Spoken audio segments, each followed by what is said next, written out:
This is not your everyday competition. Frustrating! God damn. Oh my God! Oh God! Not like this!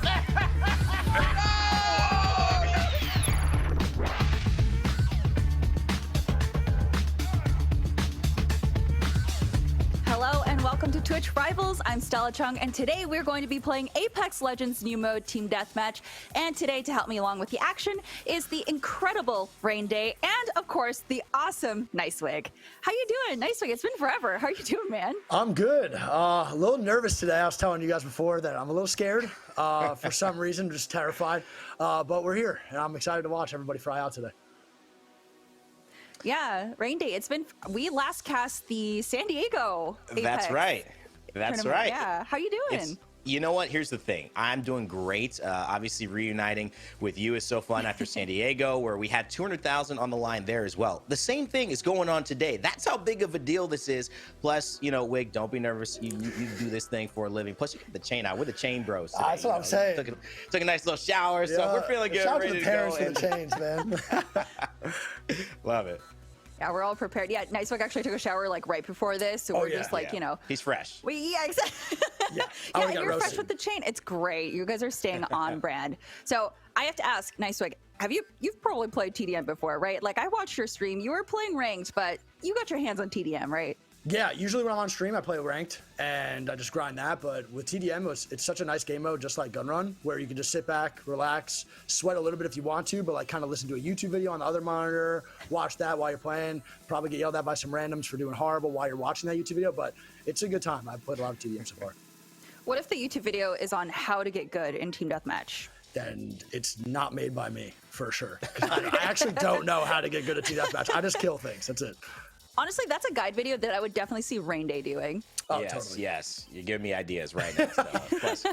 Plus, I think we'll get a lot more ideas after we see this tournament because these players, I'm sure, have some thoughts, some strategies. I was listening to Nick as well talk about, you know, bring deeds in the chat. What are you thinking? What's the go-to move here? Some wild predictions, but, you know, we're going to find out. Yeah, so let's go ahead and look at the game format because this is completely new. Like we said, this is the first time that this game mode is even in Apex. So we're gonna have 48 players, 16 trios, 8 trios in Group A and 8 trios in Group B. And Nicewig, can you take us through how this match is gonna look? Yeah, so it's gonna be a team deathmatch, 6v6. It's gonna be squads of 6, 1 trio from Group A and 1 trio from Group B. Each match is gonna be a best of 1 rounds and first to 50 kills. We saw that Respawn made that change recently for the best of 1. Yeah, and Rain Day, take us through the round robin style stuff. Yeah, it's going to be great. We're going to have two different types of teams, kind of pro players who have played this game exclusively, and then also players who are good FPS shooters, but also have played probably other games they've specialized in, whether it's Rocket League or Overwatch or anything else. They're all going to get paired into a group of 6, and they're going to rotate teams, which is great, and play 7 round robin matches. They'll also win money for each match that they win in those 7 round robins, but they'll be gaining points, and they'll be gaining basically status to get us to our bracket run, which will determine our ultimate semifinals and finals winners. Yeah, and then the top 4 teams from each group advance to the bracket, and it's single elimination from there. And the team pairings are going to go according to the round robin standings, so first with 4th place and so on. So that's pretty straightforward. Yeah, and Nicewig, you want to talk about these prize pools? Yeah, we got a little cash going on, baby. We got final placements first with 45,000 and 30,000, and it goes to top 3 is going to be 13, and then it goes top 5, 6,000, then so on and so forth. But that's some good money, baby. That's some good stuff.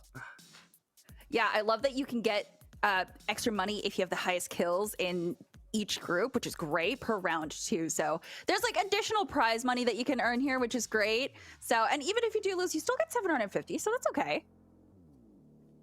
All right, Rain Day, do you want to talk about some of these teams that we see here?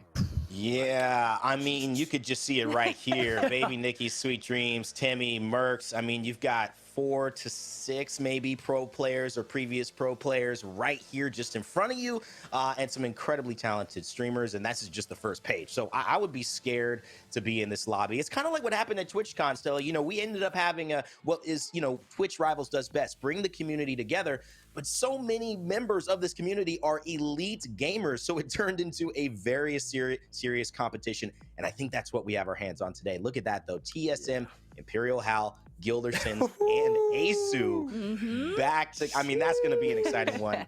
I could hear it. Way. I mean, this is a couple of squads you got to look out. Yeah, I mean, I feel like every time Hal just has a stacked team ready to go.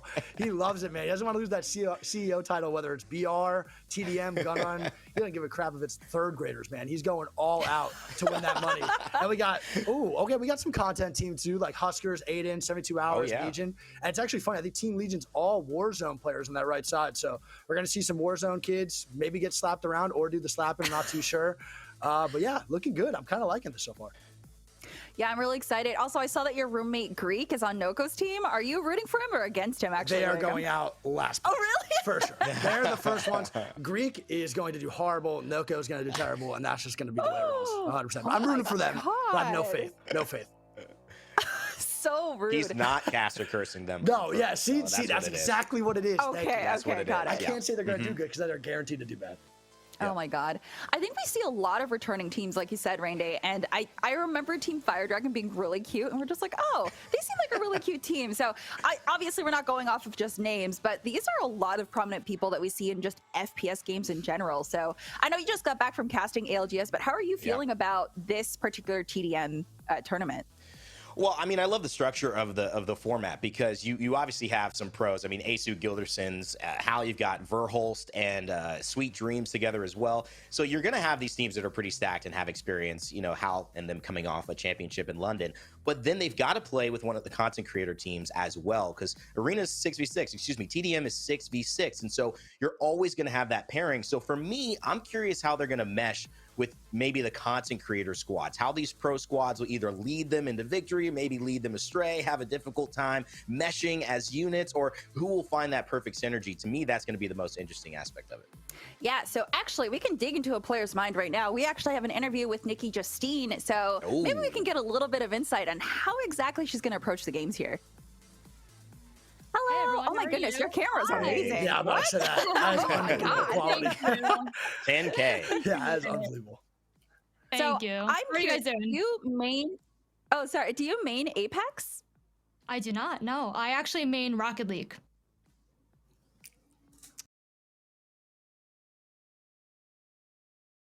How do you fare with Apex? Like what? Yeah, how many hours you got put in?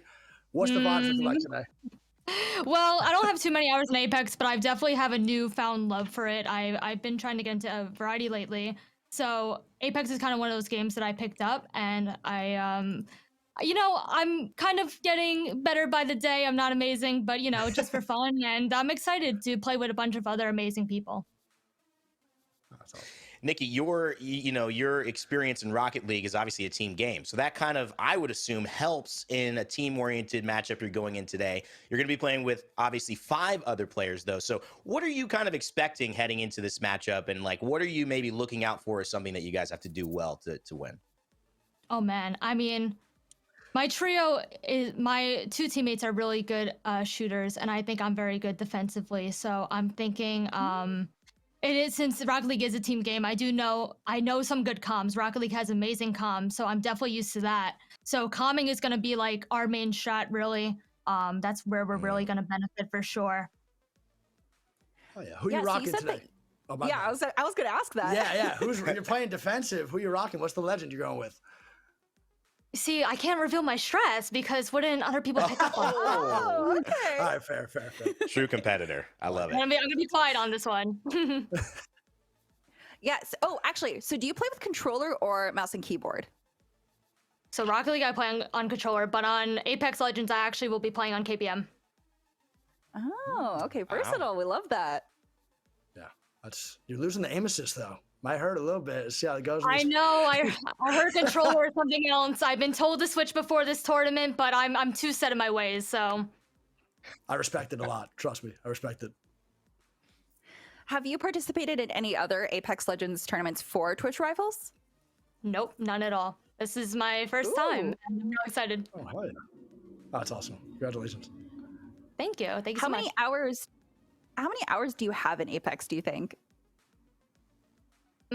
I have maybe about 300 over the past. That's over the past like maybe 2 years, maybe. But I just got into. I had never played ranked until very recently, probably within the year. So yeah. Okay. Oh, hell Okay, yeah. well, you dip your toes in. It seems like you're pretty confident though, which is great. So we'll be sure to watch your team specifically and just scrutinize every move that you make. Yeah, That'd dissect be your great. I gameplay. would appreciate it. Yeah, for sure. Well, thank you so much for talking with us, and we'll be sure to figure out your strats as we watch you play. Thank you so much, guys. No problem. So what do you guys feel about Nikki Justine's team here? Do you feel like she's like they're confident? She only has like 300 hours, but she did say she played ranked. So I don't know, nice wig as a ranked connoisseur. How do you feel about that? I mean, the keyboard mouse 200 hours versus some of these control players might be a little rough, to be honest. She might catch the one clips like sometimes, but I like the defensive strat. I think that's awesome. You're probably not going to see a lot of defensive characters being played today, if I had to guess, because we're going to have so many aggressive pros. But I think it's going to be really cool to watch her rip a defensive character and see how they do. Yeah, I mean, you kind of led me to the next thought, Wig, which is actually the opposite of that, because I've been kind of hearing out that back in the day, and I was paying attention to Nick Merck's stream a little bit, he was actually thinking that this could go on forever because there is no time limit forcing you to actually push somebody. And so it was kind of like a coin toss. Are people going to be so confident that they're going to keep pushing and they're going to play aggressive legends? Or will people grab Watsons? Will they grab, Gibbies? Will they kind of try to sit and set up and really say, okay, we got God spot, you've got to push us, otherwise we're not leaving this location? I feel like that's one of the dynamics I'm most excited to see. I don't know your thoughts on that, Wig, but I think it might be able to go both ways depending on which team's mentality is. Yeah, totally. I think it's just about a confidence thing too. I think we'll see like the really confident players strip like Pathfinder and a scan character maybe. Scan characters did get nerfed, but someone always finds a sweaty strat within some limited time mode. No matter what it is, gun run, they don't give a crap, bro. They want to find out how to win. So we'll figure out one team today that's going to find the strat for sure. Yeah. So I'm sorry to interrupt this awesome conversation, but chat, it is time for one of our favorite segments. It is time for Guessing with Duncan, where you have the chance to win the new Duncan Care Package, which includes a whole box of cool co-branded Twitch rivals and Duncan swag by predicting outcomes in today's first game. Me personally, because I am totally not addicted to coffee or anything, I love this sprinkler themed mug. I have like tea and coffee in it all the time, and it's one of my favorite things because I use it all the time. So you can check out the polling widget in the Twitch Rivals extension, make sure your predictions are in there, and watch your name shoot up the leaderboards, and be sure to keep your eye on the extension for new predictions throughout the game. And you can hit !Duncan for the full rules. All right, so sorry to cut you off there, but I was busy I need showing some off coffee my now. cool mind. I'm sorry. Where's mine? Yeah, they're like midnight black coffee is actually really good. It's like close to espresso, but it's normal coffee, so you can have a lot of it. So it's a problem, but Love it. yeah, I think Wig, you don't like coffee, right? Yeah, not much. I just, I actually haven't drank caffeine in the last like week and a half. So, you know what I mean? It just is what it Impressed. is. Yeah. It's impressive, but God, I miss it because I did drink a lot of coffee. I love coffee. It's actually so good. Coffee ice cream. Yeah, I mean, I can't go 5 minutes without another shot of espresso or that midnight black coffee you're talking about. That sounds like I need to order that right now. So I'll definitely for what Wig isn't drinking, I'll drink to make up for that in terms of coffee. I'm good with that. Deal. Oh, okay, yeah. So Randy, I think we talked about how we always have like 3 different drinks when we're casting. Yeah, that's right. I have that right now: kombucha, coffee, and water. There we go. Yeah, 3 different drinks. Am I just unprepared? I just got this. Look how big this thing is. Oh my God. Isn't that giant? I just get that. I need to see. That's what I'm saying. I'm not professional like y'all, man. 3? That's You got to crazy. step it up, man. You got to step it up. Yeah, no, you're going to take lots of pee breaks with that. Speaking of that, we're actually going to take a quick break right here to make sure Wig's bladder is intact. So we'll be right back. God, better run to the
welcome back. Everybody good to go? You guys are good to go? You got all the water and pee breaks done? I'm ready. I'm good. We're I just okay. took Yeah, another I'm good. I literally went Fresh. to pee and then sat down and took another gigantic swig of my drink. So. Oh my Yeah. God. Okay. Yeah, chat. I am so sorry. If the reason we take so many breaks is just blame Nicewig. It's fine. Yeah, I'll take the blame. Yeah. So okay. I'm very curious, Nicewig. If you could participate in this, what legend would you be running and why? Octane until my teammates told me to get off of them, and then Pathfinder. For sure. Randy, how about you? So I actually like the idea of both of those because I think you need someone who's going to push off of the damage that you do. You're going to get basically almost, because you're playing with blue shields in this mode, so you're going to get almost like knocks a lot. Having that aggressive Octane or somebody who could push you quickly, and also the mobility of the pad, those are two things that actually really help in terms of playing to your strengths in this mode. The Pathfinder 2 I really like because high ground, like there are certain maps that high ground is just absolute king, like Skull Town in one of these 4 map rotations. And you can use the zip line, if you don't want to play Pathfinder the whole time, to actually create easy access for your team from the spawn points to get to high ground quickly. And then you could switch off onto an Octane. So you could actually still have that zip line, still have the access, and then play Octane again. So I'm down with those choices. I really like it. But I also like Fuse. I think Fuse is good in this too. Yeah, so actually, you can already tell that Randy's writing up like his guide on this. He's yeah, already like analyzing, placing. That's right. He's using it for his own content. He's like, oh, I'm gonna learn some good tricks for a YouTube show. Good stuff, baby. Thank That's right. So I'm actually curious though, Randy, like, Yeah. so I know we did like the Legends tier list, which obviously has probably changed now because of all the Yeah. class updates, but Oh man. would you say there's any value in running a lifeline so you can call or care package so that you can get, okay, yeah, because all it spawns is level 4 shields, so because you are playing with blue shield, I mean, that's a great question, Stella. I think like you have to consider what's the value of having like that purple shield in that fight. And it's actually pretty massive. Not only that, your blue shield will stay on the ground for a while, so you can technically shield swap mid-fight and gain 2 shields when that would never actually happen. You'd have to wait for the 4 seconds or 5 seconds for it to regenerate back up. So you can win not only a crucial 1v1 or 1v2 by just chilling next to your care package, rotating through the purple shields yourself, or you could just get 3 of your teammates on purple shields and then you're regening purple shields. I mean, you could play very defensively and have so much, I think, effective health that it would be very hard for somebody to push you. yeah, that's very fair. Okay, Nicewig. So we just talked to Nikki Justine about playing a defensive legend. Who would you feel is the best defensive legend for any of these maps, actually? Because they're really small, and most people are going to focus movement. So which defensive legend do you think that she should go for? I don't know if it counts, but I would probably say it depends on how many teams are going to be running scan characters. So like I played Gun Run in the Twitch Rivals event in I believe it was San Diego. A lot of people were running scans because that's before it got nerfed, right? Now scans are a little bit nerfed. Seer is still really good, but I'm curious if Bangalore, since so many teams are going to play aggressive, that Bangalore, the smoke, should be actually really, really beneficial for your squad, or will it hurt you a little bit more? I think if you're a lot of control players, if I know I'm firsting someone that is a control player, I'd probably use smokes a ton. And I am a control player, so I'd still do it to myself. I'd actually hurt myself for the betterment of my team. Hurt them. No aim assist through the smoke, baby. No aim assist through it. So I would play Bank a good amount for sure. Okay, yeah. I can add on to that too, Stella, because I think the Bangalore element is like, I've seen Bang used a lot in this mode over the probably 8 or so hours I've had in it so far since it's come out. It is a really effective pick, but not just because of the smoke, because when you're playing in these maps, a lot of times you get hit, you have to heal, you don't have a lot of time to heal, and her ultimate is one of the best stall tactics in the game, because it just means no one is going to realistically push you, especially again with limited shielding. You're not running red evos, you can't get hit by that artillery strike, otherwise you will go down. So I think Bang is definitely going to be a part of a lot of these lineups. I would be surprised if she wasn't one of our most picked legends today. I feel like we're going to see at least, because it's 2 squads it's 2 squads on each side. I feel like we're going to see at least 4 Bangalores running around in each lobby. I think so too. Yeah. All right. Well, game 1 is ready. So let's go see if you're right, Rain Day. I mean, we're probably going to see a lot of smokes going around. You got me right for that YouTube content, baby. Yes, sir. Oh right. my God. Yeah. Here. RIP to your bit rates, man. No, actually, no. It's going to be exciting too to check this out, because one of the things as we jump in, Wig, no actual Yeah. Bang in this first team. But we do see the Scan Legends and the Octane and the Pathfinder that you had mentioned on Fun, Yanya, and Baby Nikki squad. So clearly they want to play aggressive here on the start. No, yeah, they do. And also, one thing I will say is I forgot that you could choose Digi threats off spawn. Yeah. So Bang might not be as good. And we see them swinging on this left side. I think it's just going to be pretty much a lot of spawn trapping and how fast you can get to the points where the enemies are just going to be pretty much cluttered at. We see Yanya just doing that already. He's already starting the little trap going down.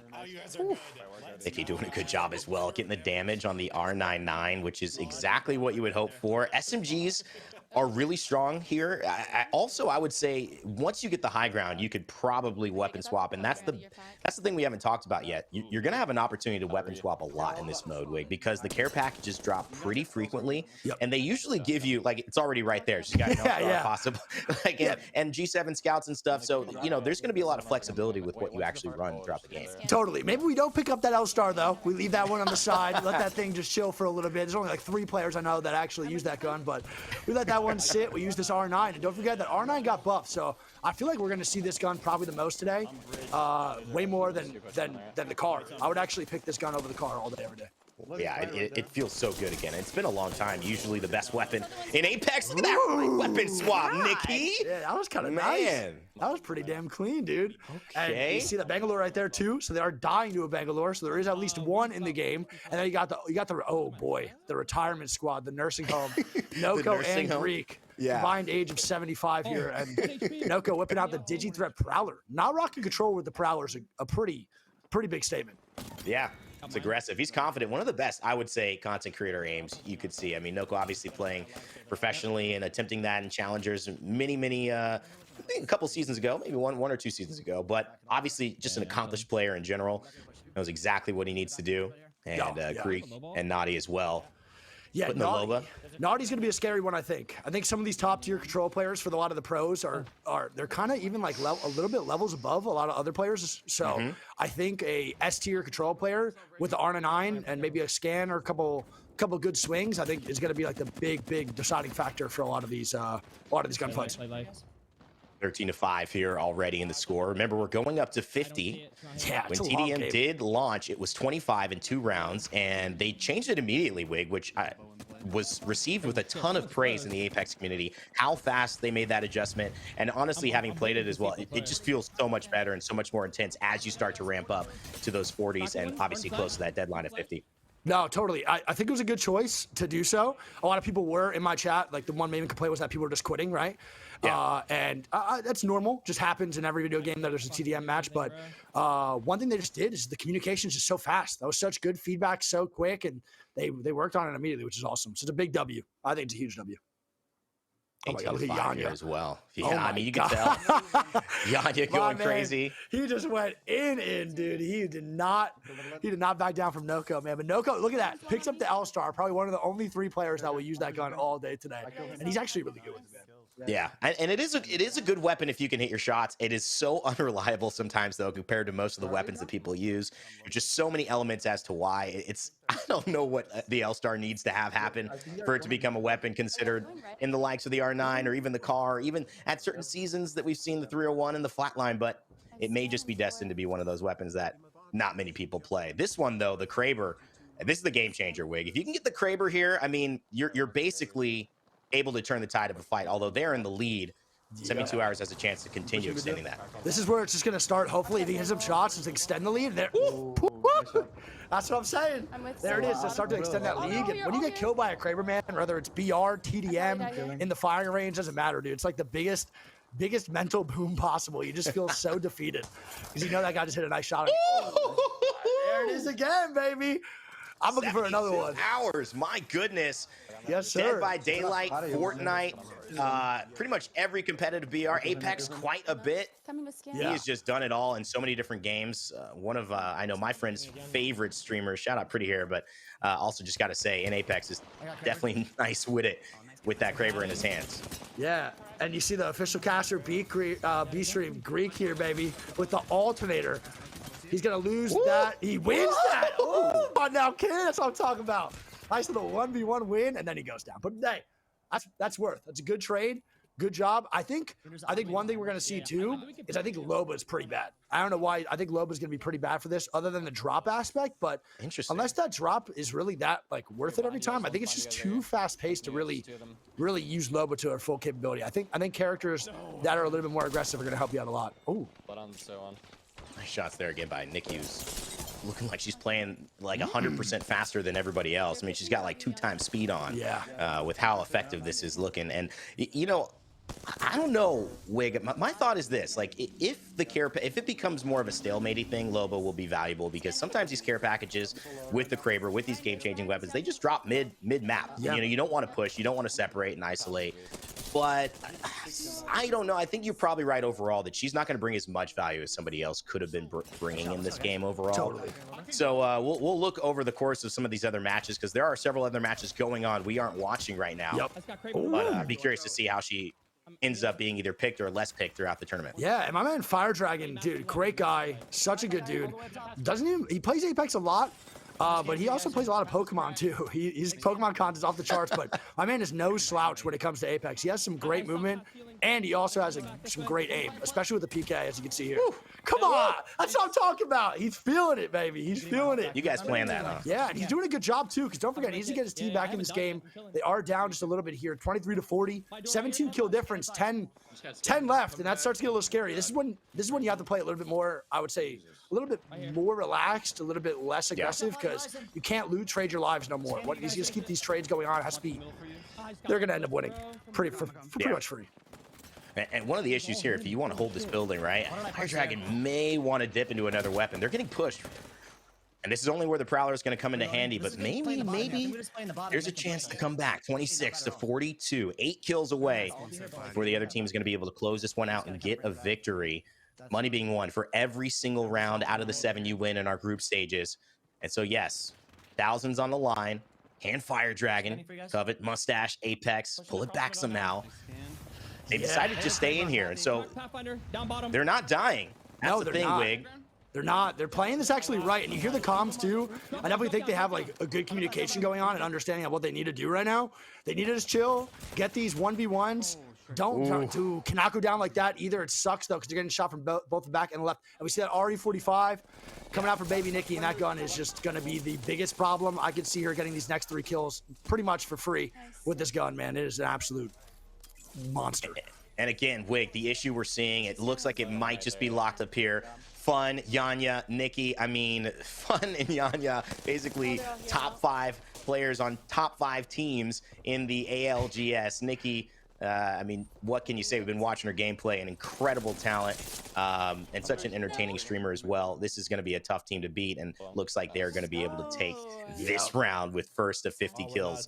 But it does go to say that, you know, that strategy of holding that building, it can work. It can be successful, but they also gave up the access to the care packages where the RE45 came in and allowed Nikki to get that opening kind of frag. Yeah, I mean, it's gonna really all depend, right? Because if there's like a really big gap difference here, like we're seeing right now, 44 to 21, I don't really think there is much you can do because of the sheer aggression from like certain characters' abilities. And even if you want to play passive, I feel like this team can just jump in, get that 1v1 trade, and then it doesn't really matter. You can just keep trading 1v1 till you win. So if I'm a team that's up a little bit, I'm not backing down. I'm just going to keep getting aggressive because there's no reason to even stall out. There's no reason to be afraid. And we just see it right here happening as well again. Same thing. Nikki Justine going down to the top right kill feed. But Timmy's trying to get aggressive too. I think this is the right call. And there it is. Just easy. That's 2 rounds already gone. 12 of our teams highlighted there. Some other games might have gone as well. As you notice, again, we have our pro teams mixed with our content creator teams, but we're seeing some serious domination maybe from some of our Apex locals, at least in round number 1. Stella, I mean, oh my God, we have started fast and we have not slowed down. Yeah, were those 2 rounds? It doesn't feel like it was 2 rounds. It feels like it was 1. Yeah. I mean, I think it actually was 1. Was that was 1, but just a couple of difference, right? That was 2. Oh my goodness, I'm going crazy. I need to slow down. Less coffee for me, please. Yeah, no, same.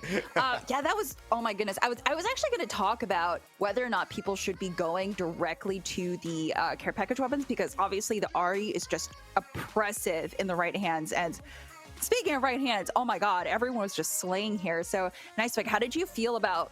I know you guys talked about, Loba's not as viable right now in this particular mode, but how did you feel about seeing them just make a mad dash for those care package weapons? I think it's so fun. Like, I love BR. I think it's great, right? I'm not going to take anything away from AXBR, but when you get a bunch of pros and a bunch of like really, really dedicated people to win the game in like an LTM, you just start to experience like how aggressive and how capable every player is. And that's why I love like firing range 1v1s. I love watching all that stuff because you just start to see everyone just get this sense of I need to kill and I need to win. Let's just do these crazy tap strafes, these super glide, 180 ladder stall, YY trick shots. It gets crazy, and I think it's so fun to see everyone playing with these care package weapons aggressively. Everyone just trying to hold their own. It's a really good time. I love events like this. Yeah, Rainday, what was your favorite thing that you saw out of that match there?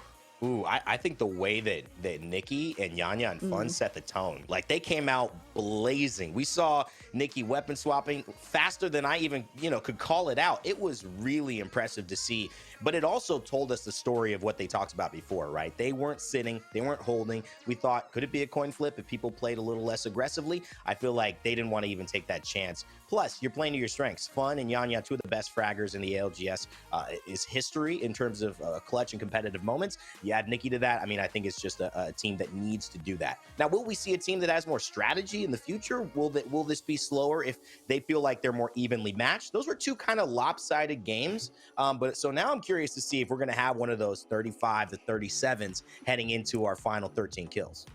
I hope so, because I think that'd be really fun to watch. We see a lot of games getting really close, but this is one of those games that it can go so fast. So I'm very curious. But real quick, before we get into our next game, chat, I have some really bad news for you. Guessing with Duncan is finished for today. I'm so sorry. But you can check the Duncan leaderboard to see your placement, and a friendly Twitch staff will reach out to confirm prizes for the top 10 scores. Come back for the next Twitch Rivals for your chance to play and win. Determination starts with a Duncan run. Take a medium or a large coffee in one hand and grab a donut in the other. This excludes specialty donuts and fancies. Terms apply. No matter how you run, Duncan run. We're going to take a quick break, but when we come back, hopefully we have the next game up for you.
that you've dropped?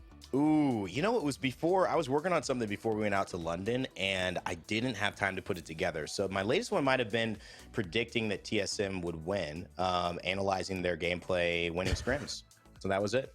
Yeah, He knew before. What? He knew the I story. did. I have go The go script check. is written. The script is always written. I'm Go telling you. check. The TSM plot armor goes crazy.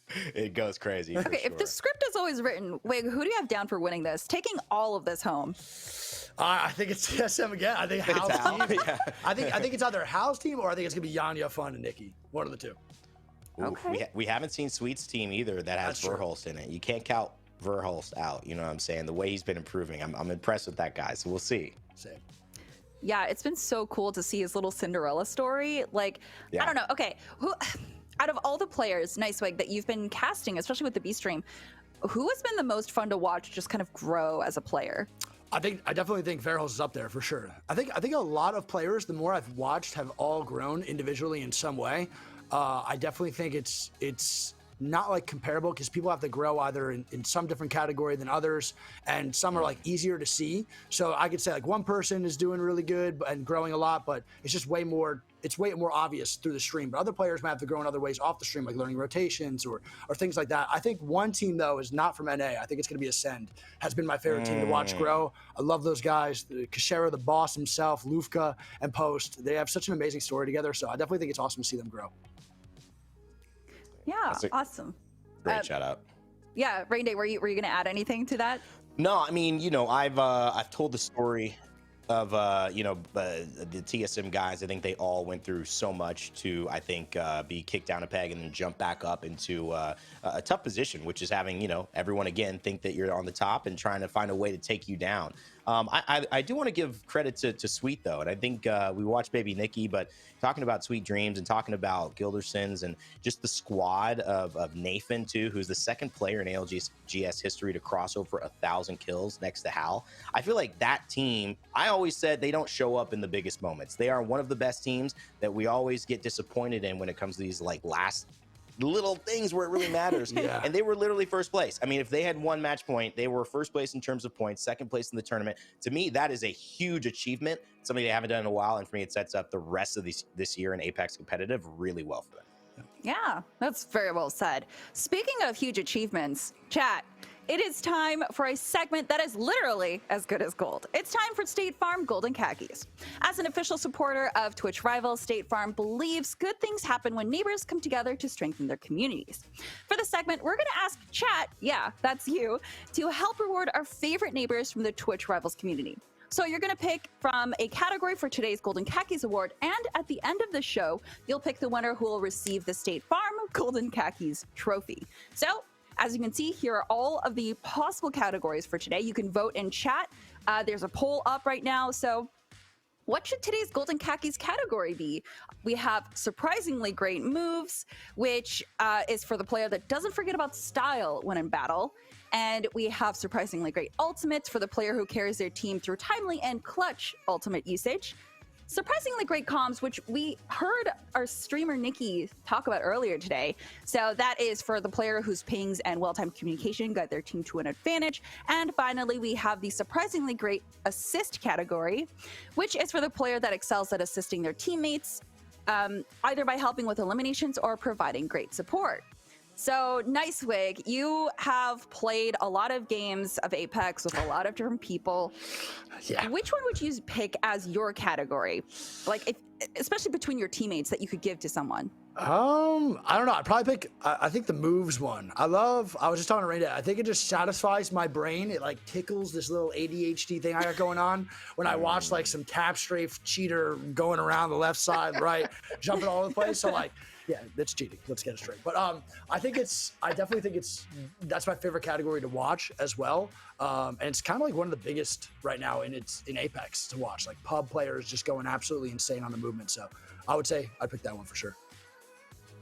Are you sure you're not picking that just so that you can give it to yourself because you're an Octane main? Whoa, yeah, but I can't do half the stuff some of these guys do. You know what I mean? Okay. I'm on the controller. I got limited thumbs. I can't really do everything too crazy. So I definitely might be biased because I love Timmy. So that might be also one of the reasons. But I don't know. All right, Rain Day, I'm going to give it to you now. We've let Wig take over the reins for a little too long. You know, I think Wig is setting it up so that, you know, he gets some more Octane viewership going on after this. I get it. You know, the movement is great. I think that you have to respect though what has happened in the Apex community, where we've had a ton of creators, and we were talking about YouTube and stuff, and there's been several creators who have just blown up because of the way that they move, and I think that's also inspired a lot of pub players. And, you know, let's be honest, 98% of the people who play Apex are just enjoying pubs, just enjoying, you know, maybe some ranked, but not necessarily needing to get to Diamond or Predator.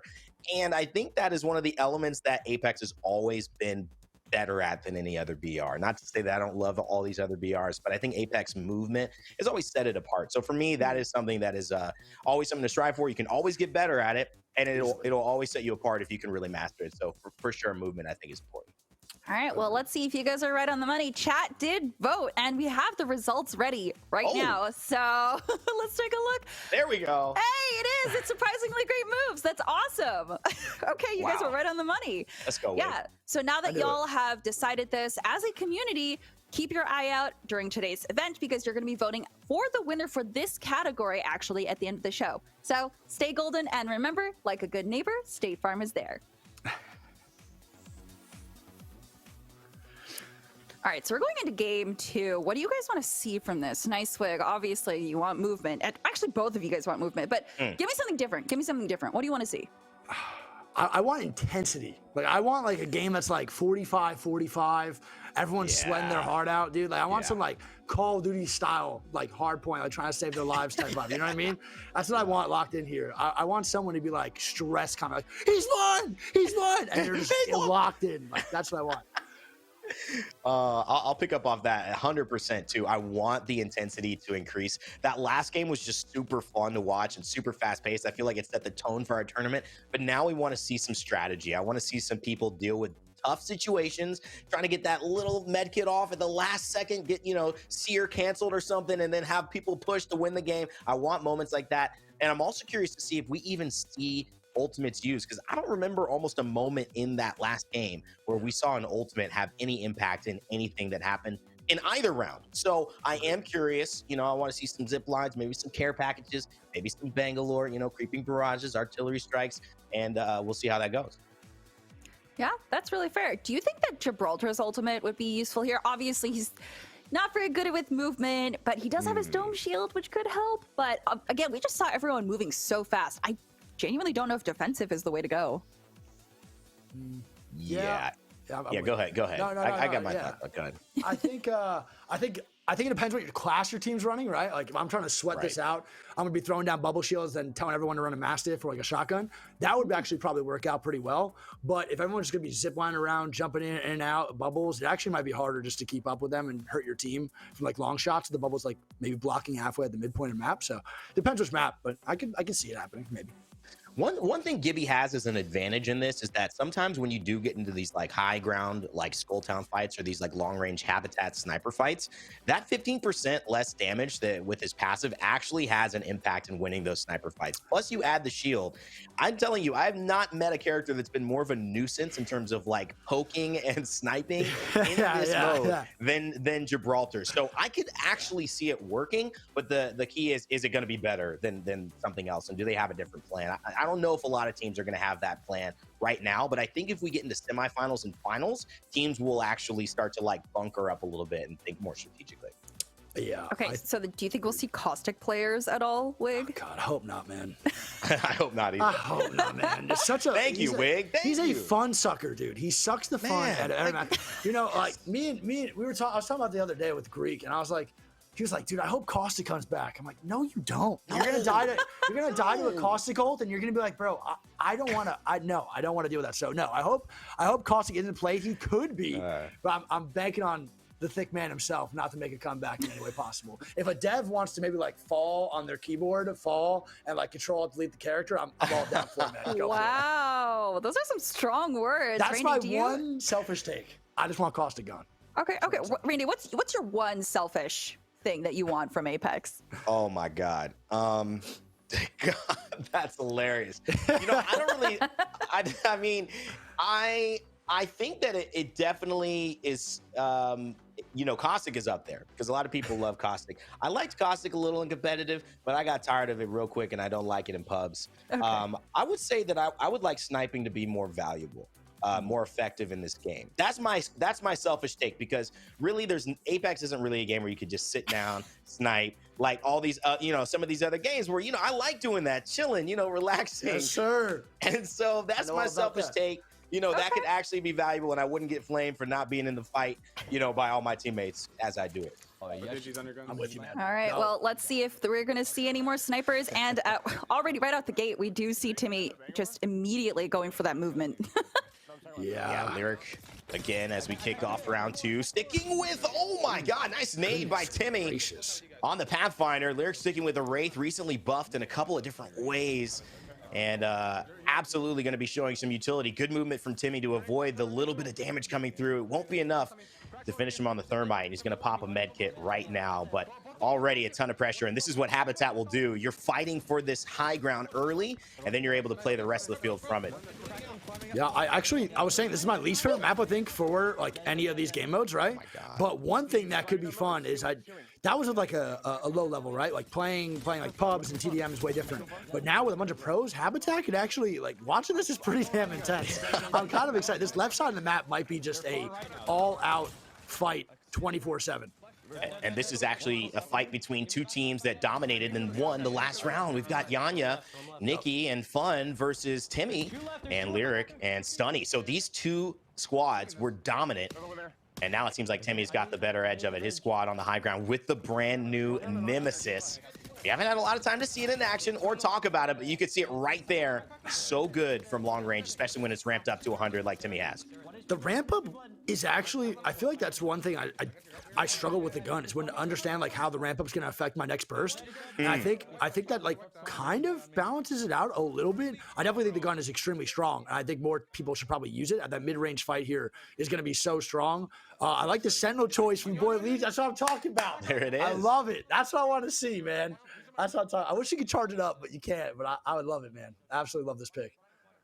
Already a lot of speed. Timmy's team off to the races, but it's trying to climb back up here with Legion rocking the Sentinel and the Fuse, which I talked about really well. Nades are actually very hard to come by in this game, and very, very important. Fuse basically carries 2 all the time, and they reset with his Knuckle Cluster.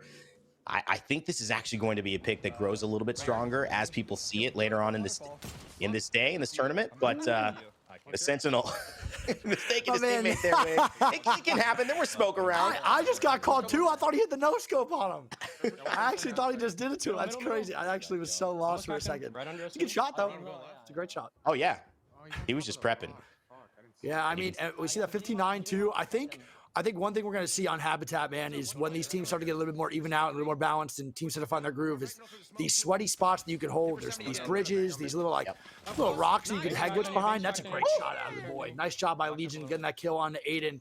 And he's looking good right now, man. This team is pretty much a full Warzone team. But those guys, Unrational and Reed, can definitely fry. They're no slouch at all. Fun on the Octane, and you see Yanya on the Pathfinder. Good little tap strafe from Nikki. Just a little misdirection there off the pad. Love to see it. That's a little tap strafe cheating. We love to see it, baby.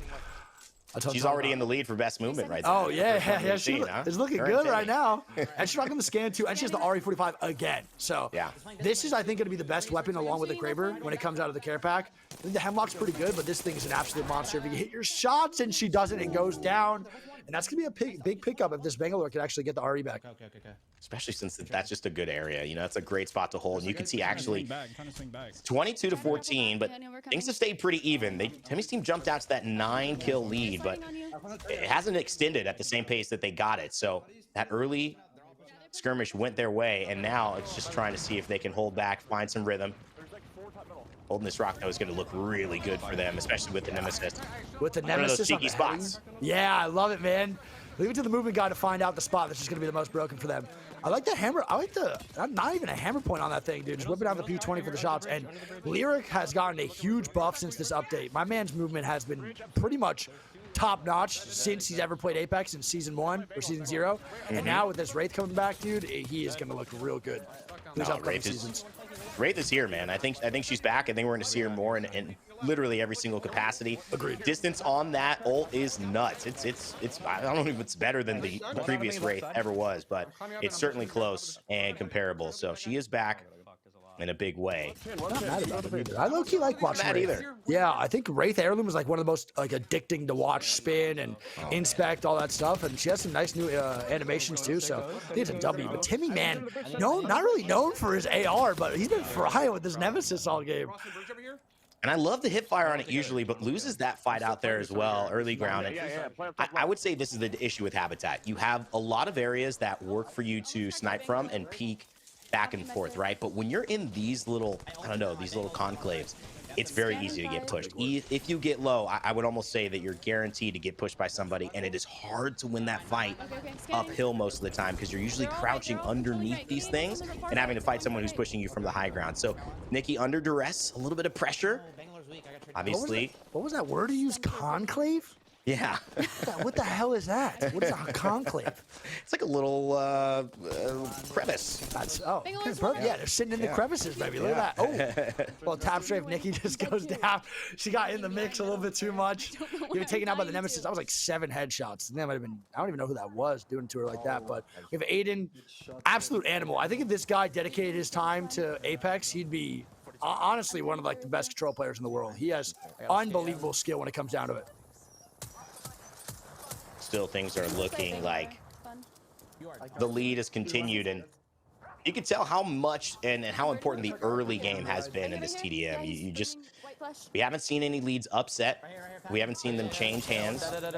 And so that might be a testament to what it means to get out early. It also might just be a testament to the fact that teams are both playing the same styles. They're not giving themselves chances to, build an advantage somewhere else. They're all just running and gunning.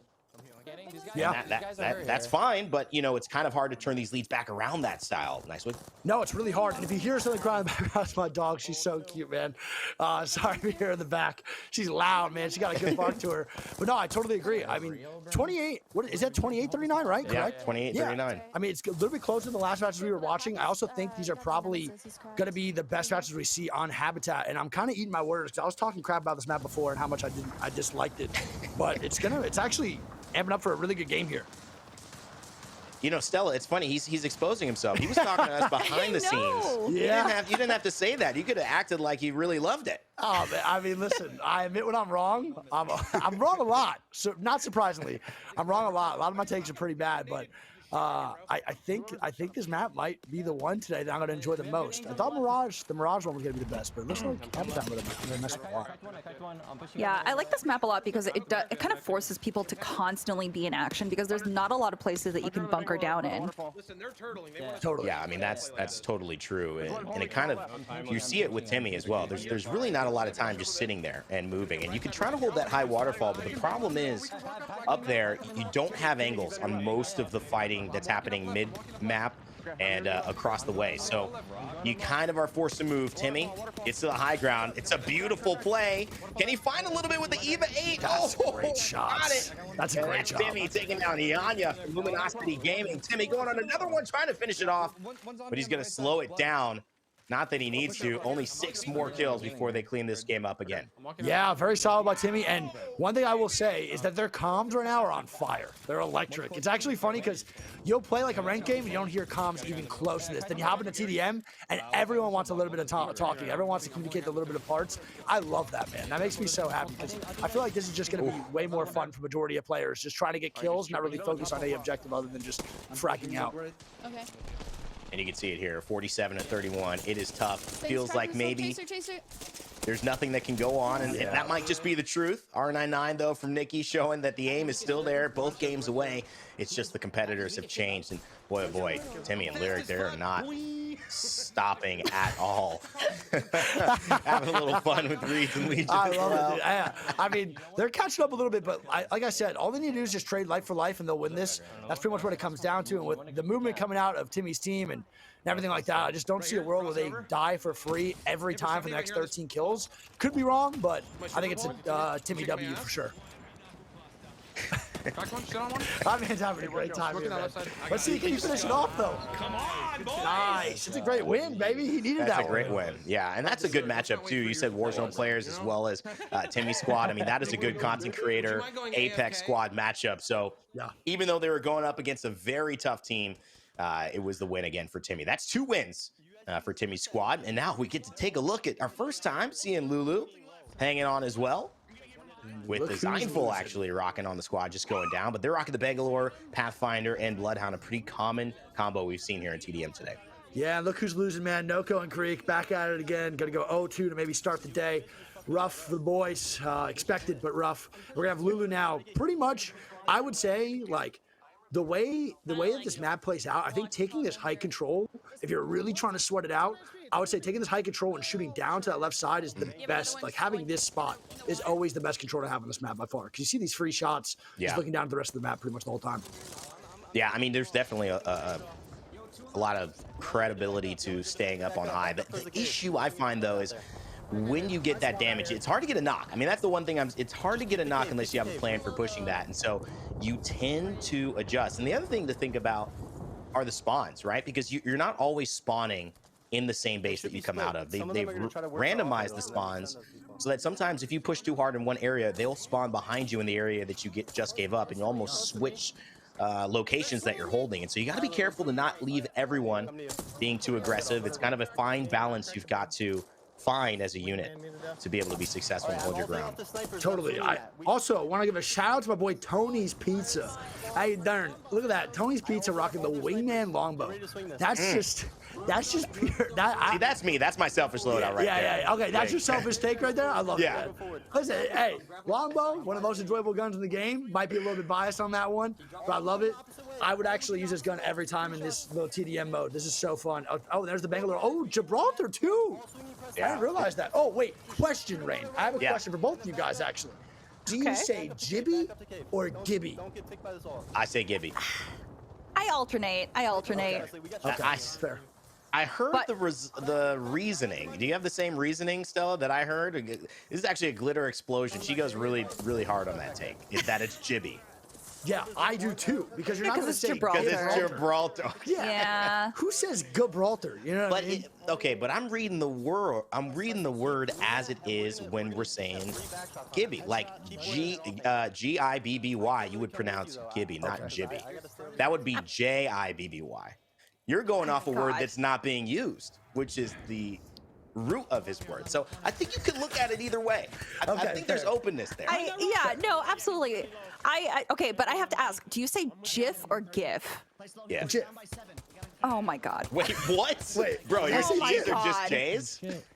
I thought, yeah, 100%. I say GIF. I say GIF. Oh, But yeah, you God, you yeah. might be right. No shot. I would probably say I'm wrong, but I'm not going to change my opinion. As you should. You should not. I love it. I love it. Life lessons, guys. This is what we need to do. Hey, you know what? Actually, back yourself. That is a life lesson right there. Yep. As this team is doing as well. Nice aside there, Wig, bringing in the questions that we really need to answer. And also, I got a question for the rest of the chat. And is this going to be the first game that we get both teams in the 40s at the same time? It looks like it could be. Because it's 32-25 so far, the closest matchup we've had. I love it. I absolutely love it. I'm hoping that this one team can pick it up and start to move forward just a little bit to get those kills back. I want to see a sweat fest. I'm loving the Jimmy gameplay though, man. This is great. And the Bubble's actually kind of doing a lot for their teams just to heal inside. I guess it kind of gives you a little bit of downtime just to catch that shield regen. So maybe I was wrong. The Bubble's actually doing a pretty good amount of work, and they are on the winning side right now. So I could be wrong. I mean, I'm just surprised that he's rocking Spitfire and R99 with that. I feel like a snipe. I mean, this is the one character that actually could benefit from holding this high ground and shooting that far from a sniper. So it might be something to consider. But right now, wants the gold Spitfire, and I don't blame him at all. Wingman on the ground, just going to pass that one up. And as you can see, too, that delay is something that obviously characters could counter. Crypto could counter. Maggie could counter. We're just not seeing those characters right now. Yeah, I think Maggie would actually be pretty good too on this map. Funny enough, I was a huge Maggie hater for like the longest time. I thought she was really bad, and then started like people started to play her a little bit. I started to see a little bit more potential in her, and now I think in ranked she's one of the best characters easily. And I think in this game mode the ball could go wild for a lot of movement here. So I'm surprised we're not seeing her more. Also getting some kills when teams are like hiding behind cover with the Q. Like overall, she's a pretty good character, man. I actually do enjoy watching her now. We have not seen Sweet Dream squad yet. We haven't seen Hal's squad yet as well. We know some games are happening. We haven't seen all the lineups, but so far, a lot of Bangalore, definitely a lot of Bloodhound. Some Octane here, and of course now, Gibby or Jibby, however you want to say it, Gibraltar, in the mix for this one. 36-27 still. Yeah. They're starting to cut it down a little bit more. Yeah. It gets like 2 kills, then you're back. That's the hardest part, I think, is like when someone on the other team gets a 2-piece or you just squad wipe on the right side. Like, it's just rough because then you start to lose that little bit of fire that you had and like the little bit of shine. And we see it again. Now it's increased to 10. So when you see it go to 8, then 10, to 8, to 10, it just gets hard. Like, it gets like demoralizing, man. Yeah. And that might have been it too. I mean, that's the difference. You saw the Gibraltar bubble come up, stabilize. He lost that 1v1. They both kind of traded evenly, but then obviously the player who had his teammates right behind him, who've been holding this high ground here, you can see it right now. Tony's Pizza, Bellion, and it's Kill Cam. They were just dominating this area, and I feel like this has actually been one of the reasons this team is winning by 12. Oh, totally. Yeah, I think dominating this area and holding control of this is like by far the best play to do on Habitat. I don't really know the plays for the other ones, but I think Hope is going to be the deciding factor for them to win. Now, all they need is to trade their lives again. They hit that 10-point mark, and I would get hyper aggressive now if I'm them because it's worth it just to trade your life for another one. 10 points here. Somebody's got to make a move. Yes, sir. And I'm loving maybe the comms, bro. Lulu's team just, again, holding that right side of it as well. So they've just fully committed to this as a squad.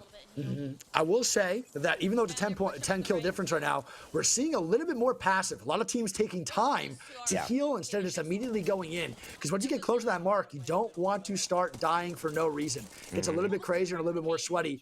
And I think this is the right call for a lot of teams, is to sit back a little bit, heal, get that med kit going, and then start to push forward. We're seeing a lot more bangs now, too, out of the team.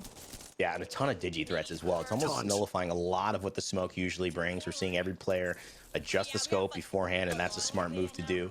Bloodhound scan only going to last 1 second for the highlighted character traits. It used to be 3. It's been adjusted here, and now obviously you're seeing Designful go down. What could happen?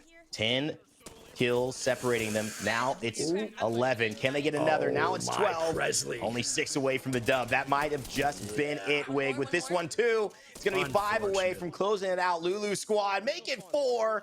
They are on a run, and they do not want to let it go until this game is done. That all started with Presley, too, the full 4-piece from the boy. That was a great job, and that's what I'm saying, man. That little bit of turn of events just turned it from, what, a 43 to 33 to a 46-33. I mean, it's like those 4 kills are just so important when it comes down to, like, how aggressive you can play this now, because now they just need those 4. So easy, just start to push forward. And the other team now has to play a lot more refined and a lot more careful and scared, which gets really rough, because we still see repeaters and Lombos on the map, so you can still die even if you are playing passive. You have to get a really healthy mix here. Yeah, and at this point, you know, there might just be a benefit in these players just going, and they're saying, send it. I get it. Get those 2 kills, because they're not going to offer them up to you. There it is. The champions, yet again, Lulu squad and co take the W in our second game. That was definitely a more intense match towards the end. I will say that you could totally see the change of pace when they hit that 40 kill threshold, or that 40 kill marker. I think we're gonna see that a lot too, where teams are like, all right, chill. Chill. Don't give them anything for free, please. Just get the kills. That's all I want to do. But you wanted to see that. You wanted to see more strategic plays, and you could see that people were slowing down. They're like, wait, we can't afford to trade. This isn't how this is going to work. Because, you can respawn really quickly, but the score just put them way higher than you. So it was really cool to see people actually taking that into account. I think the first round we did see out of this second round, we did see that team kind of realize a little bit too late, oh, we can't be exchanging kills. But yeah, I don't know. Nice Wig. Are you happy to see Lulu on the board now? Oh yeah, of course. Love Lulu. I've been playing with her since literally the beginning of Apex. Love to see everything she's doing, and I want to see more teams start winning. Like I want to get this a little crazy, you know, round robin. I want these records to start going 1-1. I don't want no 0-2s, 0-3s. I want 1-1s, 2-1s. I want to start to get a little more intense. And I'm really hoping for the sweat today. Like that's my main thing. Right, Nate. Do you have Do you have, I know you love underdog stories. I think we've like Yeah, I talked do. about this. So do you have an underdog team right now that you're looking at? Ooh, you know, it's tough because we haven't really had a chance to see everybody yet. So that's one thing that'll inform that. But also, we saw, I think, like Justine's team. We talked about her and her comms and her team kind of going back and forth. I liked actually some of the stuff we saw in that first game in Party Crasher, but they were kind of getting the flow of it and they lost by about 20. And so we couldn't really see if they could turn it around. But here's what I do think that those teams that were there, and I forget the 3 players down. I know Justine was in that map, but I forget the 3 players, who are holding that kind of low ground, trying to basically, with the Prowler in their hands, trying to basically be stabilizing. If you can apply that a little bit more effectively from the beginning to the end of the game, I think we can see some teams take advantage and actually capitalize on people being too aggressive, because I think there are some teams running at people, just counting on we're better than you, when you could tell some people who weren't even Apex main players held that high ground, stuck together, had the Gibby shield, and they won most of those fights. So I would love to see that happen for maybe someone who's a non-Apex main streamer. I totally agree. Yeah, totally agree. Yeah, that's absolutely fair. I feel okay. Wig, do you feel like any players who are coming over from like Call of Duty or Warzone, they might have an advantage maybe? Because there's a lot of gunplay in that. Like not necessarily movement, but do you feel like they have an advantage in anything? I don't know. I just think some of those guys are dogs, bro. Like some of the players that come from Warzone are just so talented at every FPS game they play that it wouldn't surprise me. I don't know if it's an advantage just because you're still going into a game you're like less experienced in, but I think over other content creators, if you are an FPS like pro or a semi-pro, whatever it may be, and you play FPS games like pretty consistently, Apex is a very free game. Like you have a lot of control of what your character does. So I think the natural talents just do go into the controller, mouse, and keyboard for a lot of these like Warzone players or just any FPS player in general. So I think you're at an advantage no matter what if you're an FPS player for sure. Okay. Yeah, well, let's take a look and see if that is true here with the standings. Ooh, Rain Day, give us a little breakdown on what you see here. So I'm seeing the fact that we saw, Imperial Hal get the dub against Nikki and Snipe's team. That is unfortunate for the underdog story, but it keeps it alive. That is one thing that's important. It keeps the underdog story alive. Also, Sweet Dreams, 72 hours. 72 hours, we saw them play. The pretty good casual team. Sweet Dreams, amazing pro team with Verholz. They lost to Huskers and Nick Merckx. So I think that's a testament, not just to Nick, but it's a testament to how good Huskers is as well. Not only a former Apex player, but also one of the more winning content creator players in Twitch Rivals and tournaments that exist in Warzone. So I feel like that's going to be one of those content creator technically teams that if they get paired with a good pro team, it's going to be tough to beat. Ooh, look at that. Nick Merckx and it's Timmy's team have won twice in a row now. That's huge.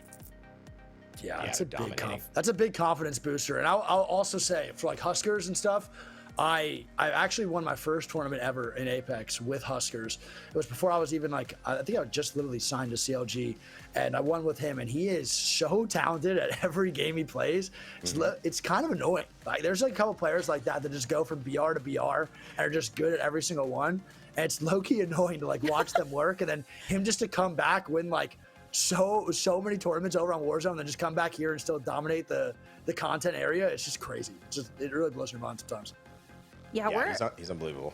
And looking at his the average kills per round, it's actually not that far off from what we saw in Group A either. Like I know like it's Timmy's team had about like 30, so it's about 10 off. But I mean, you could easily make those numbers up. I mean, that's what like 10 first kills in round 3. I mean, Rain Day, this still seems like it's going to be a pretty good round robin game.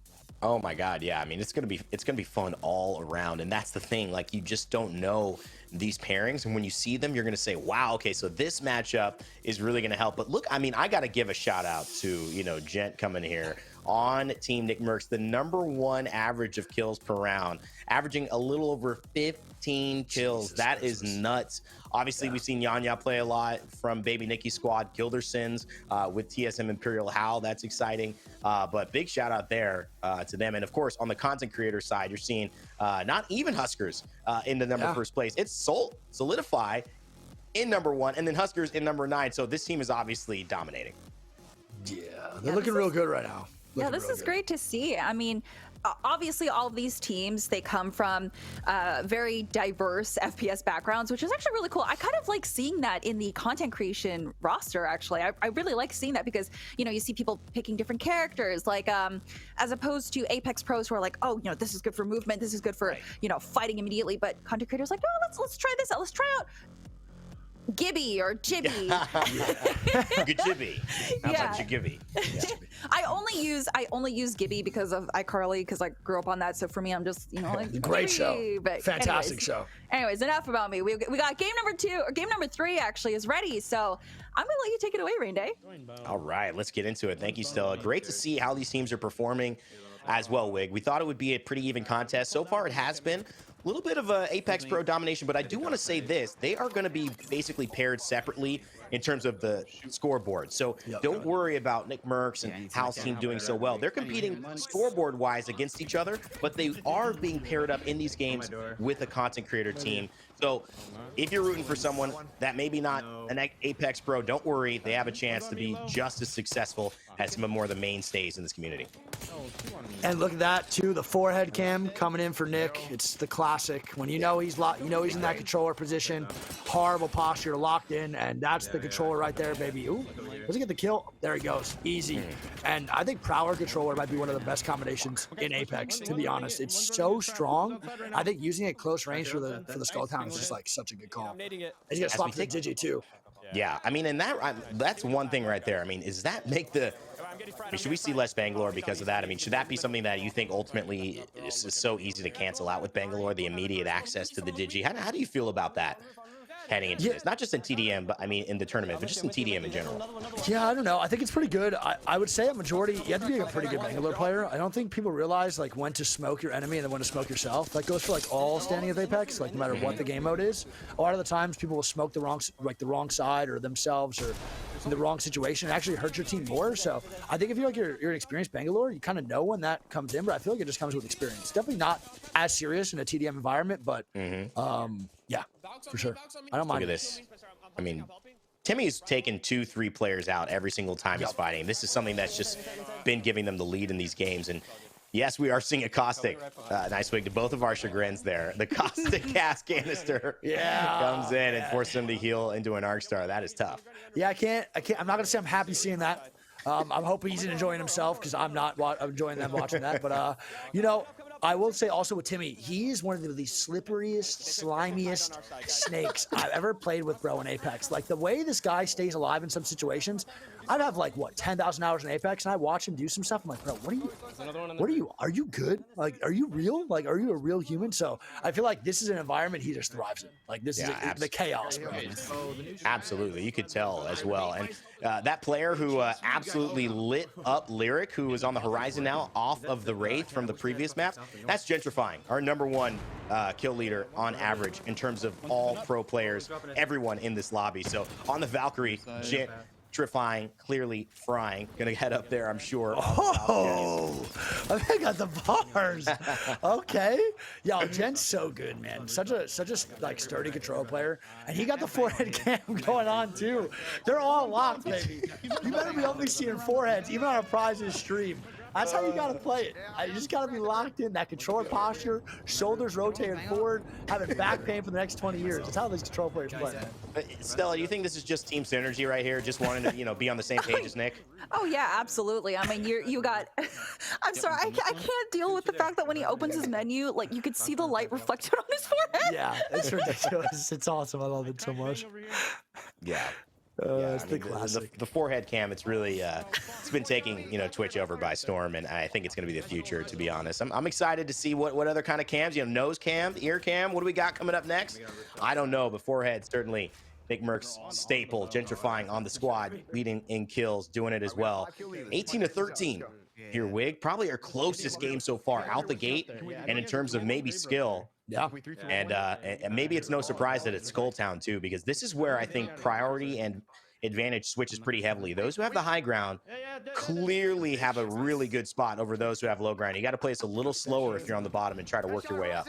No, totally. And I also want to point out that most people know about Skulltown, whether how like many hours you have. A lot of people maybe quit Apex and then came back if you're a content creator, but a lot of people know Skulltown really, really well compared to the other maps.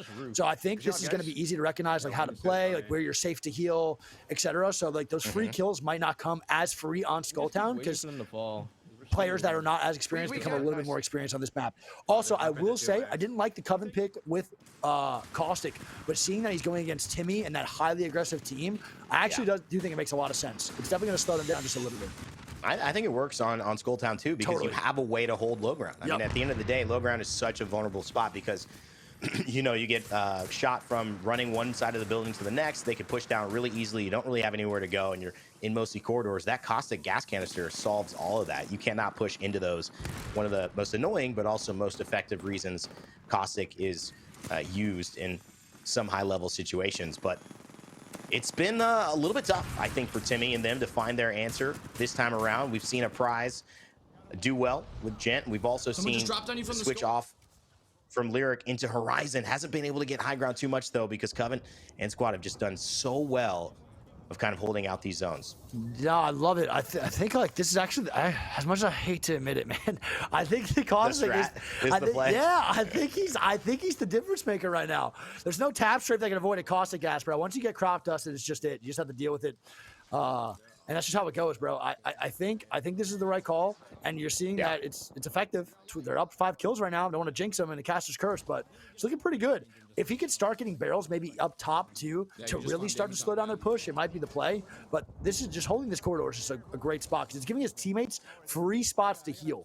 And this is where the sweat starts to come out. These like small little strategies is so funny to me because a lot of people just play TDM. And like I said, I play it with my headphones and watching like YouTube. But then you watch these pro players, man, they're dissecting everything down to little micro rotations of what they can do and where they can heal. So it's awesome. I love watching these casual game modes just get sweated on. It's so fun.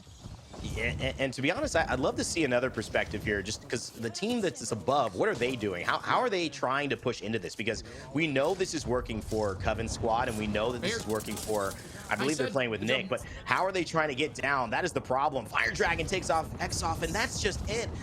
They're adding to the tally. There's no way to push here. Yep. I don't know what the other team is going to do, but certainly not challenging Coven in any serious way. They're trying to get shots from like the up top, down below, but you see covering them. Look at that. They're about to wide swing this together, like actually a 3-stack. It's going to be Timmy inside.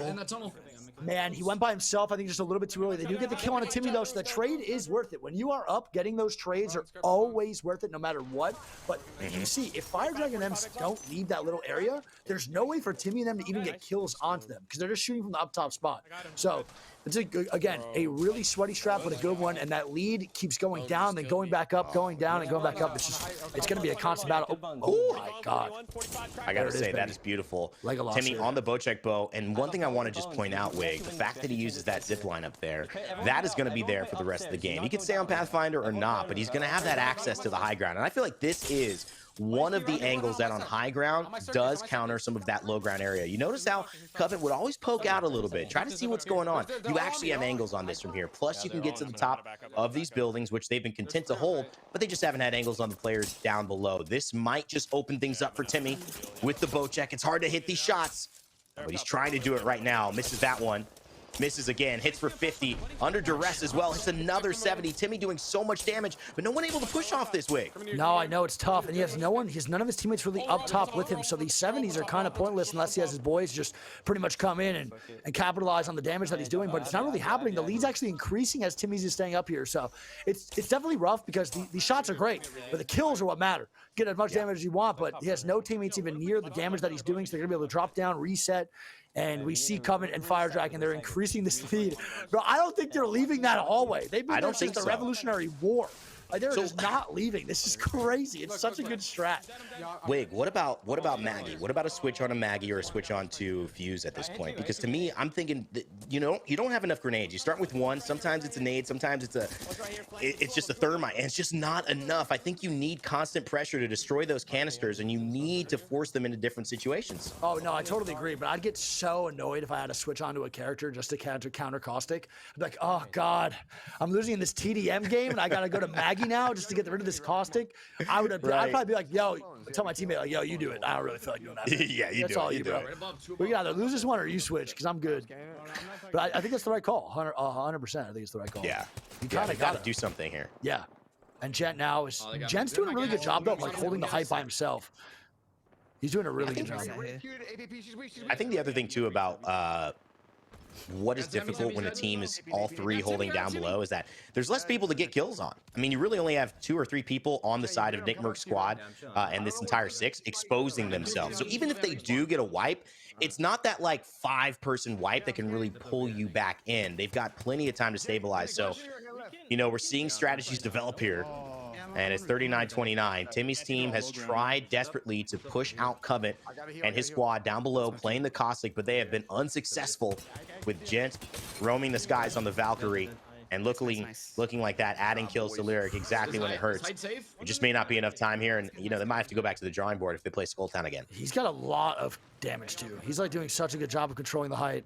And if you're Nick, man, Nick is a competitor. He's probably so happy he got the boy coming on his team just to sweat out right here, man. Like, this is a great feeling to have, because you're just having that teammate that's pretty much doing all like the dirty work where you don't want to do it and you want to frag out, and Cummins just completely happy with it, which is sick. That's a great trade too. Good job. And they're just increasing that lead, man. 12 kills now, difference. If Nick can stay up, it'd be even better. There's just teams all over him, and that's when you start to reach that other side where you just become pretty much dead. You have nothing else you can do at all. I mean, it's going to take one, right? If they get another wipe, I mean, let's say they get 3, right? And maybe they stay alive. That's 36-43. You start to have a chance, but they've got to do it again. And this is the thing, finding the momentum and running in as numbers. Yeah, Semi takes a lot. Yeah, this is bad now, and these are where the trades start to have to happen, but they go in, just get absolutely pummeled, and that lead is just going to keep going up. Zemi's not even helpful right now because he has to heal, so that push was a little bit of a counter to themselves. They kind of messed themselves over with that. You've got Nick Merck's squad just putting on a clinic. 4 heads and all. I mean, we talk about tripods, 4 heads, man. That's another option, for Nick and the crew. We love the way that they're putting in the energy to it. He was the one who told me, watching the stream a little bit, this could get a little sweaty. And he's got the experience and gears of playing these types of rounds, and I'm sure that he's educated the squad on how they really need to do it to be successful. 1 kill away, and the Bloodhound scan should make it easy. Nick wants it himself. He's going for it, and he's going to get it. That's a dub for Nick Merckx in the squad. Wow, that's a great job by Nick. They were moving like one whole unit, and you're not going to see that synergy for a lot of other teams, I'll tell you that much. That looked very sweaty and very calculated, and that shit makes me smile, baby. I love it. It gets me so hyped, dude. I love to see it. Stella here with the story we talked about, maybe the underdog, the Rocket League player, Nikki Justine, picking up the kill one more way, and her squad's going to get victory as well. Their first win of the day, if they can pull this one off. She's going to go down, but it should just be a moment before they can get to 50, and there it is. They get their first dub. Nice. Oh, she's so love happy. It. That makes me so happy. Hey, 300 hours looking pretty damn good, I'll tell you that much. Yeah. Looking pretty good. That's awesome. I have a feeling that was Sweet Dreams, who was also on that squad there. So maybe Nikki and Sweet paired up for that W. Now we see Sykes, Tifu, winner of the Streamer Bowl just a few weeks ago. Wig, you were at as well. Can he do it again here? One of the guys, man, that's just good at everything he does. It's just one of those dudes that can just play any video game. You expect the most out of him, and he provides it every time. He absolutely was a demon during that Sherman Bowl. I think I did 14 damage to him, maybe 1 time out of the 65 times he killed me. And it's just insane because he comes here and he competes with me on a professional level, right? Like, if I went into 1v1 with Tifu, he has a high chance of killing me almost every time. But I go into 1v1 with him over on Fortnite, there's not a world, So it's just, it kind of blows your mind a little bit how dynamic he is at the top level of both games. Well, you can see it right there. I mean, that's a man with barely anything in the background. It's all focused up front. Yeah, you know? yeah. No 100%. distractions. Not like me with all my little anime figures in the background, Yeah. bro. You don't give a crap about that. Yeah, I'm trying to distract you with all my stuff in the background, so you're not paying attention to my gameplay. Yeah, He's don't look like, at my no, there's bad nothing to look moves, at. man." Look at the screen. You love the honesty there. A couple of jokes, but I think Tfue, he keeps it all serious. Even getting the tap strafe in, just making sure he get hit his shots. Yeah, of course. He's keeping the nemesis charge. You know, that's what it was. Right. Yeah, he was That's pre-charging right, it. Wow, you're really seeing into his mind there the strategies. And I mean, how is this one looked? I mean, 21-22. I guess mid game. I thought we've seen some close ones. This is the closest one. Oh, yeah, for sure. We saw 26-36 last one, and then now it's just way closer. And I actually love that, dude. This is where I think it's going to be one of the sweaties. Because I think Sykes and Snipe Down are both so good when it comes down to the raw, like, gun skill 1v1s, especially with the controller, that they could just provide huge impact. But they're playing a weird comp, too. The Octane Valk and the Horizon. Oh, my God. The wide swing coming out. Good PK shots. That trade is always so clutch. So clutch. And they're versing a pretty good team, too, man. I like their pair up a lot. Presley, Design, and Lulu. That's a really good squad. She's queuing up. I just love the high ground here. Good comms as well from Lulu. Using the R301. Yeah, rocking her own We haven't skin. seen too much of that today. No, not at all. Definitely a weapon that, you know, has got a... Right here. He's right. I mean, it's had its moment in the sun. I'm not sure this is going to be the season for it. I hope not. Yes, especially with the nerf to its hip fire. I think that was the biggest thing that happened to it, which is unfortunate. But I mean, now the R9 is just absolutely disgusting. Do you like that trade still? I mean, the R9 has kind of had a few seasons off. Yes, because I love I am an R9 main. I am so happy about it. Same. What about you, Wig? Yeah, oh, no, yeah, 100%. I mean, that gun literally made my career. So to see that gun back, the only thing I'm mad about, man, is that longbow going to the damn crafter, dude. Because now I have to craft, I decide on a battery or a longbow, and I feel like it's just never worth the trade to get the longbow. So now I'm gonna be rocking probably just G7 R9 the whole season. I don't know if it's me, but I feel like the G7 is a little bit less impressive this season. I don't know why that is. I've usually touted it as the best gun in the game nearly all the time it's been used, but I don't know, maybe it's the Nemesis being used against me half the time, but maybe not doing as much as it was in the overall meta. We'll see, though. Still a lot to learn for those joining us as well in this TDM. First time we've seen it competitively, and the other thing is we've got 200K that we're giving away on the line, being earned by these pros. One of the biggest Apex prize pools you're going to see. And also right at the beginning of season 16, meaning you get to see what characters, all the changes to the new class system that they've introduced, as well as the new weapons and the buffs. So it's a great showcase, Wig, especially if you're just jumping back into Apex for the first time after a little while to see what's up. I think this is like, if there was let's say you were a new player, you never wanted to play Apex, you never tried it, right? And you were like way too discouraged because you felt like you waited too long. This is by far the best season to get back into it, or even try it in general. There's so much new stuff that I feel like a lot of people are going to be learning along with you. The only thing you have to catch up pretty much just on is mechanics. But this is definitely the best season to get back in there. We see players like, and content creators like Formal starting to get in Apex now, taking on some big time like ranked games. So it's really nice to see. And I'm a huge fan of the season. Apex needed some big change. I think they bought it, and I think it's only going to get better. Their communication has been better from Respawn. Everything seems to be on the up right now, and it definitely makes me smile because you just have so much faith in this game because it's so fun. I mean, we're watching a TDM sweat tournament full of pros. There's not many games where I'd want to watch this. No, not at all. I mean, not at all. But it somehow is just that much more interesting because of the uniqueness of it, I think, in the format. So huge shout out to Respawn adding this. They wanted to introduce a casual mode. They've done a good job of introducing different play styles and gun run and control and arenas. And if you want something even more casual or maybe a little bit of a mix between those, TDM is your go-to. So download it if you haven't. Make sure to try it out as well. Big shout outs to season 16 and shout outs to Respawn for hitting alongside Apex a brand new high in terms of concurrent players, over 600,000 on launch day. I think clearing that overall high score for that by about 150,000. So major props, well received. And you know, Stella, as well, as we get a little closer into this, you could tell that this game isn't just for casuals, which is rare. It's rare that you could see something get this competitive as well. Yeah, it's great. I love that they did start to incorporate more things for their casual audience, you know, with the whole lobbies with bots that they do have to go through. And they kind of have to graduate that class before they can move in with a lobby full of players, which is great. And also it keeps out Smurfs, but, you know, we're not going to get into that argument here. But yeah, I do love that there is so much about the Apex space, like, you know, from casuals to your really competitive audience. There's something there for everyone, and it's great, and I absolutely love that. And I think that that's something that, I mean, I'm going to go a little bit off topic here, but it is something that I think that Titanfall really struggled with, because I loved that game. But I think that a lot of people, when they decided to buy the game and it was on sale, by that time, the only people who were playing were the diehards who were really good. Yeah. And people didn't want to play because they're like, well, I can't even learn the game. I'm just getting absolutely wiped. So I'm really glad that Apex, that Respawn learned from their mistakes with that game, and they're translating that to Apex with future updates.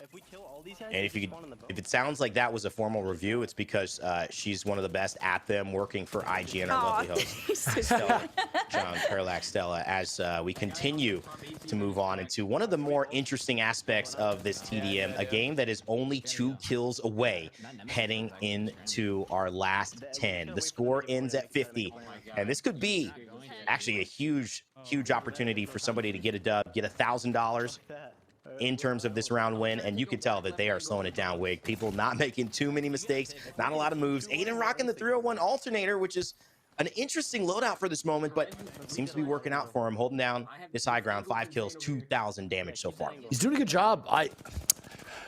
This is definitely the most competitive, and we're starting to see that team in the back that they're shooting at in the alleyway just not even pushing up or like peeking their heads. They're trying to just hold their own with some long-range shots.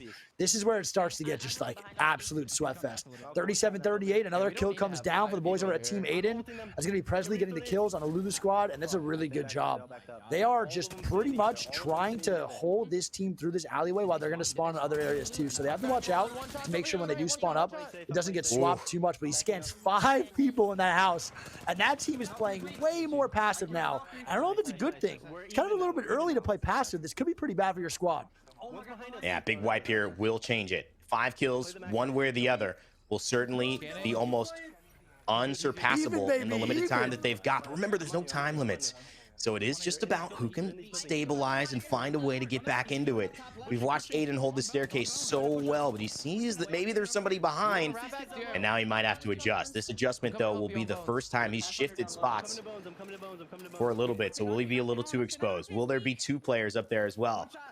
Seems confident that he should have this out, but danger can strike at any moment. They're going for it, Wig. They're going up, and the horizon lift. They're going to lose accuracy up here. That was one of the big changes. Aiden misses it. Oh, and he leaves his teammate up there, and that is huge. Aiden goes down. It's a great idea, but it's not good execution, and that just actually allows the other team to take a 1-kill lead. That's huge too, man. Like I said, like when it comes down to these kills, these late game kills, it's going to be the deciding factor. And like that, man, 4. Goes up 4 just off of Aiden's death. Wow. It causes a huge domino effect. And we're going to see maybe even Lulu going down here. This could be bad right now for Team Lulu. This is pretty rough. Oh, there no. it is. That's what I'm saying. That's where it gets rough, man. 44. You could see just on, you know, the top of a pin, it just balanced itself, and then all of a sudden it came down. Snipe down. Tfue Sykes waiting for that moment, and now they've got the high ground, and they're looking to take advantage of it. They drop down in 90 on the PK to face Snipe down. He's not going to get the kill there, but Presley will fall thanks to his teammate. Now it's 47-41, Wig. 3 more kills, and Snipe Down squad will take the W. All they got to do is trade. Literally just trade their life. They're going to be good to go. Sykes gets another one. They get the trade. Doesn't matter. And that's all you have to do. It is a little bit nerve-wracking, though. There could be a momentum shift. No, it's not going to be that. That's a great job by Snipe Down. Good PK shots. Needs to play his life here. No reason to die. Gonna full heal. And you see that sweaty aspect right here coming out from the pros. They go far back to make sure they don't die. All they need is 1 kill. That's all they need. Design going to pick up 1 here on 72. He's going to pick up 2 on the Tfue and 72 hours. And all they need is 6 now. But don't forget, the 1 for 6. That's all they need to do. This would be a crazy comeback. You have to roll as 3, and they know it. There's no way somehow all 3 of them could die, right? That certainly couldn't happen here. But they are in a little bit of a corner, and there are some arc stars. Getting aggressive might just be the one thing that could hurt them, especially knowing that they've just got 1 kill away. 99-72. Snipe shuts it down, and that's a W there. So close, yet so far for the team pushing, and that'll be a win for Snipe.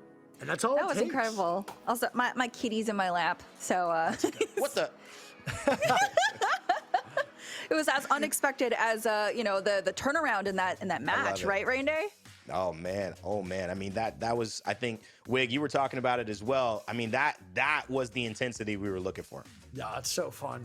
And you see that one little mess up from Aiden right there, pretty much costing a huge ricochet to go down. They start losing lives left and right. And that 4-point gap, the 4-kill gap, when that starts to hit, that just sucks to see. It's demoralizing for a lot of the teammates.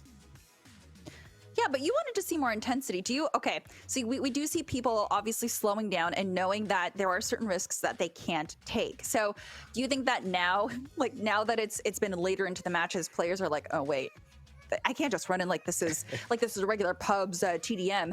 I actually need to focus. Do you think that we're going to see people slow down even at the start, Nicewig? Yeah, I think teams that are going to be like borderline about to lose out of like their record to go like 0-3 or like 1-3 or 1-2, whatever it may be. I think we're going to see a lot of teams start to slow it down just a little bit, or maybe even try to strategize a little bit more. I feel like those first 2 games when you start to play, you just want to get kills and just go in, and that's about it. But I think when you start to see that record starting to get a little bit more negative, you're probably like, oh, okay, maybe we should actually rethink some stuff because it's not going well. All right, great. Well, we'll give the casters and players a little bit of a break so that we can get them to, get their thoughts and strategies back together. So we'll see you in a little bit. I gotta pee, man. Perfect timing. Woo!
When we get that next break. Oh my God. All right. You know what? Info for water bottles. Let's go ahead and look at the standings, the things that people actually care about.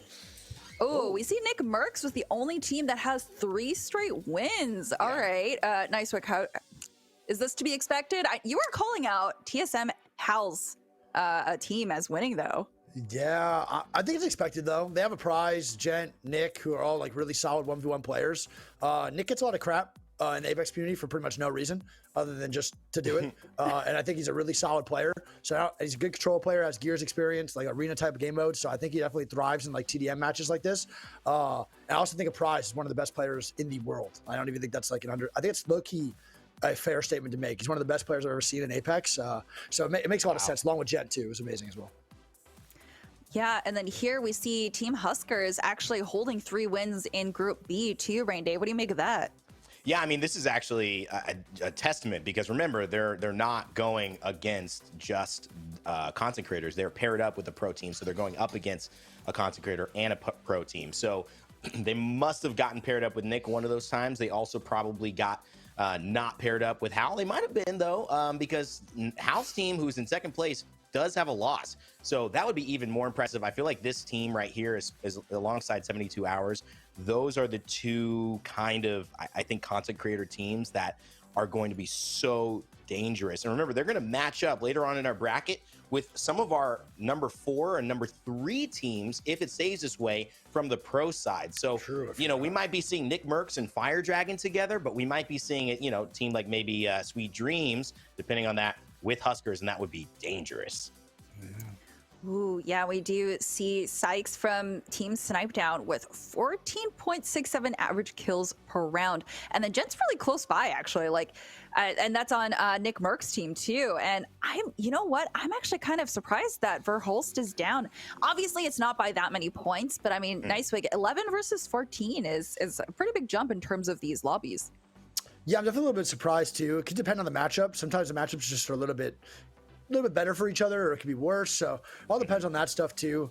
I think it definitely makes sense if we saw like Verhulst pop off in the next like couple games, stuff like that. He's definitely one hell of a player. Sometimes it just takes a little bit to warm up, and he'll be good to go.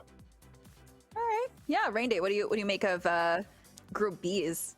Well, Solidify, I think, is a very interesting player. Obviously one of those young guns who's absolutely dominating. Doesn't have that many YouTube subscribers. 493, got about 1,600 Twitter followers, and so clearly like a kind of an up and coming, it seems like, player and maybe content creator. So the fact that there's such success so far in terms of getting to the top spot now, 3-4 games in a row. Yeah. I'm very impressed. So, this is somebody who streamed only 8 viewers on the stream too. Go show some love to Solidify. Clearly fragging out. I feel like this is somebody we were going to be hearing about in the near future. I love that. Yeah, let's see if we can see their game right away, because we have the next game ready for you. But this is fast. I love this. All right. Nice, Wig. Take it away. Yeah, this is fast. It's great. You're ready? I'm sorry. No, you're good. No, it is fast. And I was going to say, that's one thing that I feel like with Apex customs and tournaments takes a long time to get in between the games, but this one's pretty quick. I am missing the little bit of the in-game crap talk between the teams, like ALGS. It will be fun to see what everyone has to say to each other, but it's nice to see the Vantage. That's interesting. That might be one pick I did not expect to see it all today. Yeah, I did not expect to see this either, but the idea of Vantage is actually extremely valuable. Didn't come out to, a lot of, I think, general anger. Some legends do not make the community happy. Some, in terms of just play style, she actually was, I think, really well received. People love the sniping. They love like the aspect of her, but was never considered professional, a high level. I think it was just more of, this is a fun legend to play. Has a movement skill, has a snipe. Oh. Uh-oh. Did we lose Rain Day, Rain no! Day? My man. Uh-oh. So Rain Day's down after the count, but I was... I feel so bad. That was such a good detailed insight too from the boy. But no, he's right. Vantage was kind of looked at like a joke a little bit when she was released. I, however, was playing her a ton. I loved Vantage when she was released. I thought she was such a fun legend. And everyone was like, bro, she's so bad. Why are you even playing her? Why are you giving her time? Yeah, no, dude, I got so many people in my chat like, why are you wasting time playing her? So I think she's great. One thing though that I can't stand about her is that her voice lines don't stop. They don't. Okay, but they did get rid of her joke lines and stuff. Thank They God. got rid of a lot of Yeah. that, and she Yeah. did talk a little bit more than what a lot of people expected. But I 100%. absolutely agree with you. Vantage was so viable, especially since she was released when Kings Canyon was actually the ranked map for that season. And are you kidding me? Her snipes could go so long, so it was really huge to have her on your team. Agreed. It's also like I don't know how much she's helpful within like a TDM aspect, but the armor, the way that you can see your team, like the enemy's armor, and see if it's like a 2-man, 3-man, or a solo, is so good for BR. And now with like the classes and stuff, and her being able to hit that beacon to like scan the whole map, I actually think she's pretty damn viable. I think she's a great legend.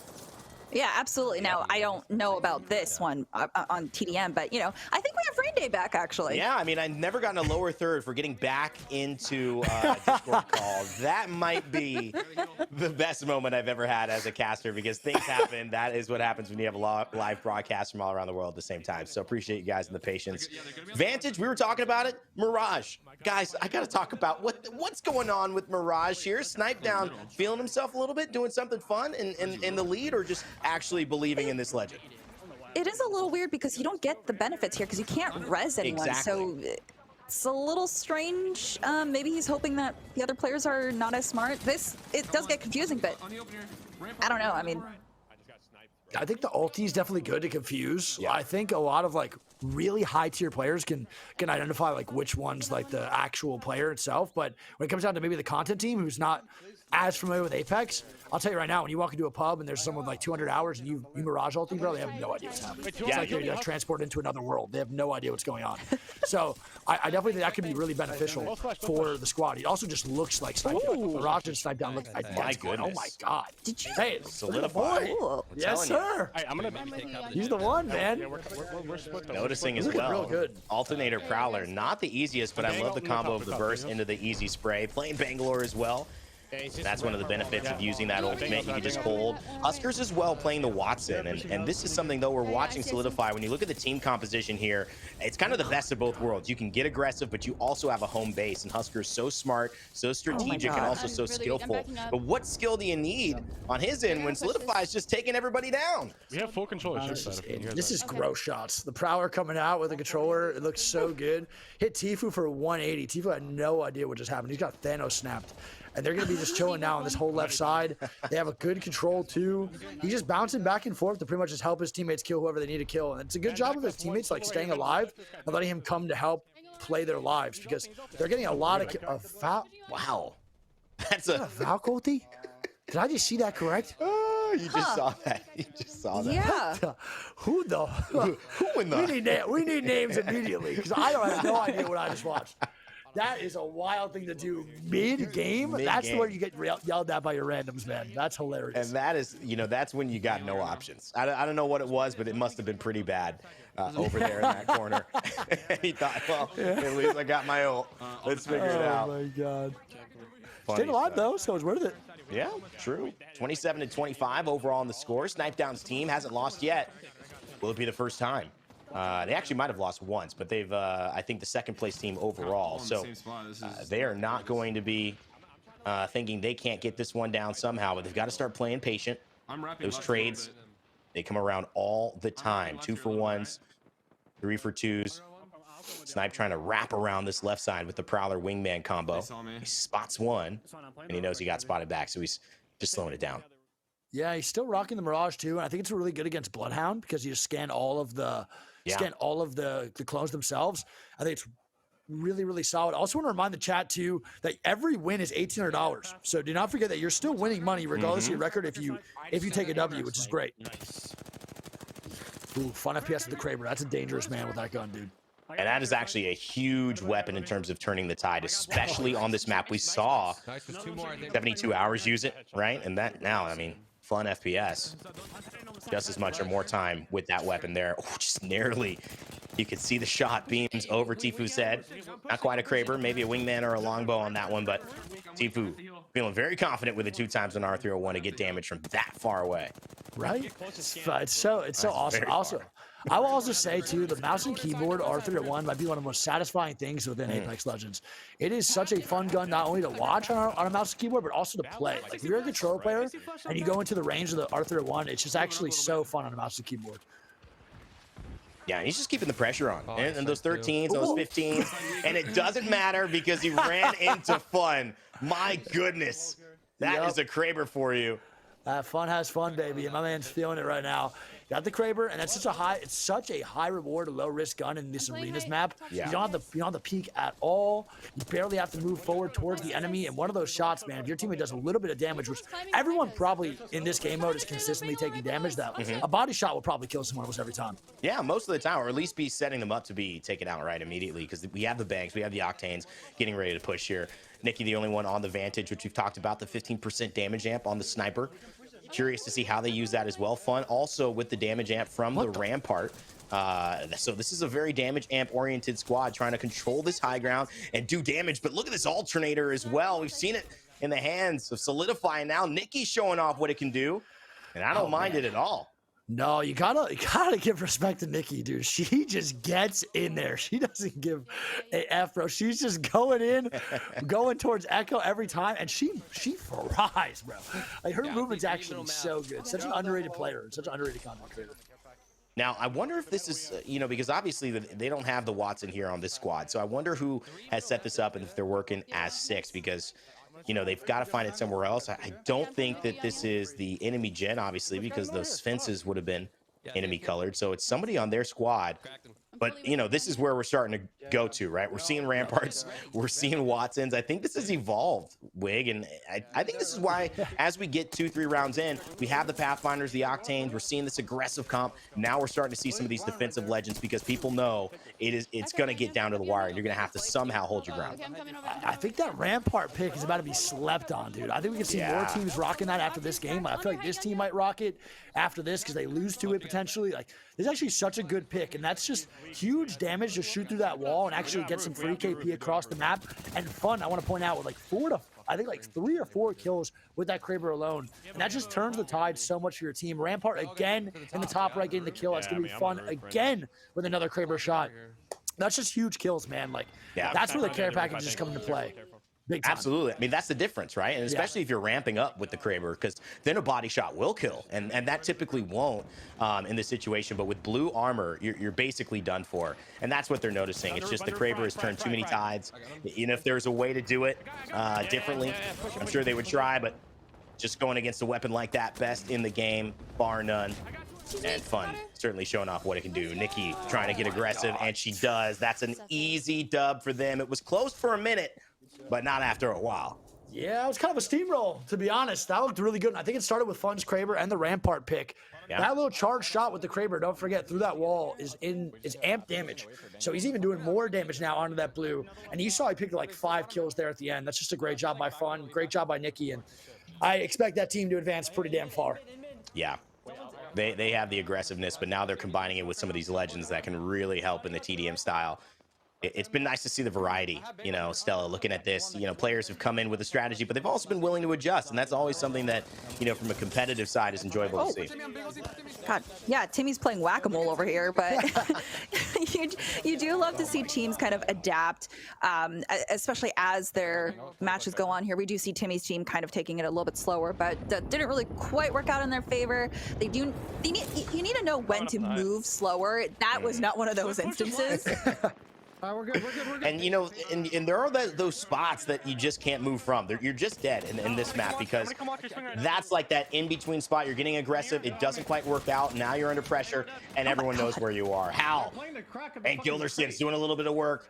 Stunning as well, finding a kill. It seems like this one is going to go the way of Hal, but you have to be patient. 6 kills. We saw how fast 4 kills could happen on the other side, and that would literally make this a tight one heading into 50.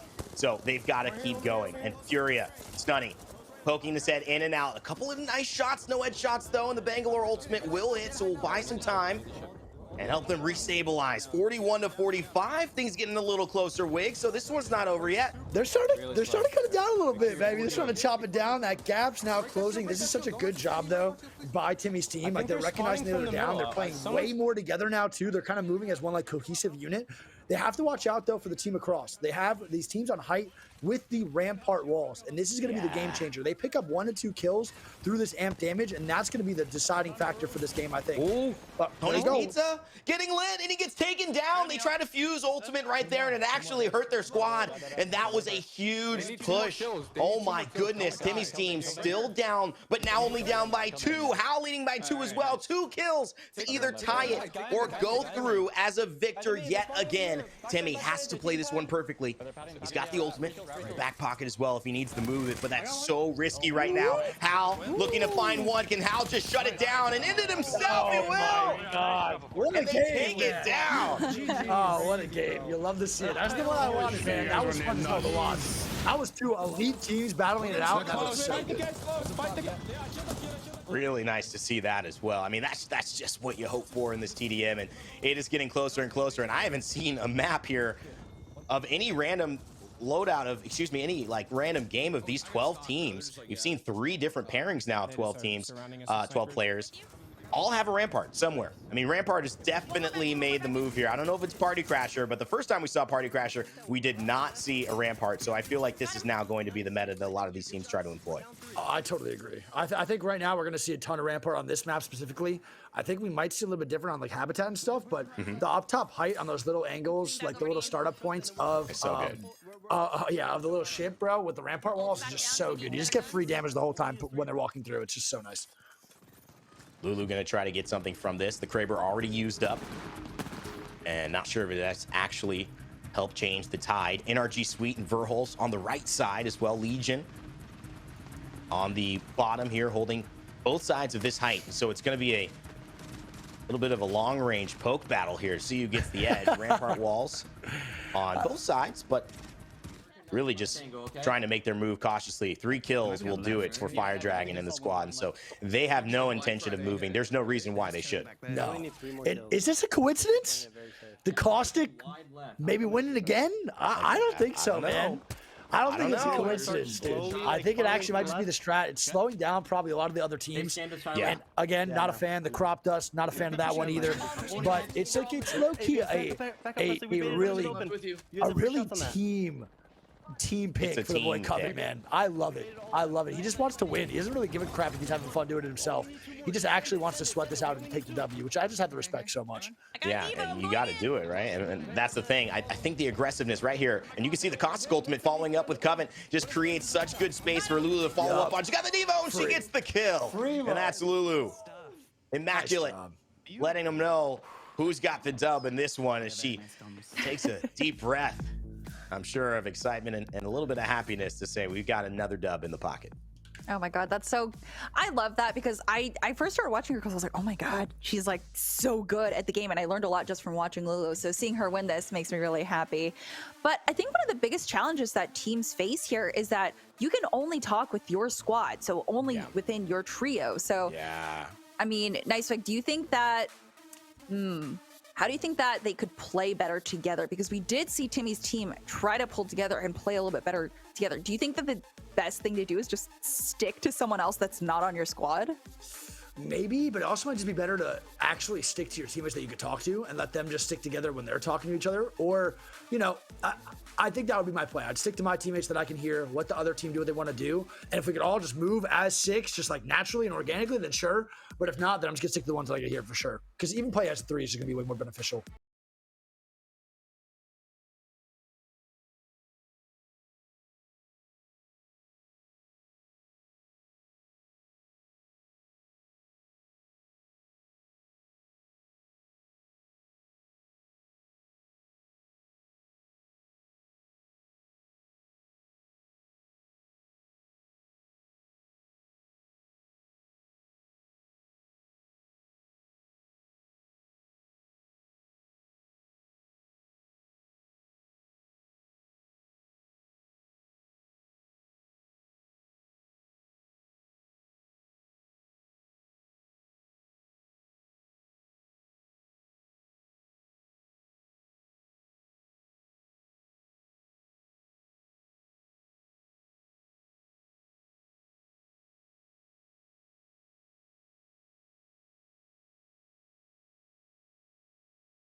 Welcome back to Twitch Rivals. I'm Stella Chung, and it's time to help gamers and streamers save on their taxes with Deduct or Don't, presented by TurboTax.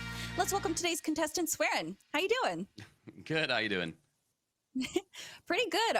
Ready to save, and taxes is such a stressful time of day and year. So I'm really excited. We are joined today by CPA and TurboTax expert Lisa, who will be providing us all the answers for today's game. Hi, Lisa. Thank you so much for joining us today. Hi, thank you for having me. Okay, so here's how this works. I'm going to ask Swearin a series of tax scenario questions, and you'll have to answer whether or not to deduct or don't. With each correct answer,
You know, I gotta say, Wig, I've been doing my taxes with TurboTax for about 8 years, I gotta say. And one thing that I do feel that streamers and people who are in content creation don't get a leg up on without being told or guided to that with a parent or someone who knows is actually taxes. And so, I mean, you know, it's something that's very important. You gotta understand that as you grow as a creator, taxes become a real big thing, and TurboTax has definitely got your back.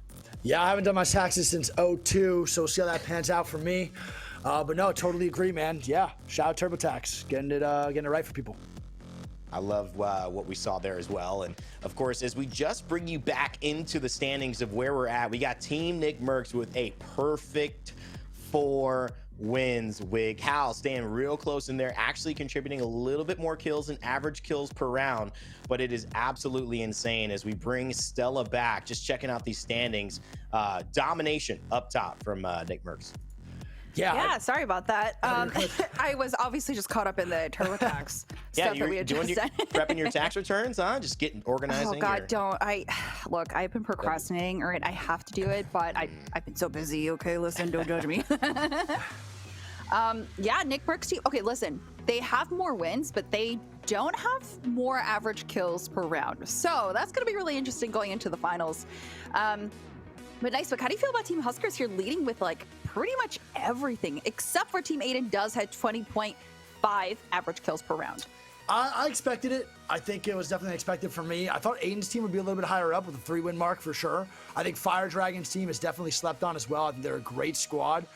They get some experience. They have some experience at Apex, so definitely understand that one and two. They're not really contributing like a crazy high kills, but I think they're playing the team comp with Coven, that they're playing really defensive and helping their other partners out a lot, the other trio, and that's what I want to see. That's team play. That's good stuff. Yeah. Ooh, we see Gent leading with average kills per round for 14 on Team Nick Mercs here, and then Yanya 13.5. I mean, the 0.5. Listen, that's like, you know, it's basically the same thing. yeah. We're only going in 0.25s and 0.5s here, clearly. So you know, we got 4 games that you're averaging this out and getting these dubs and kills. But here's the thing: it has actually shifted. So it's now only like a 0.5 away or 1.5 away. It used to be 15.5 that Gent was. So he's dropped down, and Yanya has gone up. That is a good sign for baby Nikki. That is also a good sign for Nick Mercs because they haven't lost at all. But Solidify, we saw the young Gunna taking down people with the Prowler and the Alternator as well. This is the real deal.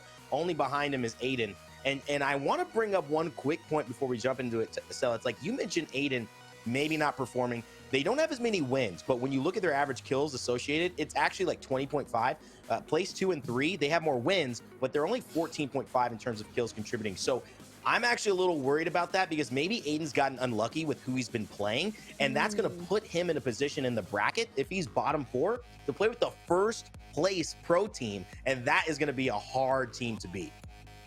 Yeah, I mean, we know that they can be fraggers here, right? So hopefully maybe they can just push and play for themselves. Who knows? But it is really hard because it is still a team of 6 that you have to play against. So I guess we're going to find out here. All right. Thank you so much, Stella. Game is ready. We'll be checking back intermittently, but we're back on Nice Wig's least favorite map, and maybe turning into his medium, not least favorite map. I don't know how to describe it now. I'm getting there. His warm-up map, you know, his tepid map, slightly getting used to it. And maybe Nikki really rocking the Vantage again. I don't know if the 15% bonus damage is really worth it for this character because her movement is a bit clunky and her escape is not nearly as good as some of those like Octane or even Bangalore with the smoke. But I like the direction that they're heading, Wig, and I guess they're sticking to it. I don't think it's horrible. I think the character pick's okay. For these shots up top to the down below area, I think it actually might be pretty good on Habitat for the sniper. Might actually help you just a little bit more, get that 50%, and then there's some repeater shots go in and get that free kills. But I don't know. I'm curious to see because Habitat I feel like plays out differently than every other map. Again, I was a Habitat hater, and now it's kind of warmed up to me. So I'm kind of a Habitat hater. Yeah, that sounds really bad. Actually, that sounds bad. That sounds horrible, bro. Yeah. No, I hate the map Habitat. Jesus Christmas. You're gonna have some conservationists, man. After you in a second. My bad. On me. That's not my bad. But I actually think this map might be pretty good advantage for sure. All right, well, already you can see Unrational pushing with the Wraith. Things we don't mention too often, but Wraith being out of the meta so much also has one of the smaller hitboxes in Apex Legends, always has. And these characters, naturally in these close-up fights, are going to have a little bit of an advantage, though. A lot of them have been countered by taking a little bit more damage, 5% to be in fact, because of that hitbox advantage. Gent now on the Mirage. Again, seeing another Mirage. We saw Snipe Down. Now we're seeing Gent. Nick Mercs gets taken out here. But they're still doing pretty well. 12-14 overall, and the score is going to go up to 15-12 now. Yeah, it's honestly like it's not a bad strategy using the Mirage. I'm totally okay with it. think it actually might just be on the same tier as the Vantage. But if Baby Nikki can hit these sniper shots, I want to see if she does. Bop! Ooh, dome piece. It's a great shot. And you have to wait for a little bit another one though. That's the only problem. I wish Vantage was a little bit faster on the ulti, and then she just gets charged at by a full 2-man. I think if 100%. Vantage's ulti was a little bit quicker, I actually think she'd be used way more. I completely agree with you. I think that needs to charge up nearly as fast as like kind of Loba's ult, because I feel like the value in that, what you're giving up strategic value, you're getting in some offensive value if you want to get a little more aggressive. And it's not even that punishing, right? Because you really are only doing 50 damage, a little bit more with 63 or something if you hit a headshot. I just think Vantage, one of the coolest things about her, you can run SMG, you can run a shotgun, and you can have a sniper. A lot of utility. Give her more of that. Love to see that change to her in the next season, but right now already enough good changes happening. You can see Yanya, Fun FPS, decide, hey, we want that mark, Nikki. Keep shooting for us, because guess what? We're going in. Yep, that's what's going to provide every time. The mark is actually so good. It's just like great opener for your teammates pretty much every time. And it's going to open up huge for Yanya too, specifically. Grapple on in, get that kill, easy damage, especially with the Prowler and the Repeater. And this is his go-to weapon, man. Yanya in ALGS has nothing but repeaters on him every goddamn time. He's never caught lacking without the Repeater. So this is a great combo for him. A controller Prowler and the Repeater, which is just his best gun. 19 years old from Mexico as well. Yanya, over $40,000 in earnings. Definitely added some more to the bucket in ALGS London. So one of the players you have to watch out. In terms of raw aim, there's not that much better, Stella. Yeah, y'all were talking about the, oh my goodness, what was it, the Scout, and I think a lot of people choose the 30-30 over that just because it has a little bit, it's basically like a long-range wingman, right? Yeah. And now you do have the Skull Piercer attachment on it, which we don't have for TDM currently, but yeah, it is one of those things that is just a little bit better than the G7 Scout currently. I'm getting pushed in smoke. No, I agree. That thought too. Yeah, I think the G7's good. I think the Repeater actually might be just easier than the G7 as well. Yeah. The fire rate's a little bit easier. Like the bullet, like the recoil is not as crazy. I actually would, if I'm a new player, I'd pick up the Repeater way more over the G7. It's been one of those weapons that is like at times, not been people's favorites to use. Had a little bit of an off rhythm, especially coming in late into Apex Legends, trying to stand out in some ways in terms of fire rate and kind of holding down the damage for the max damage you can get on those bullets. But it's really found its place as a niche weapon and a long range weapon. Very much like the triple take as well, which has gone in and out of value. We had a few seasons ago where it was one of the best weapons in the game in terms of this sniper role, and now it's kind of settled back into what it's traditionally done. Definitely some faster charging times, which has been great quality of life from the long range play. And of course, it's very easy to at least get one of those 3 bullets that the triple take shoots at your target. So using that as Legion and holding down with the fuse, again, a pick I love. Wig, I've been talking about it all day, just a pressure from range. I'm with you guys. Yeah, it's so fun to watch too, man. This would 100% be me. Yeah. I'd be posting up with a longbow, bro, just looking for shots. I don't even care if we lose. Just want to see the damage markers go down, man. I think my most satisfying thing about Apex is watching these long-range shots. And there's no better feeling like when your teammate's dying and you look above them, you kill that guy that's looking down at them before they die, and you're just like that saving grace from out of nowhere, dude, hitting like the 700 damage longbow shot to the dome piece. Like, Oh, man. it's just the best feeling, man. So I actually love this style. Okay, we should push It's definitely my the right favorite to play, then. for sure. Together. Good comms, by the way, too. This is great comms. Oh, they're Trying to far, get the they're group far. Don't together do as that. well, 28 to 24. We should back up to our team. Yeah, back up, you guys. And obviously just playing conservatively as well. And it's starting earlier. I think that's the thing too. We saw this, the kind of the conservative play Wig happen around 35, maybe 37. People started to notice. Now we're seeing it like 25 to 28 in terms of like really holding, not getting aggressive anymore and playing for end game. So it's going to kind of trend that way over the course of our now final few rounds before we start getting into our bracket stage. Totally. And people are going to start to, see that leaderboard, and they're going to see they're not doing well. And they might actually just start to get a little bit more, just even subconsciously, just more passive because they want to try to secure that first win. And they're going to be playing just a little bit back, trying to get some long range shots like we're seeing with the triple take here from Legion the whole time. And I love it, man. I think that's what is going to make it more exciting down the line, especially when we see the finals and just feel a little bit more elimination rounds. We're going to see some real sweat if we're seeing it already here. Two shots really connecting, but not doing damage, and he realizes it's the same teammate. Legion's funny, man. I can't. Legion's so funny. You gotta love it. But here it is. They're getting aggressive. One player goes in and out. It's a Fuse ultimate. I like the idea of it. Actually catches one. And that is going to be good to break the damage. He probably is still there, and this is what the Knuckle Cluster is all about. Just firing into the smoke. Maybe he'll connect something, but behind him, he gets aggressed on too. That's a Mirage. I believe we knew who was playing that. 72 Hours is the Mirage, and so that is going to be a problem for him as he goes down as well in the engagement. Gentrifying also on the Mirage too. So they're going to be having 2 of those in the lobby. It's going to be tough. Nick cracking 1, and they're now in the lead only by 2 here. So things starting to get intense for the team that is undefeated so far in this tournament. Forehead shining, repeater sending. So it's love, man. That's the M-Fam way, baby. You love to see it. You know he is locked in right now, bro. There's nothing that's going to take Nick out of focus, and he needs to get some big kills here because 31-30. Once the team starts to take away just a little bit more, it's coming back. They need to get the trade. And there we go. The trade does come out just a little bit, but they do lose another one in the process. And there it is. Look at that kick up, man. 35-31.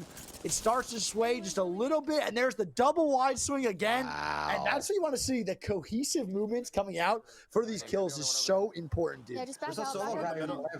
And we've got a couple of teams that are, I know, we've got a couple of teams that are close to tying. If you see on your left-hand side, our tiebreakers, it's our trio's average kills per round and our trio's total kill contribution. So first it's going to be average kills based on how well you've done over the average of your games, but then it's just total kills in general. That'll be our second tiebreaker as well, which be very hard to separate at this point.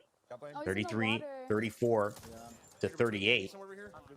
As Reader, Legion, Unrational trying to stay together like they've been doing for the rest of this. Rocking the Fuse, Wraith, and Bangalore and their squad. Tons of smoke all around, but Digi-Threats too, to make things easy as they realize, all right, 11 kills now. We cannot let any more go, otherwise it's going to get out of reach.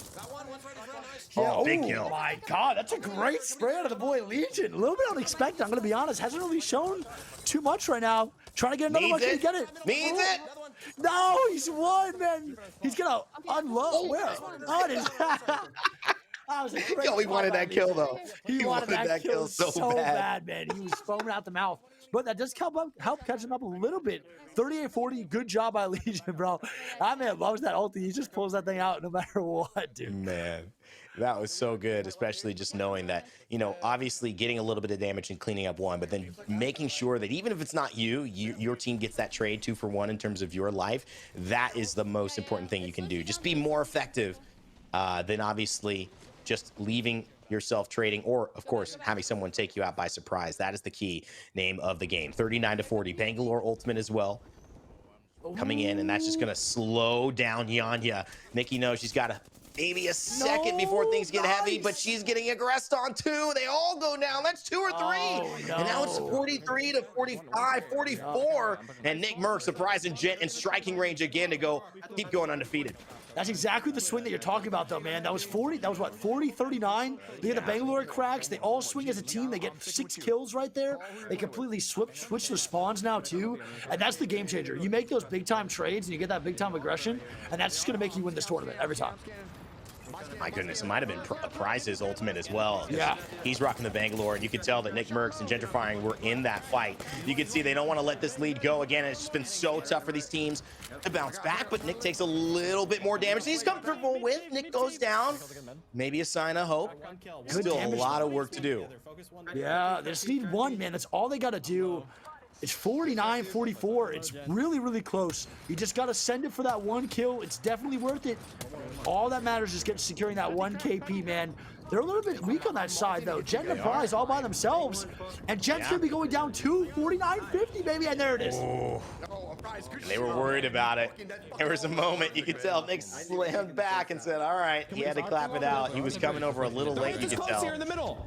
But they get another dub. They are undefeated, our only undefeated team here. Now it's headed to another game happening simultaneously. NRG Sweet playing along with Verholz, the winners of London with TSM, and then of course Kine again on the Mirage. There is something about this Mirage that players are loving. Wig, there's no doubt about it. Yeah, I don't know what's going. Definitely not the heirloom, tell you that much. No. But no shade to the Mirage, man. It's all 3 of you guys out there. It's all good. 3 of them, yeah. Yeah. No worries. But I would definitely say that the Mirage aspect is definitely just the scans for sure. There's two back. Without a doubt. Yeah, we gotta stop Yeah. playing those. Yeah, 32 that is 32 though, Rain. I want to say that again. My bad for cutting you off. But 32 no. 32, big dog. this is huge, especially I want to see how Huskers Watson like holds up on a situation like this because yes, you could fence these areas, but typically we were talking about the other side of the map being a little more effective to hold and get an advantage. Right now, no advantage gotten as well. So stabilization is the name of the game. You can see not only just the mouse and keyboard, but also the right hand moving with aim. That is so impressive. Huskers has been one to do it and do it again on multiple different games and started out one of the best players in Apex early on as this game released. He's now with Solidify and Allman, who are showing that they know how to play as well. Look at that, the R99. It's supposed to be a close range weapon. I think you missed that memo. No, sir. That gun's got a lot of versatility, man. One of my favorite guns in Apex history. That and the PK are like my two favorite weapons, I think, along with the longbow. Satisfying. It's so satisfying. There's something so amazing about it, along with the longbow too. It's just the easy sprays. But we're seeing these tight games, man. 37-35. Oh my goodness, that's got to be Timmy or somebody It's just gotta sending be. that. It's got to be. That guy just went absolutely wacky. And you see that grapple across, man, and Pathfinder just adds so much flavor to the game. I hope that legend is always played until this game dies, bro. It is. Hopefully this game never dies, but I want this. I need that character to always be involved in the mix, dude. It's so fun to watch. Huskers can't live here as well, and I think that's the key. If he would have, that would have been a kill by almost any other squad at any other time. Certainly in my TDM games, and I'm sure in most of yours, you never get around that corner. But it's also Timmy, like you'd mentioned, on the Pathfinder, and so if you are around the corner, he'll be closely following you thereafter, and he is closened up this game now within 3 kills, but it is down to the wire. Huskers has held that left side. They just got the kill on him, so he'll be rezzing. And I think Timmy and them, they're trying to find the right spawns really to aggress on. 98% too for Sunny on the Rolling Thunder. And so it's a matter of how well do they use this ult to really push out Timmy. Well, it's called multiple things I've learned so much from you guys, man. I swear. Well, actually, if it ever gets a kill, or back in the day when it would get a kill, it would say creeping barrage. Yeah. And so I think it was in the code, and some respawn dev is going to have to say this in the code changed, and then when they put it out in terms of the character selection, it actually said Rolling Thunder, and so you would call it one thing, and then it would say something else, and so people would say, no, it's called this, no, it's called that. So I've never gotten an official response on it, but pretty much either one works. I actually did not know any of the names of the abilities, dude. I played like how many hours of this game, and then I watched the main broadcast, and y'all were using like the fancy words for them, and I was like, no way. I was like, I called it a Falco feed face, and y'all were actually giving like a real name to it. I was like, there's no shout. Skyward dive, yeah. Yeah. See, I still didn't even know that. I just learned that one now. I had no clue. It's crazy. Hey man, we got a job. One of them is just learning some names. You know what I mean? It's like it's I could ask for something a little bit worse. I'm okay with that. Plus, it's a trick, bro. It's how you sound a little smarter. Yeah. No, I'm not gonna lie, bro. You sound really smart when you say it. They're all spawning over there. They're all You spawning. sound like you sound like you know your games. That's right. 46-42. You hear the comms right now? The passion? We got spawns. I mean, it doesn't get any better than that, baby. Ooh, Huskers too going down. That's Allman as well. They are getting absolutely fried. You can tell tension at an all-time high. He gets the crack right back as well. And there is that Bangalore ultimate artillery strike, creeping barrage. All you need to know it's going to hurt if you're in it. And there's Huskers standing to the side, getting that med kit off. That is dangerous for Verholst and squad. They know they cannot continue to allow kills to go in. It's going to be a Watson Gen, and the interception pylon's going to do just that and intercept the dog. As Huskers and squad take the win. Oh, you love to see it, bro. The comms right there just got me hyped. That was awesome to hear, man. That was so good. That was a huge gen, by the way. That would have absolutely slowed him down there. So Huskers have been doing really great. Oh my goodness, that has been just incredible. So a lot more Bangalores. Yeah. But nice, like I'm curious, what do you feel like is the best care package weapon that people should be picking up right now? RE45 or Kraber for sure. I think actually the Kraber without a doubt. Really? Yeah. Okay.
give up your spot to have an impact and get instant kills. And you could see these like 42, 38s we're getting into. There's one weapon that if you got on the 38 team side that would literally even it up, it would be a Kraber. And you saw it with Fun, you saw it with 72 hours.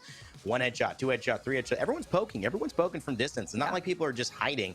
So I really think that, you know, I don't know. I could see a Loba being on one of these teams just to prioritize late game when those care packages drop, trying to just scoop that Kraber instantly. I think it's actually a good call. Yeah, absolutely. Speaking of evening things out, let's take a look at the standings and see where everyone's at right now. I'll tell you what, Hal is doing really well, even though Nick has won all these games. Yeah. Look at that. I mean, 32.4 average kills per round. Kills contribution as well, the highest in the game. They I don't know what happened when they lost that game. Maybe they went up against Nick's team, but that is clearly a team we haven't watched a lot today, but is like a contender to win it all. Yeah, nice pick. Are you surprised to see Sweet Dreams team in 7th place in Group A? Yeah, definitely a little bit surprised for sure, without a doubt. I wonder if those scores are right. I thought he had 3 wins. I could be wrong on that, but pretty sure they had 3. So might see a little bit of change in standings here. But Noko's team, 0 wins. Yeah, that's how it goes, Match. Really tried not to cast or curse them, but apparently me even talking about them and them being my friend just immediately transferred over. Yep. So GG's. Sorry, guys. Yeah. And Noko actually texted me in between the game and said, "You cast or cursed us. What's wrong with you?" So there you go. Learn. You got to learn, man. It's okay. Yeah. You're not getting invited to the next Korean barbecue outing, dude. You're not. I'm sorry. Just sleeping on the couch, man. That's my bad. Yeah, well, Rainy, how do you feel about Team Huskers still leading really strong here? 5 wins and 20.6 average kills per round. I mean, undefeated. I mean, no matter where Team Huskers goes, it's clear that they've given the boost to any other team that they've been playing with because they're also undefeated. And so these two teams winning all of the time, swapping around. They won't be on the same team, obviously, when it gets down to the bracket. I don't think there's a chance that can happen. But they're going to be significant threats when you head into these semifinals and these finals. We only got 2 more rounds to determine that. So it's going to be super fun to see if they can keep it up, or maybe some type of strategy in the semifinals and finals where teams really come together and have a chat about what we should do to win. And depending on the map, will make a difference from some of these teams that have been fragging over everybody.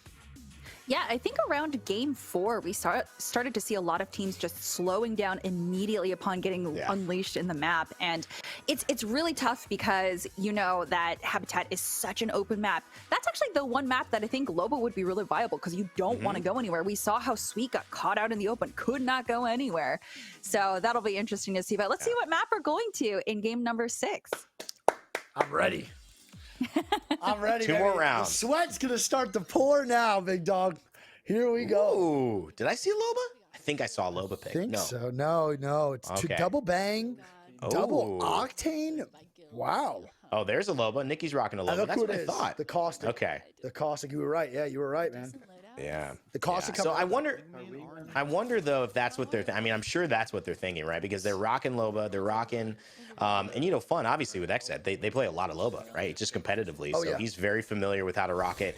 Probably, you know, Nikki doesn't need any advice, but if there's one person who's done it at a high level to give the advice, Fun would be a great one to do it. And they've got Yanya to push, so I actually really like their squad. And rush to the high ground, which is what you do on this map. They've set up the walls already, going against another Rampart on that side, and Nikki avoiding the grenade early on. Does good damage in return. That's a good job by Nikki. Yanya, right when you said that too. You have Yanya to push, gets one clip by Hal, immediately dies. And it's going to start off 2-0 for Hal's team.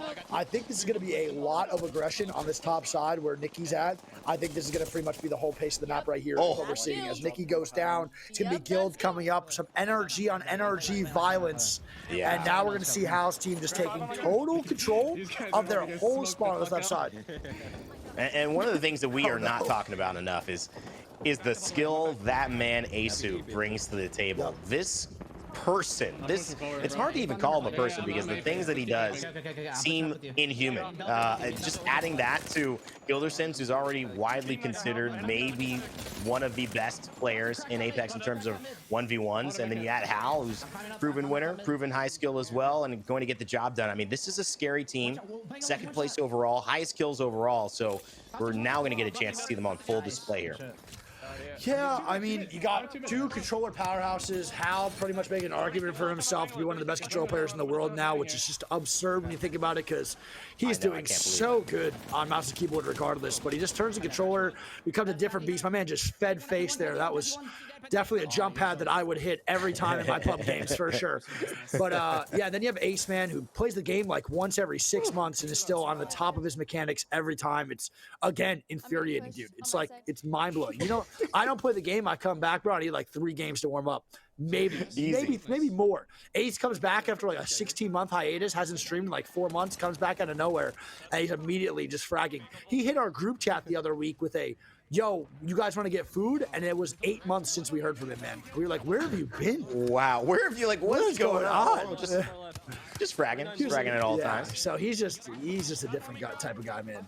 He's a big dog. He's just a different beast right there. Yeah. Absolutely. There's levels to this thing. Oh, 100%. Ace, one of the best FPS players I think we have seen in the last 5-10 years. And no doubt about it, if you've seen his work, no matter where he's been.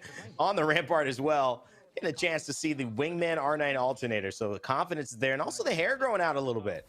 I can appreciate it, Ace. I haven't seen him in a minute. Looks good, I like man. the hair. Yeah, I like it too, man. My man Ace always has great fashion, everything, dude. Oh yeah. My goodness gracious. The tab strafing is just, from a controller player perspective, I just watched that, bro. I just literally want to do it immediately. Well, actually, also in terms of movement, we talked about that earlier kind of hole that you have. Asu is definitely always one of the players that has stood out in terms of movement and the way that he's liked to play, and kind of the flashy, kind of no-look, insane dynamics here. Yup. We'll see if he can get out of this one. He's got Hal, though, and Gilderston supporting as well. High ground coming in. Ace trying to finish it off. One bullet away before he could have gotten that, and there it is. That 10 takes down Fun. And oh my goodness, 27-9 Wig. They're running away with it. This is pretty bad, but I also think it's mainly because, too, Ace is with an R9, which is one of his best weapons in Apex history. It's Wingman R9, locked in, has the Sheila 2 with the tab strafe jump pads. Like, you heard Hal say it. He said these guys are going to get rolled over, and now it's already happening. It's not looking good, and they have to go back to the drawing board because a 20, I actually don't think a 20-point gap is actually, yeah. I don't think a 20-point gap is comebackable. I'm gonna be honest. No, I don't think it's come back. But we're making that a word. Even if it's not a word, it's real, because that's how you should feel. Comebackable, not really a chance. And it's insane to do that with someone like Yanya and Fun FPS. Yeah, and he's upset about that Kraber loss, but it's gonna take everything in their power to even just come back from this, man. And it's tough, dude, because once you see that, you just start to get demoralized. You just start to take these gunfights a little bit less serious, and it kind of sucks. The Kraber does come out, though. They find another one, so maybe that might be the spark. I just don't really see it happening. Oh, there it is. Aiden already going down Fun with the Kraber. And that's the key, right? So it's 15-33. I would imagine they should be able to pull this. It's unfortunate that they just got pushed right there, but yeah, I would say you should be able to 15, 16, 17 maybe on this, but it seems maybe that Covent now pushing on that side too is really difficult when you have such a team like Hal, Asu, and Gilderston's pushing you aggressively. Then you've got Covent kind of holding in with Fire Dragon squad. So defensively, sometimes, you know, those two things can clash. Seems like, no, the aggression of Hal squad has really been making the difference here. It's also tough too, because I think the caustic on this map is way worse than the Skulltown maps. So it's probably not as an effective pick here. There's so many angles where you can avoid the caustic traps in order to get KP for your team. So it's pretty ineffective and pretty slow pace. So it might be hurting them a little bit more than helping, but I still respect just playing it again, man. Yeah, and I think it's like a good showcase too for those watching at home. Like, what is going to be the strat? Like, clearly, if you have the ability to overpower the defenses, you're going to still be able to run, you know, kind of this aggressive style. And Ace doing it on Rampart too. He's got the ability to pull it back. He can put a wall up. He hasn't, but he can if he needs to. And so I think that's maybe what is going to prove the difference here. Is another kill goes in the way of Hal and Aiden's squad. These 6 players have been dominant. It has not even been close today. Yeah, it's rough, man. 20 kill gap is just getting even increased more now. And it's rough, bro, because you're seeing these guys just pretty much just taking control of this whole left side. They're trying to push through, but there's not even an opening. They're just trading so well. Good resets with the bank smokes too, and I'm not gonna say I'm kind of surprised. I'm gonna be honest. I actually am. I thought that this team would hold their own just a little bit better versus the aggression of ACU squad and House squad. You know what this is actually what I said earlier, and I want to kind of bring it back. Aiden had been overperforming in terms of kills, but they haven't gotten wins. For whatever reason, they maybe went up against Nick, maybe they went up against Hal's team or something, and they lost 2 games they should have won. But sitting in 4th place right now, like this team would be the team that would essentially be paired up together with Hal. And you could see when those two kind of kill-heavy squads get together, it is pretty much GG's for whoever they're playing. I'm sure this win, though, will start to even it out, push Aiden up in the standings on his side. So I'm not sure we'll end that way, but that was exactly what we were expecting. Maybe just too much firepower for one as we transition to our other game where Presley, Design, and Lulu are winning pretty well also. Yeah, we see it again. The gap's kind of big here too, man. And they started at that 40-point threshold. So there we go. It's going to get the trades every time now, and you should be good. Can't have any pointless deaths, and you can just close this one out again pretty easily.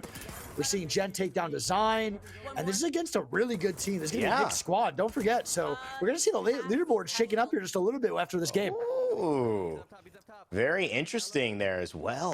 It's like maybe Nick with Tony's Pizza Squad, and so they like to bunker down. Usually they were playing the Caustic. We'd seen that earlier, and now it doesn't seem to be working out. So not only Lulu getting a nice dub, but Nick Merckx maybe getting his first loss of the day, our only undefeated team. But it's not over yet. There's 3 kills right there. Can he push with a Prowler? Gold gets taken out. That was tough. That was a great try, though, man. That was a really great try. The 3 kills are huge here, though. They're going to start to move forward now. Presley getting more KP, and Presley's going to town right now with the repeater, and he's just picking up so much KP against Nick's team, and that's such a big, big deal. And this is actually starting to stack a little bit. Lulu goes down. I mean, they've gotten a few. They've brought it back in, but look at it. It's one more. Yeah, just one more. That's all it is, man. Just a little trade. There it is. And it's going to be Huskers taking the win. My man has an addicting game sponsor. What a flex, dude. That's low-key a huge flex, man. The flex on us with the addicting games. That is awesome. Now over to our 3rd match being run here. Our second to last in terms of our round robin before we find out our top 4 teams from both the content creator squads and our pro squads, leaving us with 8 to do a semifinal, then a finals match. Nikki Justine, Rocket League player for Dig. We've talked about she knows how to calm, getting an opportunity to show her teamwork here on the Bangalore as they are up 3 kills right now. Another close match, though. So we had 2 matches that were extremely far apart. We have 1 match now that's actually pretty even in the kill department, which is great. We see Nikki trying to get like angles up top along this spot. I think this is just the hot spot, man. Holding these spots is going to be so important. That's a good job, though, to recognize she was in danger. If she could stay alive, she can't. And that was like 40 shots right there. That was insane. You see her saying she's a little upset at herself. I understand. Definitely sucks. She just bounced back for the next life. Timmy might be going down here too, and those are the deaths if Timmy can avoid that are so big, because that's just another just easy kill for the other team that actually went down. Yeah, because you know you have so many resources, 3 magazines worth of bullets going at Timmy, and nothing is happening, and you know you have to factor that into the fact that's not going to somewhere else. So someone else is making a move, someone else is moving up freely on that fight that's not getting resistance, and you're really not showing presence to other areas. And so Timmy just doing a lot of work just by staying alive, like you mentioned, for his squad. If he can get a kill there, it would have been massive, but slowing it down, keeping things even, and yet again, it is somehow sniped down Sykes and Tifu, who have found a way to be in these close games, now leading by 2 points. 9 points left for a win. This is huge too. Snipedown does have the RE45, so you can put some insane firepower down with the controller. This is like a wet dream for a controller player, man. Having an RE Mirage ulti about to come up at 25%, you know someone's getting one clip once Snipedown comes in here. One thing I always say about Snipedown is his movement. You'll never think he's the top level player he is, because the way he plays, it's strictly just aim. And oh my God, I just caster curse the crap out of this guy. Man, and Snipedown gets put down. That's what I'm saying. I can't commentate no more, man. That's what happens, dude. I can't talk highly about nobody. Listen, he was in a corner, right? Snipe didn't move, and the other guy had a couple strafe options there. So that's the one rare situation, you know, where that might have just been predetermined. But yeah, you know, I'm sure Greek and Noko are going to have a chat with you a little bit about this a little That's later the on. Cassius They're not curse. happy. That's a classic, man. I'm just gonna say everybody sucks from now on. Let's go. Everybody's, Yeah. It doesn't even work there. You just can't talk about anybody. Wig. You just can't say nobody. I'm not gonna name names, bro. I'm gonna say this guy and that guy. Yeah, well, this player, this player, Wraith player right here. Yeah. This player's doing great. Oh my god. Once their name is spoken, bro, it's just immediate death afterwards in game. And here it is, Lyric doing the ultimate showcase of Wraith's new, well, ultimate, looking for a kidnap. Not necessarily, actually, it looked like he might have been, but that was his teammate. I thought so too for a second, to be honest. Yeah. But now just gets a nice little setup.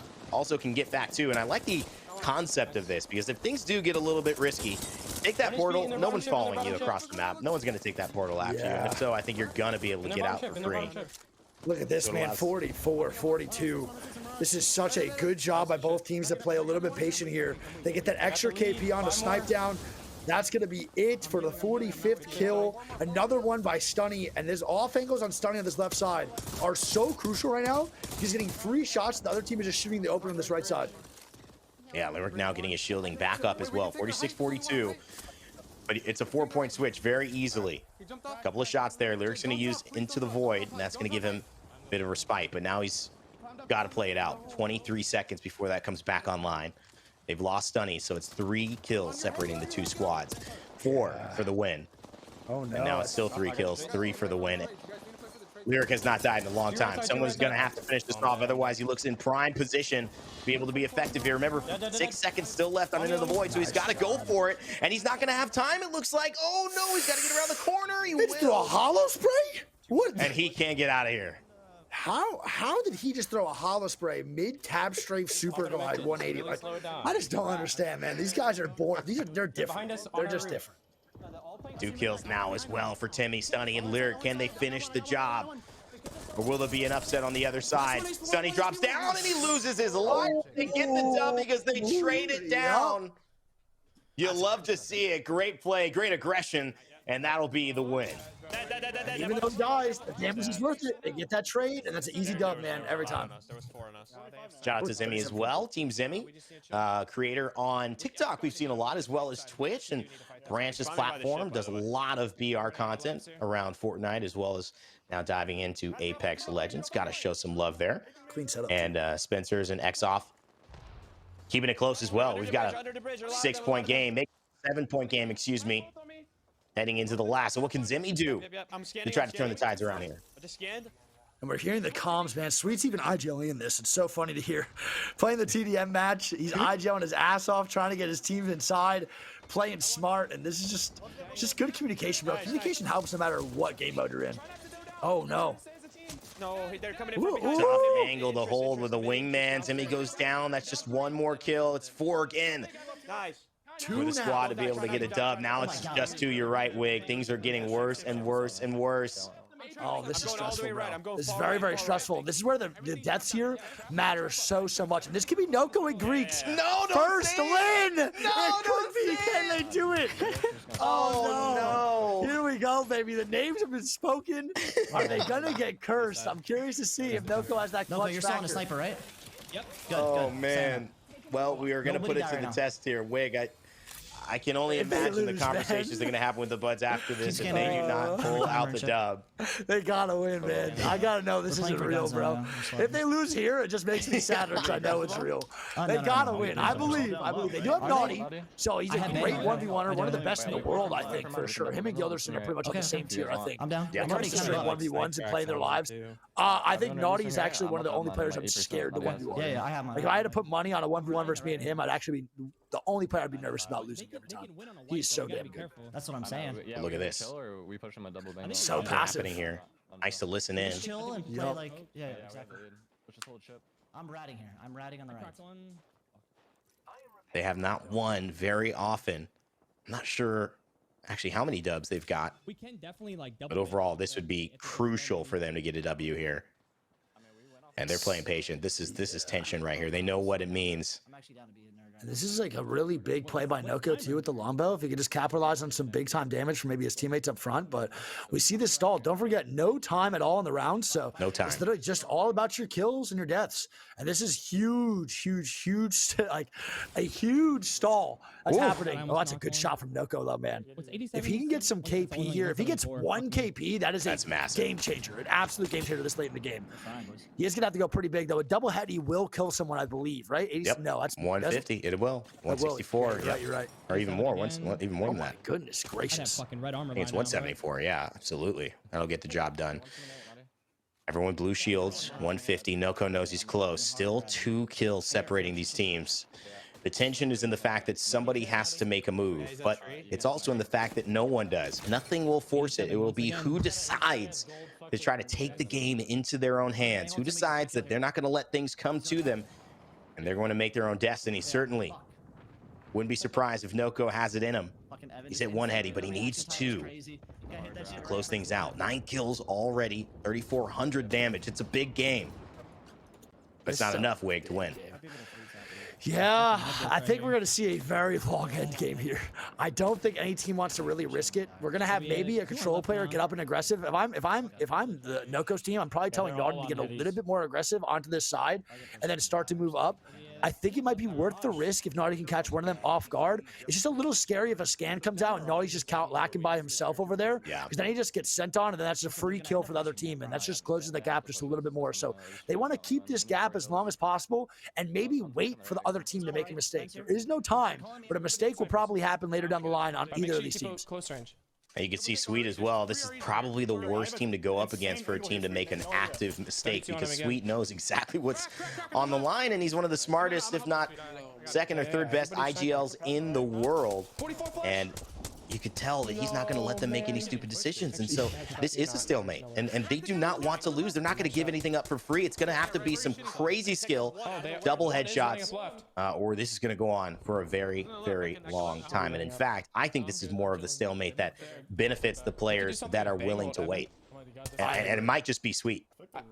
Yeah, Sweet is one stubborn guy, man. I'll tell you that much. When it comes down to his gameplay, bro, he knows what's going to win, and he doesn't care how, like, cringe it's considered or anything. He wants to win. He does not care. And I think this is the right call, just playing slow. You see Big E overextending on this right side, trying to get some angles. And this gets a little bit scary, though. You have to think about it in this situation. If you're a player that doesn't play Apex and you're stuck in this lobby right now in a 46-44, because you can just die from a pro player, and it could just cost your team. So this is really nerve-wracking for the players that don't play Apex all the time. I think way more than the pros. I'm guessing Verhul said he had an angle where he was safe here, and I think they're just trying to force out maybe 2 players shooting once at an enemy and getting a kill, and they're actually going to go use base. Oh my god, and there's another player who's had the same idea. It was just 72 hours on the other side, and this is going to be a kill almost. They couldn't quite get it. The scan comes out, but they already know where they are. 72 hours has probably made that very clear with his screams and his low health bar as he got back towards base. But you can see Sweet and Verhul's making a calculated move. Still, nobody found a kill yet. And don't forget, too, not only will that kill just close this gap from 2 to 1, it will also open up the floodgates, because now you're a man up. You have to wait for that enemy to respawn. So you have that advantage now to push up. So if they get that kill on a 72 hours, they probably start to get way more aggressive on this right side. And I think the team that has to make the play here is going to be Sweet. I actually think they're going to probably get this opening pick here relatively soon, if I had to guess. They do have a long-range advantage right now with the gold G7 Scout. I think it's a little bit better than the longbow in this situation, too. So we'll see how it goes. 3 people on the stairs. Also, keep smoking them when you can. Little paranoid here. They know how close it was in terms of losing a player, and maybe all of this patience going out the window, but they have somehow stayed alive. They're pushing your left now. And he almost gets a knock as well. It is going to be a game of inches. Uh-oh, watch out. Noko getting a little worried here to Sweet decide to go. To be safe. That's one smoke. That's the ult. That's one ult. They had all been saving their ults, and now this is it. The move has been made. Enough damage from Verhulst and Sweet. No kills yet, though. Naughty still holding the right side, making sure no one's trying to aggress on them behind where they don't know it. I hit one for blue. Bang ult's going to stabilize. It's actually going to hit 40, but I don't know if Noko's going to push off this. They might have just lost a resource there in the future fight. Yeah, and don't forget right now too, Naughty and them have not won a game yet. This is gonna be their first win, and they might want it a little bit more than Sweet. Going out with no wins would definitely hurt not only your standings but your ego a little bit too. Especially as a pro player, you want to get some W's, man. You want to know what your worth is against the other players. So they will stall this out. I know them. They will sit here forever. They're gonna wait for that one, maybe opening shots by Naughty, then capitalize on that. Because Naughty's wingman does go crazy. I would not be surprised if we get a double heady from Naughty and just a push. Interestingly enough, there isn't really an easy opportunity. Yeah, there's definitely two left shift. They're popping out. For Naughty right now to find the opening. Sweet, Urholz, and Kine are playing this low ground. There's just not a lot of room. Evan making a call though. Big E saying, here's the play. I've listened a long time to you, Sweet. Here's what we got to do to get this dub. Yeah, people in chat might be thinking this is like, this is cringe or they're camping. Like, you have to remember, they're playing for $48,000 and an $1,800 win. Like, this is not cringe or anything. I would do anything for $48,000. You're out of your mind. I will sit here for the next 3 hours if it means I win some money, bro. Wait, would you eat cheesecake for that money? No. So you wouldn't do anything? Okay, great. Just checking you. Worst food ever made. Wig won't do for 48,000. Yeah, that's the only I thing. respect that. Only thing. That's the worst food ever made. I mean, it is one of those things that we talked about earlier on, and this is what Nick Merckx was talking about earlier, saying that these types of matches in Gears of War back in the day would last forever. A headshot there almost did. I'm not even trolling. I think you and lurk Sweet right knows and just it. clip this fucking blood down up there. But there is nothing but skill that is going to separate these teams. Nothing but patience.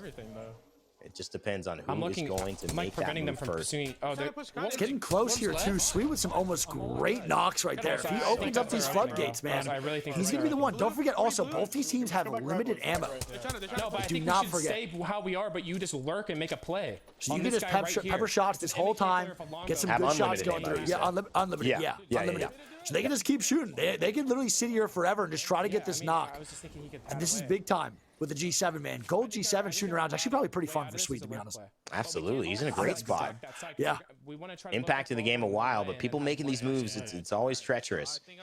Now, what do you have? You got Mirage, you've got Octane, you've got Bangalore. How would you get into this? Would you wait as well? You've mentioned you know what Noko and Greek are going to do, and you have no problem with that whatsoever. There's money on the line. There's thousands of dollars for who wins this. There's pride as well. There's a chance at $45,000 in the future, too. So, you know, you understand it from that perspective. But in terms of what they've got going on both these sides, how would you play this? Is there a move someone could make? Is it most beneficial to just not make a move and hope that the other person tries and fails? Correct. I actually 100% think it's the move. It sounds boring to most players, but when you're in this situation, it is not boring. Like, it is a really, really intense. This is what it's all about. Right? Yeah, this is exactly what you're kind of hoping for, right? I think what we're going to see here probably is someone on one team make a mistake and over peak with their long range weapon and probably get team shot. We saw Sweet almost get those knocks a couple times along with his teammates. So I'm expecting maybe Chap or Sweet to overextend a little bit on their peaks and maybe just get taken out in a burst. And then I think that might open up the floodgates just a little bit. Great shot, though. Preemptive strike as well. They know exactly where everybody is. Could have done it. It's rough. Not much opening. There's literally nothing you could do in this situation.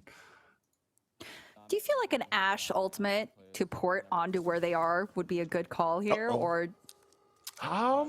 You know, I actually think a caustic ulti would be so good right now. True.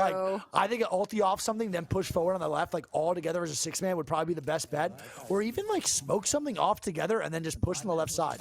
I do think that a team could benefit from being the first aggressor before waiting for someone to make a mistake. Yeah. So I would actually maybe at this point, we see that no one's really making mistakes. It has been a little bit of a good amount. Oh, there we go. Wait. Mistake does happen. Naughty gets the kill on a Spectre. Naughty gets one kill. There it is. That is massive. That's the mistake. And look at all the ultis going down. Oh my God. And now they're going. I told y'all, baby, the floodgates are open.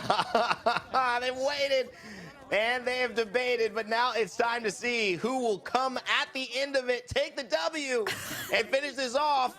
Oh, and no. there it is. It's going to be Noko goes down. It's another kill. And will it be them tying it up as well? Urholz 46-48. He's got to get this med kit off. 47-48. Oh my 49-47. God. Can Noko and team close it off? Kine finds Chap. Oh no, it's 49. No caster's curse. It's not real. It is not Oh my real. god. I told you. Oh. No Look at how such much thing. stress. Noko looks like he just went through like a week's worth of stress there. Well, if you wondered how it would shake out with TDM, well, there you go. It could be as competitive as anything. And what a game. What a masterclass of patience. And you know, both teams gave it their all. They did their best. And that was a phenomenal end game to watch. Yeah, that was awesome. We're gonna let Wig get out all of his energy here. Let him go, you know, yell at Greek in the other room. But we're gonna take a quick break and we.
All right, welcome back. We are preparing for game number 7, where then it's going to be determined after that game which top 4 from each group are going to be playing in the finals. So I'm super excited. I mean, all right, Wig, how do you feel about your roommate Greek finally winning one? Yeah, it feels good. I'm more excited about the Cash Curse not being real than them winning the actual game, to be honest. So I'm way more excited about that. I'm more like the fact that it was so real and Greek and Noko had to overwork it so hard that game lasted like 20 minutes because it wanted to end. They were in the lead, and it's like the whole energy of the Caster Curse was almost ending it, and they just fought that hard against it. So I feel like if Nicewig hadn't even said anything, that game would have been over in like 2 minutes. Oh yeah, absolutely. So let's see what this 20-minute standoff actually got them with the standings. Hopefully a lot, because that was a hard work right there. Hey, that's some cash, though, in your pocket, right? Yeah, true. You're not wrong. Absolutely. Yeah, there they are on the board with 1. Let's go! Yeah. We'll take that. We will take that all day. Really interestingly, though, the way this is shaking out is that any of these teams, I mean, depending on who they play, and it'll be really interesting if Baby Nikki and like Lulu or Timmy and Snipe, like if those teams actually play, and it's like one or the other wins. Hopefully, it's not Sweet Dreams and them playing who aren't necessarily in it, because right now, you got to beat 3. If you don't get 3 wins, you're not going to get into that top 4. So this really means a lot for our pro teams who have it pretty close as well. Wig here, as you can see, are teams from the content creator side. Yeah, I think the content creator side was pretty predictable. I think still, I'm not surprised by 72 hours. Played a little bit with Nick and them to like learn Apex. Huskers again, like we said, a BR Demon, and then Fire Dragon has a lot of time played Apex too. So it definitely makes sense right now. But Aiden with 21.5 kills per round and only 3 wins compared to Huskers with 20 and has 6 wins. It's pretty wild. Ooh, okay, so now we're going into round 7 of 7. Ah, look at the lineups here. Wow. Oh baby, oh baby, love to see it. There's some good ones. Yeah, Lulu and Nikki are tied with 3 wins each, so that's going to be a massive game. It's Timmy, I think, also has 3 wins, and Noko, we know how much he's wanted to get that W, finally got it, and he's with basically the best content creator team in terms of overall kills outside of Huskers and Team Aiden, so that's going to be tough for Timmy. It could actually go in favor of either Nikki or Lulu if they can pull out a win and Timmy loses to Noko and Aiden. And then Nick Mercs is pretty safe, but look at that. I mean, Justine trying to claw back. Hal as well, fighting for first place with Nick now that Nick has had a loss and Hal just won that last one. So a lot of great battles overall. Yeah, I'm really excited. Honestly, I am very curious about how the battle between It's Timmy's team and Noko is going to go. Obviously, they're all really good at the game, but I mean, listen, we just saw Noko win, so maybe he's going to ride off that confidence into the next match. Absolutely. I hope. Let's hope they can get a W. Unbiased, though. Unbiased casting. Unbiased casting, for sure. Ooh, okay. Gent has taken a pretty big lead here by at least 2 points here with average kills per round. And, of course, it's Sykes in second place and Yanya in third. So, Wig, how are you feeling about this lineup so far, about the kill leaderboard? I mean, kind of expected still. We see the top 6 have a little bit of a trend there. If anyone can guess what that is. Aim assist. Expected. I thought control players are definitely going to do the best here no matter what. Seeing them get that many in the top 6, though, is pretty wild. Yeah, I mean, okay, so here's the thing. We do see Sweet is kind of towards the bottom of the leaderboard there, but you know what? I want to see a damage leaderboard because we saw the last match, he had like 6,000 damage. I mean, come on. There is something to be said in something like Team Deathmatch, especially if you are providing fire like Sweet was. There is very much value in how much damage you are putting down because that is pressure that you're putting on the other team. So, I don't know, maybe next time we put down a damage leaderboard too, because I feel like that's pretty important here. I totally agree. Yep. All right, well, game number 7 is ready, so let's get right into it. Sorry, you don't have that much of a break after that last exciting game, but here we go. Who needs a break after that? I mean, that's all you really need to get you going and hyped up for the rest of the tournament. We have got 3 more matchups overall to go. We've got our last game 7 here, and then we head into finding our top 4 pros, our top 4 content creators, mix and matching them for our semifinal teams, and then our final teams. If you're just joining us, though, how that works is the first place squad from the pros will go with the 4th place squad from our content creators, and then vice versa. We will continue to mix and match 1 and 4 and the 2s and 3s. So it is going to be awesome in terms of an ending. And right here on Habitat as well, Nikki and Lulu, 2 teams tied from the pro side with 3 wins each. And so fighting for that 4th spot, fighting to separate themselves. A win here for either of these teams is pretty much going to guarantee that they get into our semifinals. And so you know what's on the line. And we see the sweat starting to kick in big time.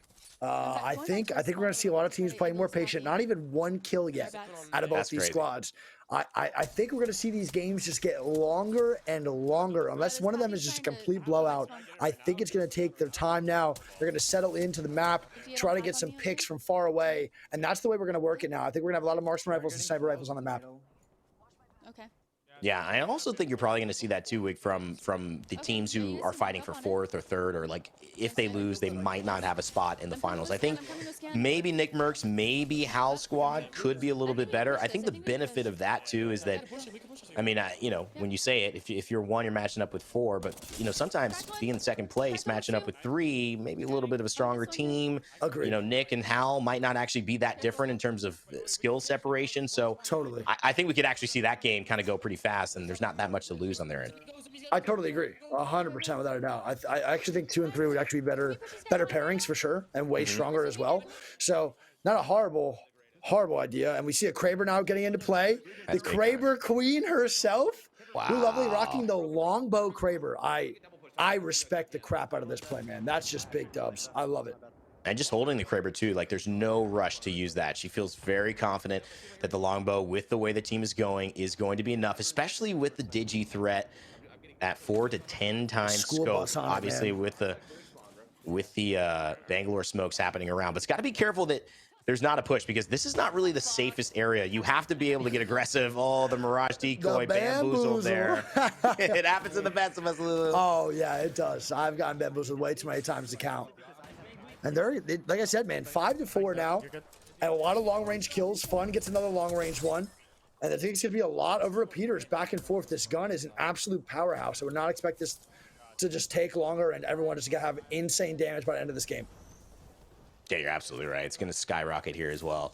And you're going to see that continue to be how they like to play this game. Baby Nikki, Yanya, and Fun FPS, they have had such confidence in their aggressive play throughout the entirety of these matches. So it's going to be strange to see them go too far away from that. But I think they're kind of trying to find that balance of getting aggressive, being willing to push. You can see right here, Nikki and Yanya, they want to go for it. Does Lulu still have that Kraber, though? Is that going to be the problem? And there it is. That actually was one of those shots, I believe. It was either a headshot with a longbow. Could have been a Kraber. My man, But Fun is some dancing. long-range sniper did the damage there. Yeah, and my man Fun dancing like in a ballroom, bro. It's unbelievable to watch this man work. Him with a bang passive should be illegal in every state possible. Nikki almost going down here, and she's got to try to stay up. Smoke's coming out. Fun needs to go big here with the RE45. That's a bad wide swing. He does go down. It's gonna be Reed behind, and Yanya picking up 2 KP though. That's Good massive. job by Yanya. That's huge. It's a huge trade right there, man. Coming with Sandy, guys. And he's going to maybe have time to get off a syringe, maybe a med kit, but he's getting sniped from all these areas. Nowhere to hide and nowhere to run. That is going to be Lulu finishing off the kill, I believe. And actually, Legion on Yanya. Lulu helping out potentially with that. Tries to get up to this high ground area. Is going to use the Loba, Burglar's best friend, to get on out of there. And of course, the Black Market Boutique ready as well in case she wants to pick up another Kraber care package, but has to worry about avoiding those longbow shots first. Yeah, she's doing a good job, though, getting the damage down. She's also playing her life really, really well. There's a lot of wide swings coming out from Fun and Yanya and Nikki.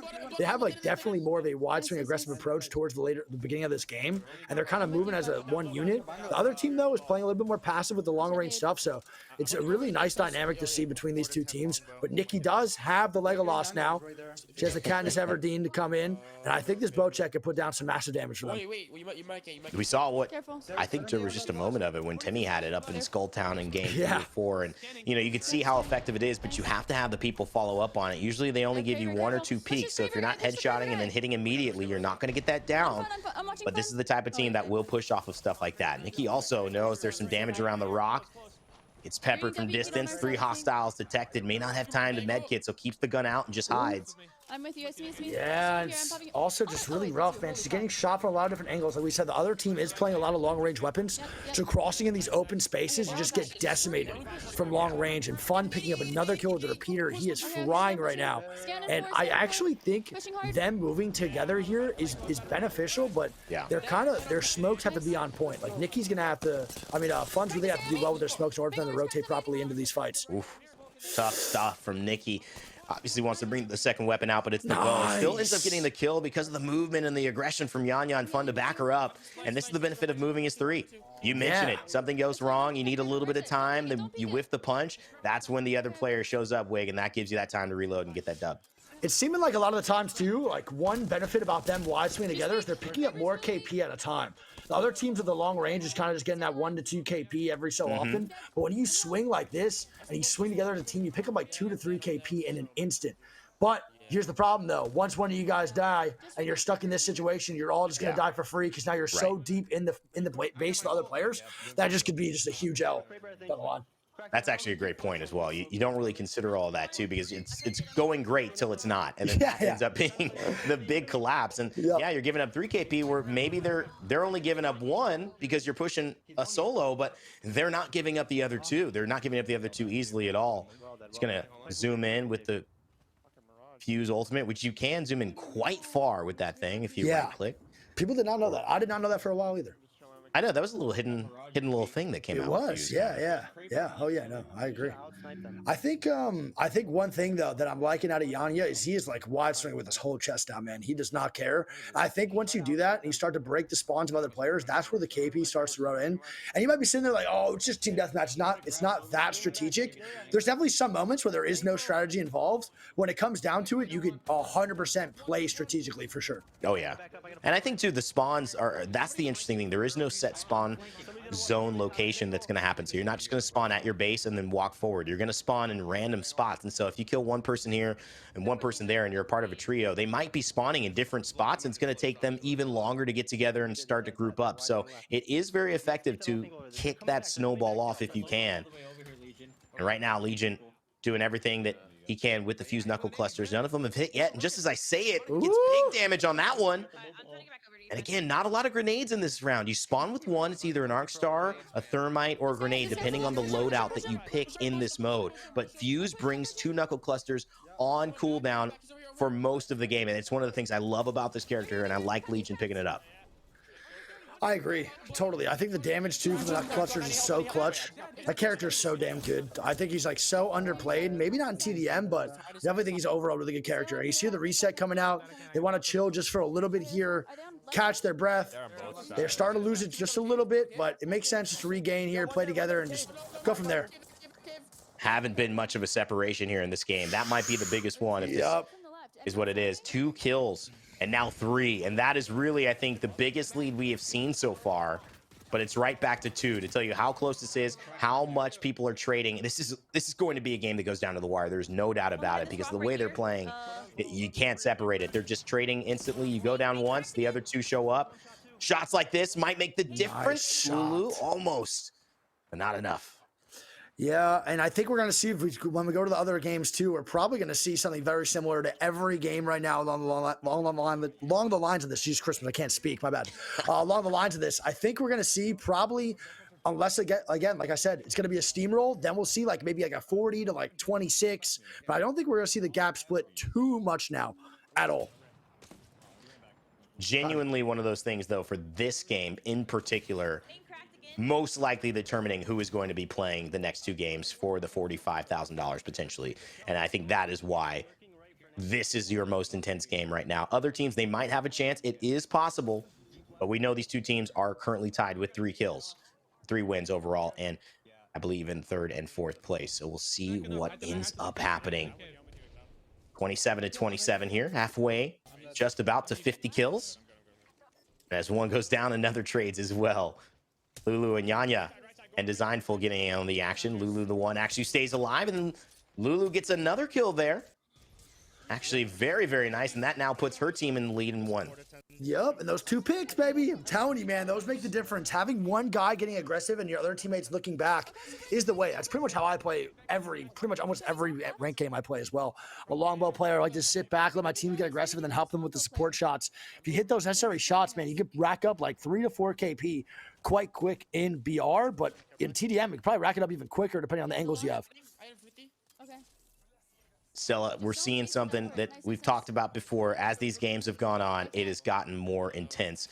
But this, you know, from a standpoint of these 2 teams, they've both fought valiantly in this tournament. Pretty much one is going to determine their fate here. Yeah, absolutely. I mean, we saw it tied for so long, and it's only creeping up barely, and it's mostly with exchanges, right? And it's really interesting to see teams opt to take the exchanges, but oftentimes it's just that they're not able to move together and capitalize off of that other exchange. And here we do see Nikki getting a little bit too surrounded here. We need to see more swings from other teams. Yeah. We need to see them working together, because that was huge when we saw in that other lobby. We were able to see people just moving together, and it was just, they were absolutely decimating. Yeah, it's kind of saying teams sometimes taking what they can get, but you know, when you're only taking what you can get, capitalizing on some of those random moments, it doesn't happen in your favor, and then you maybe aren't progressing the way that you could. That's why this is such a stalemate, and I think these teams now Okay, thank you. looking to maybe add that little bit of flavor, Wig. And you know, we talked about it in the last game. Was there anything you could do in that position, in that way? I don't think so, because I mean, no one was moving. Yeah, Not like yeah. everyone was clear. Nobody's Yeah. moving. Here, there's a ton of movement. Yep. So what is that stalemate? Is it just this aggression from Yanya? Is it just plays like this that Yanya has to say, I'm taking this into my own hands to separate these teams? I think it's what it takes. It's just kind of a confidence, right? Like, it all depends on the roller player to get the confidence to start to move in, get a little bit more aggressive. But this is where it starts to go downhill. Shots like that where you have no safe angles at all from anyone else, and you have nowhere near you. He's pretty much just a lone wolf this whole time. When he starts to make plays like that, those wide swings are strictly 1v1s, and you got to be confident to win those, man, or else you're going to go in losing those really easily. RE45 in the hands of Yanya, but he gets the Prowler out as well. We know how much damage you can do, but he's looking for a headshot. Doesn't get it. Gets that, though. Nice kill. One big kill for Yanya. Can he get another one? Mirage, decoy, down to the right. He's just going to get a little bit of health. Says, why not?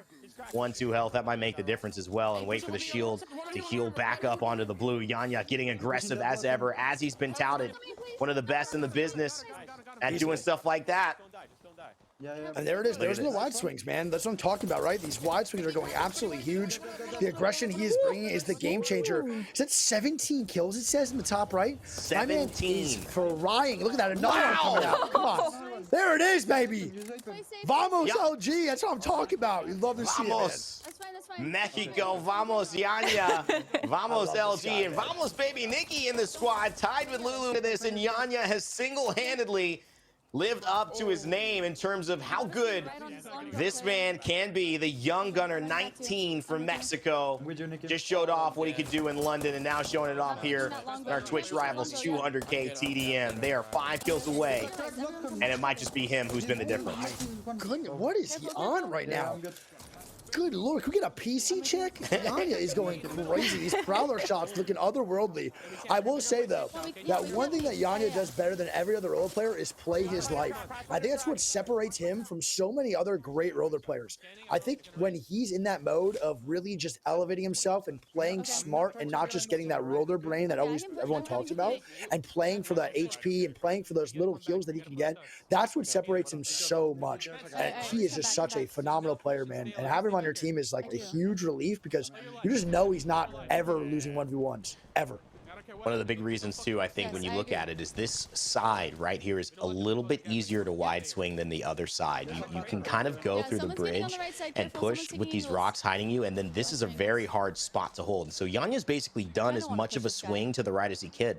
Now he's got to cross to the other side if he wants to stay getting this aggressive. And I actually think this benefits Lulu's team as they get one more kill there. Yanya doesn't have the same level of cover to go swing. They've got to go out in the open, and Lulu is just content to sit sniping as they have done. That's worked so well. So we'll see if baby Nikki can actually get a kill here and try to keep turning things in their favor. Yanya, just as I say it though, finds another one on the read. Every time, man. I mean, you could literally say, oh, nice. Big knuckle Good cluster. knuckle cluster. Yeah, that's a great job by Legion. Getting some angles there, too. And little kills like that make the big difference in a competition like this. Don't forget, man, y'all might be saying, oh, it's just TDM, no big deal. It's $48,000. And to win every time is $1,800. Like, this is a big, big deal. And when pros start to get, no matter how casual a game mode might be, when pros start to get mixed and involved and they start to get a little bit sweaty, things get intense real quick. So those little points matter. Every little thing matters in these moments. Yanya, 2 more KP though, brother. And there's another one, and that's a bad death from Legion. And look who it is. It is Yanya looking for another one, baby, and he gets it. Oh my God, what a nuclear game from Yanya. I cannot believe what I just watched. The young gun from LG showing everyone why he is legit. Yanya, what a masterclass. Takes the game by storm into his own hands and says, we are going to the semifinals. What a play. That was as good as it gets in Apex. Is this kind of living up to what y'all wanted with intensity, comms? Yeah, and let's see, just intensity again. No, that's exactly what I wanted. I love watching the pros do their thing. I love watching, like, one thing I will say though that I think tournaments in Apex are starting to do, they're starting to let like the people who are a little bit more inexperienced still have a good time. And at least, because in the old Apex Rivals tournaments, a lot of old Apex tournaments, it was just a bunch of pros, and then you just throw in the one inexperienced player who's never really played Apex. Right. And when they would get last place, they'd be so defeated, they don't even want to play Apex again because it was such a hard time. But tournaments like this, they incorporate so many people from, like, no matter what game you play, to actually enjoy yourself. Whether you win or lose, you feel like you did something for the team and you at least benefited. So I think TDM and LTM like tournaments are probably the best style you can go through for sure. Yeah, I mean, I think TDM is something that it's a concept that everyone's pretty familiar with, right? Whether or not you've played a lot of FPS games, it's still a core concept. Now, of course, Apex is very high in movement. It's very unique with its gunplay and legends. Actually, I'm curious, Randy, do you feel like Team Deathmatch in Apex works really well with the abilities? Oh, I love it. I think it synergizes so nicely. There's a few dynamics that you don't get that are kind of crucial to Apex, which is some of the knockdown shields and some of the reviving elements that some characters actually, like Lifeline and Mirage, lose key components of their kit because that isn't in there. And that is a big part of the game. But in terms of seeing the variety of creators that, you know, I remember seeing on Twitter just a few minutes ago, Cloudfield talked about kind of the distinct invitations that came out, Wig, that were separate and different from other Apex Rivals events to have this kind of ability separation across all of the teams to make it more competitive and more interesting from different backgrounds and varieties. When you see TDM, it feels like the perfect vessel for that to happen, because you could see how fun and casual it can be. You could see how Yanya can run at people. And then you could see how it could be a 10-minute stalemate with strategy from Sweet Dreams IGLing harder than he did in Split 1 playoffs in London. And you can have both of those dynamics happening in the same mode. That is a brilliant thing. So shout out to Switch Rivals, shout out to Respawn for bringing it in, and then shout out to everybody else who's now saying, hey, you know, Apex, if I didn't like it or wasn't into it before, I think this might be my gateway in. Yeah, I mean, we talk about how this is fun for casual and competitive players, and I would really love to see more TDM in. God, there he goes again. Wig, you good? Oh, okay, all right, yeah, okay, all right. Yeah, actually, you know what? With that, we're gonna go ahead and take a quick break so everyone can drink water. Okay, I'm sorry. All right, let's let him. Yeah, can we go to break now?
right, welcome back. We are all thoroughly hydrated, right?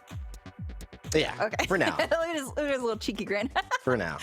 All right, so we do have the standings that we didn't get to last time, so we are going to go into the standings. Oh. All right. Yeah, there they are. Yeah. So Hal won. Yeah. Well, we see that. Sweet one then too. Nikki. Oh, man. I mean, Hal's team has stepped it up a lot now. They definitely picked up the pace just a little bit. Looked like they had to warm up just a tad. And they're good to go now, man. They're locked in. That's crazy too, because look at that. Just 26.14 to 27 is the difference between Nikki's team beating out its Timmy's team for 4th place. So that's pretty crazy, as well as Lulu's squad, which is interesting. If Lulu had won that game, we might have ended up seeing... Actually, this is interesting. I thought they had 3 wins, so maybe they didn't. And that was like a must win for Nikki. That must have been what it is. Lulu, if they won, would have probably been all the way in. Yeah, I'm a little bit sad to see her drop here, but I mean, Team Husker is holding it strong here. 6 wins. That's incredible. Yeah, unreal. And also the fact that Aiden, look at that. I mean, look at the kills. Highest average kills per round. And is going to be teaming up with Hal's team, who we already have seen just be dominant in so many ways. So that's going to be scary. I'm pretty sure also the game they steamrolled, the other team, was actually both of them together. So Yeah, that's, it was. So that's going to be pretty big deal, man, for Hal. And look at that, the plot armor, man. I'm telling you. But think about this, Wig. Huskers and Nikki and Yanya and Fun. True. That's going to be scary too. Yeah, no, 100%. Totally. Oh, look. Ooh! Oh, baby. Oh, Yeah, it's my gonna be a good God. time, man. And then we have Nick and Fire Dragon versus Sweet and 72. That's a good, these are really good matchups, man. This is a good time. Oh my God, this is going to be so sweaty. You said bring on the sweat. We are going to see so much sweat. Who did Sweet and them win? Win against? Was it Timmy's team or who did they play in the last round? Do we know? Sorry, I'm not trying. Oh, I cannot they remember off lost the top again. of my head. Yeah. I don't know. Oh, well. Interesting. I don't know. Yeah. I want to see I what don't know. Timmy's team lost to because that's a hell of a powerhouse team too. Yeah, who do you have winning this out of these teams, Rain Day? Oh, Hal and Aiden for sure. But I think that you could also see whoever comes out of that top bracket, I think is going to win. Just because, but I'm biased because we've watched them a lot. I think actually it's going to be an amazing final. I would probably give the edge to those 2 teams because they look the most deadly. But in terms of like strategy, I thought Nick's squad with Gent and the way that they were playing too, like holding Skulltown, holding that Caustic, like the way they were playing the game, it just felt like Nick Merck's squad knows what they're doing. So. Gosh, I would say Hal because of the explosiveness, but man, oh man, I think it's going to be a good final no matter what. Yeah, and here we do see Group A's highest average kill per round was Team Baby Nikki with Yanya, 13.86 average, which is pretty incredible here. And then for Group B, we do have Solidify for Team Huskers, 10.57 average KPR. So, I mean, nice wig. 2 of our biggest heavy hitters here. Oh yeah, I mean, big time heavy hitters. I'm excited to watch. I'm excited to watch pretty much how this is going to be played out. I think we're definitely going to see a lot more passiveness now. Even I think if Hal and them don't break out with like 5 kills right off the bat, they might get a little bit nervous, a little bit more refined. But I think if they open up with like 6 kill like difference in that before that 20-point marker, I think they're just going to start piling through everybody. Yeah, I think the toughest part is that there is no time limit, right? Until it goes for too long, then they do added like the 5-minute thing. But essentially, there is no time limit. So you still have to get all of those kills, which I think is so cool. It makes it such an interesting game of chess. So, Randy, do you agree with Nicewig that they might have to come out the bat just swinging with like 5 extra kills right out the spawn? Yeah, I actually think that's what they should do. I know it's going to be tough because going up against Yanya and Fun, I mean, those are 2 players that you legitimately can take down, you know, Gildersons and Hal and Ace in 1v1s. That is going to be a challenge for them. But I think that if they come out and they get those kills, 5, 6, 7, they're going to continue that pace. I think if Yanya takes kind of the fight to them and they play a little bit more strategic and then they get down 5 or 6, I think that's something we haven't seen Hal's team and Aiden's team really have to deal with. So to me, that would be the advantage for Nikki's team if Yanya can stay aggressive and kind of put Hal and Ace and Gildersons on the back foot. Okay, well, yeah, I guess we'll have to take a look there. But speaking of getting a bunch of kills, chat, it is time for the State Farm Spotlight. We love insurance. This is the State Farm Spotlight, where we shine a bright light on something special from today's action, and this is Snipe Down swinging in and getting 5 kills here. I mean, you guys were casting this. Like, this was crazy, right? Yeah, I mean, the way Snipe, you know, he's just such a good player. You know, you look at this clip right here, and you're just seeing the way that, you know, Nice Wig, you said the movement isn't too flashy. It's just pure aim, and you just miss that from gamers nowadays, especially in Apex. It's just a great thing to see, and you can know that Snipe has a ton of confidence. He was hanging out with us in London in the green room as well, came up on the desk with us also. Just a great human being, but also, you know, he's known for a reason. No, totally. I mean, a multi-FPS god, can play pretty much at any level for any FPS that he's like even have a little bit of time in. That's some big time kills, man. That RE45 going big for him. Yeah, well, that was our State Farm Spotlight. But before we get back into the semifinals, I just want to do a shout out to State Farm. State Farm brings together good neighbors to make communities stronger, safer, and smarter on Twitch and IRL. Join the State Farm Good Neighbor Squad, because when life gets complicated, like a good neighbor, State Farm is there. All right, so do you think we're going to see another 5-man kill from Snipe Down, or from anyone else who is actually participating in the semifinals? I think the big plays are going to start to get a little bit less big. I think we're going to start to see a little bit more trading, more team killing. I would say the flashy plays are probably a little bit more over, but I wouldn't be surprised if like a player like Yanya or someone does have like a pop-off moment where they really need to go big, because I think those moments will probably happen less just because of the situations they're going to put themselves in. Yeah. But if one does come into play, I think one of the players definitely go huge. I think Stella too, it's map dependent, right? I think when if we see Skulltown, I think it's going to be a different style. We're going to see more bunkering. We're going to see, you know, what Nick Merckx and Coven and that squad, when they were working together, controlling low ground and operating from high ground when they want to occasionally, just making it impossible for people. Yanya couldn't make those plays against the Caustic in a Skulltown. He would basically just hit gas and get deleted. So if we see Habitat, if we see Party Crasher, I think there's going to be a little bit more room for these play styles to shift, and some of those moments that we saw Erica Snipe Down, you know, make happen, as well as Yanya on Habitat on Pathfinder. I'm actually curious. So I did see in Wig's chat earlier, someone was asking, do you think Catalyst would be useful in any of these TDM maps? And I feel like maybe in Skulltown, actually, because you could block out some doors. So if you want to bunker down, heal a little bit extra, you could probably reinforce a door, force the enemy to kick it down a couple of times. But while they're kicking it down, have your friend just swing around and kill them. That's a great point. I didn't even think about Catalyst, to be honest. I feel like in Skulltown, 100% Catalyst would be good. I think the other maps should probably be a little bit subpar, but yeah, there, for sure, without a doubt, Skulltown useful. Because we saw with Coven, pretty much just holding down a whole hallway with Caustic. Pretty much do the same thing with Catalyst. Maybe even better, to be honest. Yeah, and I also like the idea of maybe a wall, right? Because a lot of the damage that happens is if you don't have high ground, people are shooting down below as you're trying to cross over to buildings or to stairs. You throw a wall in that middle section of Skulltown, and you kind of have free reign to just run across, make transitions, get to another building. I do like Catalyst. I don't know if anyone's committed to her yet, though. I think it would be kind of a risky character to pick up right now, so we probably won't see it. But in terms of like BR, in terms of the game, I love Catalyst playstyle. Actually, one of my top probably 4 most played legends in terms of just the game right now, because I just love the way that you control space. Yep. Oh, it's so fun. I have a friend who definitely played Caustic as a main, but one match on Broken Moon, we actually ended up bunkering down in a trailer with Catalyst and Caustic, and it was very toxic. Toxic in all senses. Brigade, dude. It was so Brigade.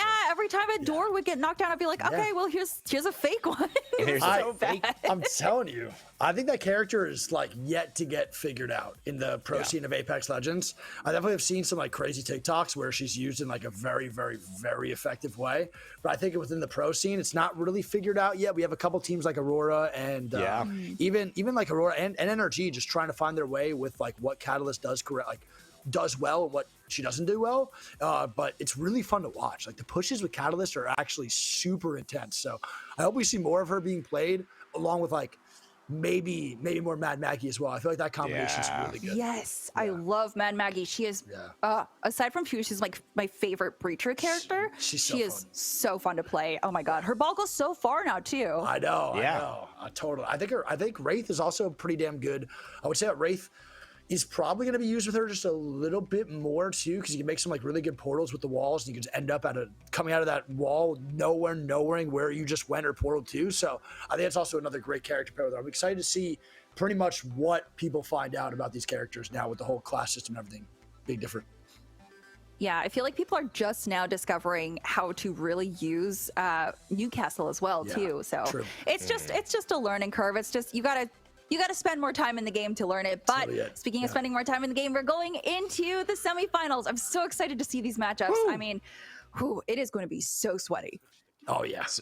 I wonder if we're starting them one at a time, if they're both happening as well at the same time. But either way, this is the matchup we've been talking about. You know, this is the team that we'd seen recently just get a win over Lulu to put themselves into the semifinals. They're playing with an incredible squad next to them as well. And they're going to go against maybe the top team in this tournament with Imperial Hal, Asu, and Gildersons. Can they put it together? They've also got Aiden on that squad with Hal. Certainly the Caustic has been considered and will be utilized alongside the Rampart here, Wick. So starting off defensive is Nikki. She doesn't want to take any chances. And look at that. Not one death yet. Like we said, starting to get a little bit slow here. These games are going to take a long, long time. And that's fine. We love actually it. saw that, you know, with that sweet hold and with Noko and Greek. And I think that's really what this game is going to show us. The highest of high levels this game can be played at right now. And who is going to make that moment. Obviously, when there's 2 kills on the line to win, they're not going to be aggressive. But here, they're going to take good spots, and they're going to try to get kills. They're going to try to get that lead. You can see it right here. Yanya trying to get aggressive on the right side. He's playing the Octane this time around. He's got the jump pad. He's got, obviously, the stim. And Nikki trying to support with the Havoc on the backside. And the Caustic, which is a great weapon combo. Very heavy hitting, very hard to kill. But she already getting pressured out. Has to go down, and it's 1 kill their side to 0. Yeah, I actually feel like on this map, it's harder to push. I feel like this map is so hard to push one side collectively because the height angles that we always see with these rampart walls being up there and everyone looking down, I feel like they are so strong that pushing this little right side angle is really tough. So I think the maps, the games will definitely be way longer and probably closer in kills on this whatever this map's called compared to the other ones for sure. Just because there's really a lot of places you can hide and play slow. As Nikki does try to get forward and she actually goes down to Hal. It's gonna be 1-1. Another trade coming out though. They get the kill on Hal. That's huge. Massive stuff from Hal. Yep. You can see Nikki a little surprised. Had to look at who killed her in the death recap because of the damage that came in there. And now the kills are starting to flow. Like the dam is just broken. 6-4, 10 kills in a matter of moments. As these teams going back and forth at each other, testing the might. No one wanted to give up an inch too early, but it is Hal's squad in the lead here with Aiden so far. Yeah, just hiding. And we're seeing Hal not giving up that aggression at all. He's just pushing straight forward, pretty much relying on his teammates to get the trades on the damage that he's going to be providing. And I think that's a good call. I think the Octane's a little bit risky though. I think he's a really bad pick right now, mainly because a couple stims and then you're just dead by some really strong guns in the meta, specifically the Prowler, right? Like a couple good shots with the Prowler and you're just dead with an Octane when you're 2 stims deep. But he's looking for some flanks, good shots coming down. He's trying to get some opening damage for his teammates to push up as they are going to start to push up here. Guild and them moving up, and this is a great job by Hal getting these off angles.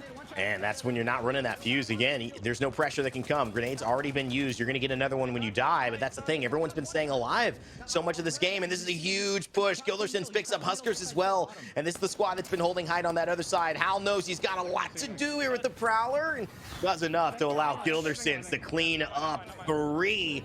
12-7 here now. Hal squad taking the lead. And Gilderson's really showing off. He's doing a great job trading the damage for his teammates and capitalizing on the KP that his teammates are providing for him. I think it's one thing he does well also in the pro scene is he does such a good job also capitalizing on the damage that his teammates do in order to solidify the KP for his squads in the BR. I want to also give respect to all of the content creators today, man. You guys are thrown into the mix with some phenomenal players that dedicated their lives in the last 4 years to this game. And regardless of where you place, you should definitely be proud because once you watch stuff like this back and see how good these players are, you did a really good job competing. Absolutely. Shout out to them. And also shout out to Stella, who, I don't know if you noticed it, there was a Catalyst queue in this game. So I don't know who's playing it.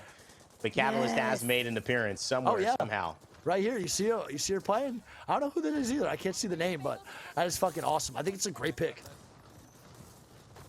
We're going to see how it shows up here. Bangalore Ultimate going into the sky as they're holding this down. Catalyst, Caustic. I mean, it can't get harder to siege right now. Rampart as well. Bloodhound scans to see it coming. And there's that wall we talked about.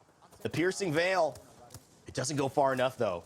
No. And it actually loses height, transitioning onto the low ground. One of those things that is very, very important to remember. Catalyst wall will go to the lowest point on the surface in that straight line. And so it doesn't really get the full value, but a couple of kills go the way of Fun FPS and Nikki, and that is huge. Yeah, then Aiden comes in and cleans up those 2 kills pretty much instantly after that. But we got to give a shout out to Solidify. He's playing unbelievable, dude. I did not know this guy beforehand, and he came in here absolutely frying his ass off. He's doing such a good job so far when it comes down to fighting against the big dogs of Apex. Like, really, really good job, man. I'm very impressed. Also, big shout out to the PK here. I think the PK, one of the best weapons you could be having in these situations, man. We haven't seen it enough, but in pretty much 2 taps right there, most of the time, Fun, he's just going to use a little bit of movement. Fun FPS or Fade FPS, I can't tell. I think it might have been Fun. Since he goes down, Imperial Hal not impressed with the zip line. Doesn't matter when you're versus the aim assist, baby. Run all you want. You're getting tracked down, dog. That's how it works every time. We got a rampage. What a fun day we've been having. So much fun to watch here in our semifinals. We got some of the best pros, best content creators in all of Twitch competing for $200,000 of prizing. This is our semifinal. Only one team will head ahead. Yanya using the shatter caps. Now comes standard on the bow check. Bow! The damage! So good. I am like one of the biggest Yanya. Oh! Come on, baby! Come on! That's what I'm talking about. Wait, you better eat your words about not seeing any big plays, man. I know, right? I hope he does pop off. He's one of my favorite players to watch. One of my favorite people, too. A great kid. Super nice guy. I can't be anything but a fan for these guys, dude. Such a good guy. I mean, this is a dangerous, dangerous combo right here. I mean, the Prowler on Yanya's hands. It's starting to be a match made in heaven. You know, it's like chocolate and vanilla in terms of ice cream. You just peanut butter and jelly. But now I think also when you look at it too, just the bow check bow, a lot of nice range, kind of going back and forth with the range option, holding this high ground, which they clearly want to do. And this has worked really nicely for them. So now it's up to see if Huskers, Solidify, and Allman can continue this run, because Hal's still out to the lead by 3, but it has definitely been limited thanks to that little engagement they just had. Yeah, you know, we said that if Hal doesn't get a crazy big lead in the beginning, I think it might be a little bit closer than we think. And this is a great job by Amin, too, getting some shots down. They need to try to get those kills. The comms right now are amazing, as Yanya's rack up KP here, too. This is a great job by these 2 teams, man. Such a good job. Oh, my God. Yeah, and also great communication just on what they want to do, because they get that damage and they don't let that player stay alive. And if you were a little bit more timid, you know, and Alman almost going down there, does go down there as well by the damage, but just the fact that you could see they are not worried about it and they're taking the plays when they show up to them, that is a good sign. This is going to be a close one, 29-28. We thought that this would be tight. It is, but it's going pretty fast. We've only got 21 kills before this game is over if they continue this route, so it's going to be now maybe a minute or 2 that's going to decide who goes into that near 30s, near 40s in the lead. Oh my, G7 scout damage. I'm telling you, these long-range weapons are going to be the deciding factor for a lot of these teams. Can these long-range weapons get their damage down and also end the KP? You have to finish your kill here. The damage does not matter if your teammates are nowhere near. So the damage from Ace right here is huge. But again, the KP doesn't even matter. They get it, though, and there you go. See? Once you get that follow-up with that marksman rifle or that sniper, this is where it starts to be just gigantic. And having your control players in the front line as your Pepper and G7 shots through the Rampart walls is just the deciding factor, man. Look at the damage, man. And that is what Hal and Guild, if they were here, they're on the low ground, would have been pushing. And that's what every team has been pushing. Ace just picking one up by himself shows you that this man doesn't need much from anybody else to get the job done. It's now become a 5-point lead, and he's switching off to the bow check. Let's see if he can do something with this. We certainly know the answer to that before it even happens. Still with the Rampart ultimate in hand, too, so this is starting to get out of hand. Something's got to be done on the side of Baby Nikki. Yeah, and they're starting to get pushed back now a little bit too, which is really bad. They do have Ayanya in the spawn though. Solidify and Yanya are a scary combo right now.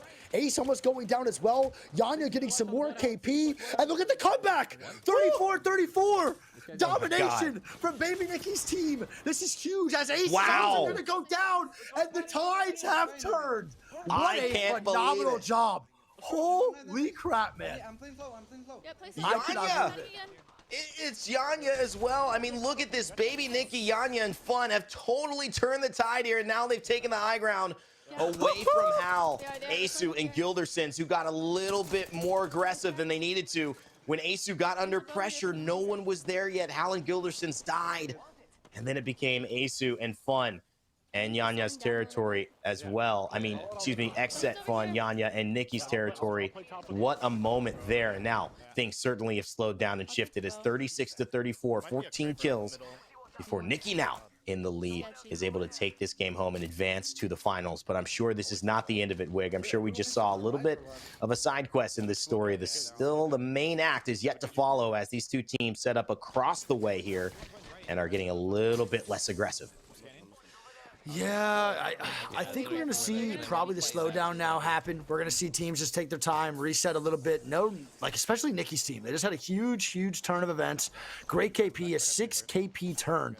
I really can't believe it. That was just straight Nikki's team the whole time in the kill feed along with Solidify going crazy. And this is where they just need to play a little bit slower now. They need to relax just for a little bit, regain, and then maybe try to get some picks here. You do have the advantage now. You don't want the same thing to happen to you that you just did to them. You have to play slow and try to just stabilize. And she's doing a pretty good job, honestly. Hal does a lot of damage, though, jumping in on that. He's going to get pushed back, and they're going to lose Nikki. It'll probably be a trade on the Hal, but where's the trade going to go? Still going to stay on the way of Nikki, and Hal's team is going to get one back. Yanya is the one, though, keeping it in their favor, staying alive throughout all of it. Dude, Yanya is a beast. Yeah, I think he might be the MVP right now of the tournament so far. He is straight putting the team on his back. He is doing such a good job. And this is great comms, too, out of his teammates. Look at the trades happening. And you hear him saying, let's effing go, baby. That's what I'm talking about. That's what I want to hear. The passion. Giving Yanya the Prowler, too. That is not a good sign for anyone. And Aiden goes down as well. This team is 4th place. But the problem is right now, it's looking like they won't have a chance to get to the finals, even though they had the highest kills in the content creator bracket, unless they can change it up. It is still anybody's game. 5 kills separating them. But we might be setting up for one of those stalemate kind of late games here. The surprise for me, Wig, is that Hal's team got that aggressive this close to 50 kills. Again. Agreed. I totally agree. And one thing I will say is we're seeing Hal and Guild being put on their back a little bit and playing a little more passively. See them run to their side, put up the rampart walls, going to play the other side of where LG, Yanya's at, and the whole team's at. And that's something we don't ever see usually, is two very capable control players now put on their back and push into a corner to make a big-time play here. And it's not like Hal spends a lot of time with a longbow in his hands. It's not that he can't. But this is not where he wants to thrive. It's not where he's been thriving lately. And he wants to get up in there, and so does Gildersons. And so the idea is now we've got to kind of shift the way that we're playing if we want to get the job done. It is certainly now them as the underdog in this situation. And although this game will not end unless someone gets to 50, there will be eventually a 5-minute timer that forces some type of interaction if Asu and Hal and the squad decide to just hold here and try to get kills from afar. This is the right call. As frustrating as it may be for them to like make this decision, they definitely have to just sit back now and just try to get some picks. Ace has been doing a great job with the damage from the G7 Scout, so I feel like he could actually get some big-time kills that are much needed to close this gap. One thing, though, is maybe they just switch Legends here soon, too. Howlock and the Octane, they can't really push forward anymore the way they wanted to. Like, literally, no matter how much of an opening they get, every death here is super important. So that aggression is pretty much pointless at this point if you do die. And the issue too with the Rampart is because they have so much extra damage, right? They have unlimited ammo. There's not that kind of utility waste that would go down typically if you're trying to destroy Rampart walls again and again and again. You could just easily do it. And so Ace is finding that ability to kind of sit there comfortably with the G7 Scout and pepper them. And this is just aggressiveness. It's just good play. Nikki and Huskers looking like they could be on their way to the finals if they keep this up. I can't believe the 6. I can't get over the 6 kill turn. I really can't. I'm still mind blown by that. That whole kill feed was just Baby Nikki and Huskier's team the whole time, just getting that KP. And Yanya has to be the MVP for sure. What a great job so far by the boy. And I will say again, I want to reiterate this again, there is no timer. Like, we can sit here for a long time. So Hal's team making that passive approach, and there we go. The Bangalore ulti's coming out, and they might start to push forward here. This might be a calculated attack. I think this is actually a good decision because what needs to happen here is some type of change. Hal isn't one usually to let the game come to him for too long. He usually wants to play it and make the moment happen. However, this is a team built to withstand. It's a team with a Caustic, a Catalyst, a Rampart, and some of the best aimers in the business alongside Nyanya, who will pick up anybody. But Ace2, he gets 1. Now trying to bring it down. Huskers is going to go down as well. That's 2 for Hal. Now they've got the high ground and the numbers advantage. They just have to stabilize here. Fun knows it as well. He throws up the piercing veil. Is it going to be enough? No, it's 1 more for Hal. Where are we? It's 46 to 43. And Nyanya, the last one alive, has had to abandon the fight.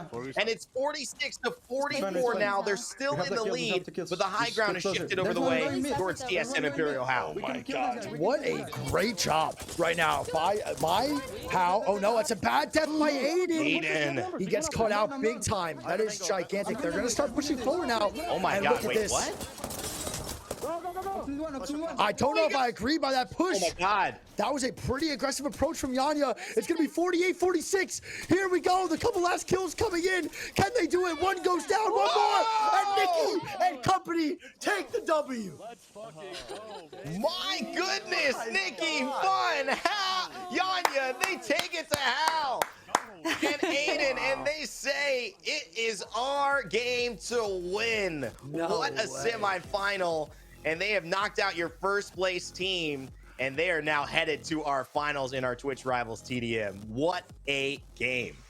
Was a little worried there with that push by Yanya, but you know what? They were able to capitalize off it, which is huge. The communication was off the charts there. Oh, man. I mean, the push from Yanya was scary, but the opening damage to let Nikki get in there with an alternator, get the double kill, or at least get 1 kill, and then put the other to 30 HP. Like, that is such a good play. But I want to talk about what we were saying before, too. The opening of the floodgates. Aiden gets picked out, and then they are literally like, we have numbers, push. That confidence gets boosted. You jump pad on in there, you feed your face off, you get the KP, and that's all that matters. It was so fun to watch, man. I hate to point somebody out either, too, because Aiden was so great. They were the highest, 4th place team from the content creators, but they had the highest kill total on average. Clearly fraggers, but you got to wonder, what were they doing in the middle of the river right there? That crossing was so dangerous. And yeah, that definitely was the thing that opened the floodgates. Great game, though, overall. I thought we would see another stalemate, but both those teams said, we are not going to allow that to happen. We're just going to try to take this game for ourselves. So I commend both of those teams for being aggressive at the end. Yeah, we're going to take a look at the bracket now to see where everyone is here after that match.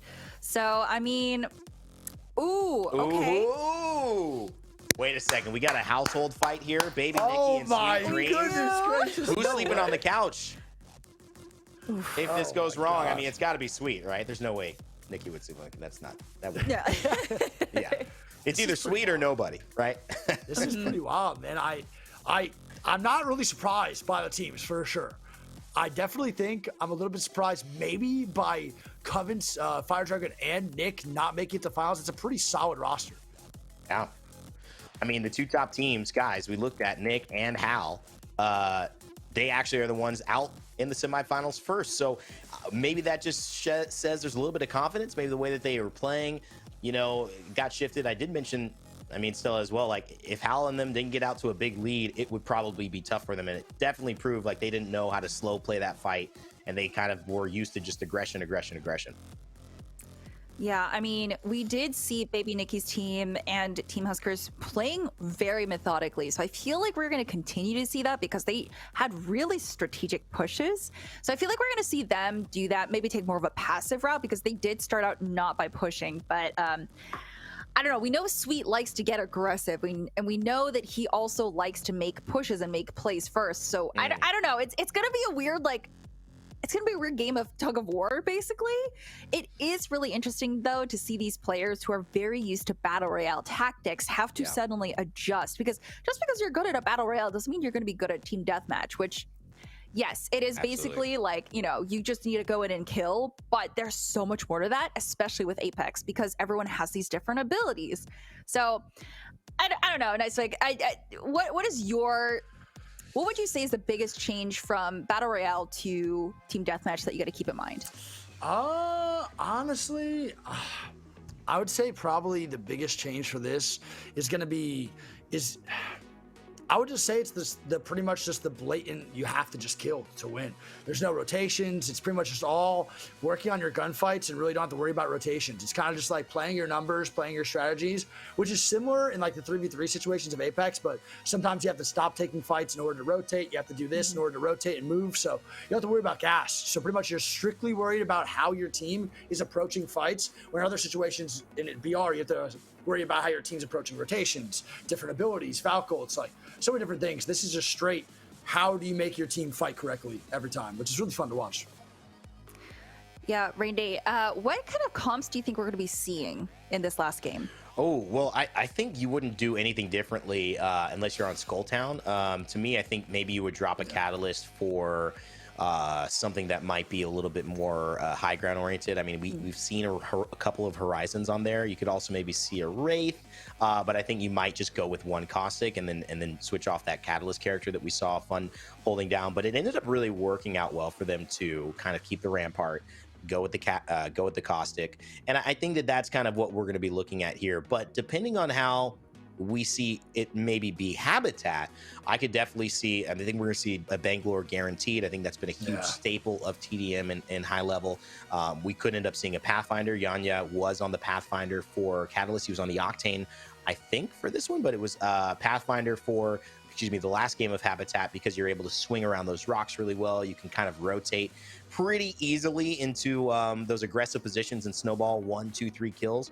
So it just really depends on the map. So I'm really excited to see where we're going to be playing. Yeah, I don't know. We haven't seen Skulltown in a minute, so... Ooh, that'd be crazy fun. Yeah, I want to watch Skulltown, man. I do. I really want to watch Skulltown. It's such a fun map. It's such a fun map. Such a good I think it just makes it so much more chaotic, right? Because you always want high ground, but as opposed to Mirage, where the high ground isn't that much of a difference. Right. Oh my God. On Skulltown, it definitely has huge layers. So you're just like, especially if you can get on the bones. I don't know why they made those playable still, but it's there. Yeah, I'm gonna be honest. The bones, when people sit there, it pisses me off so much. I used to make it like my only objective in Gun Run was to kill the people that would walk up top on those bones and just sit there for the whole game. I'd be like, I'm taking Pathfinder, I'm grappling at you. I want you off this game right now. I hate those bones. Not a fan of the bones. No, not at all. Randy, did you choose to stay on the bones, or did you just stay on the rooftops like Batman?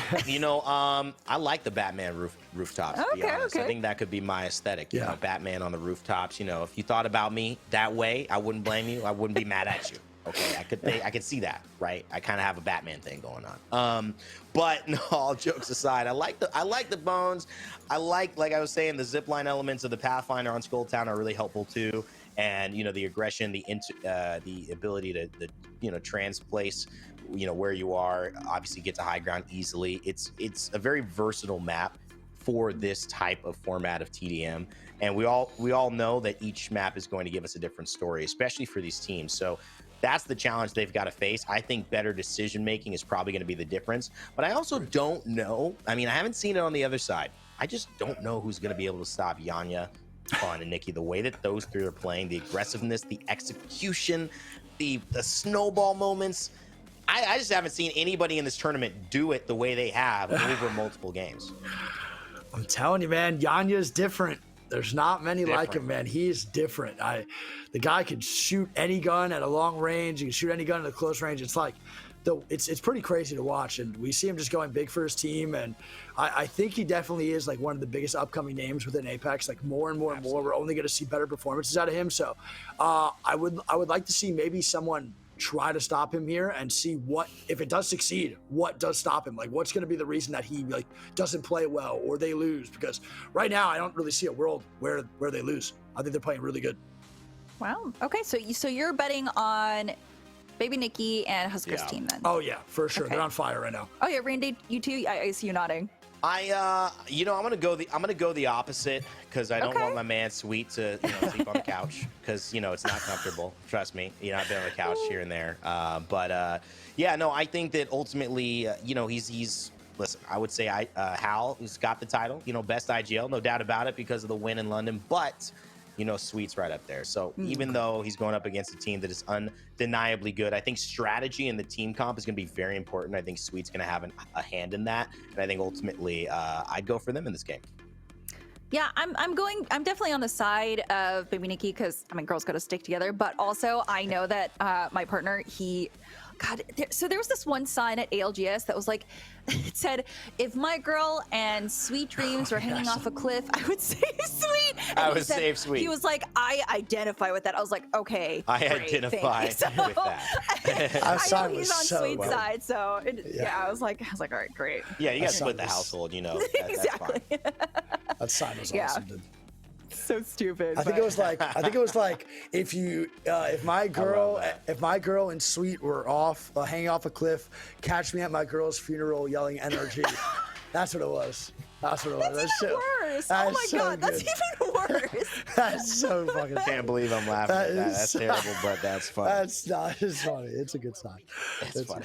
It was a very good sign. It Yo, was- NRG fans are passionate. I will not lie. Sweet Yeah. Dreams is passionate. You look at what he does, and he's built a great career competitively. But he also is, one of the bigger streamers in the world. You talk about 7,000 to 10,000 viewers, and it's not easy. Wig, as you know, to do that. And he's got a history in VR. He's got a history in, just being an excellent player and a very entertaining guy. So, he's Apex royalty for sure. FPS royalty.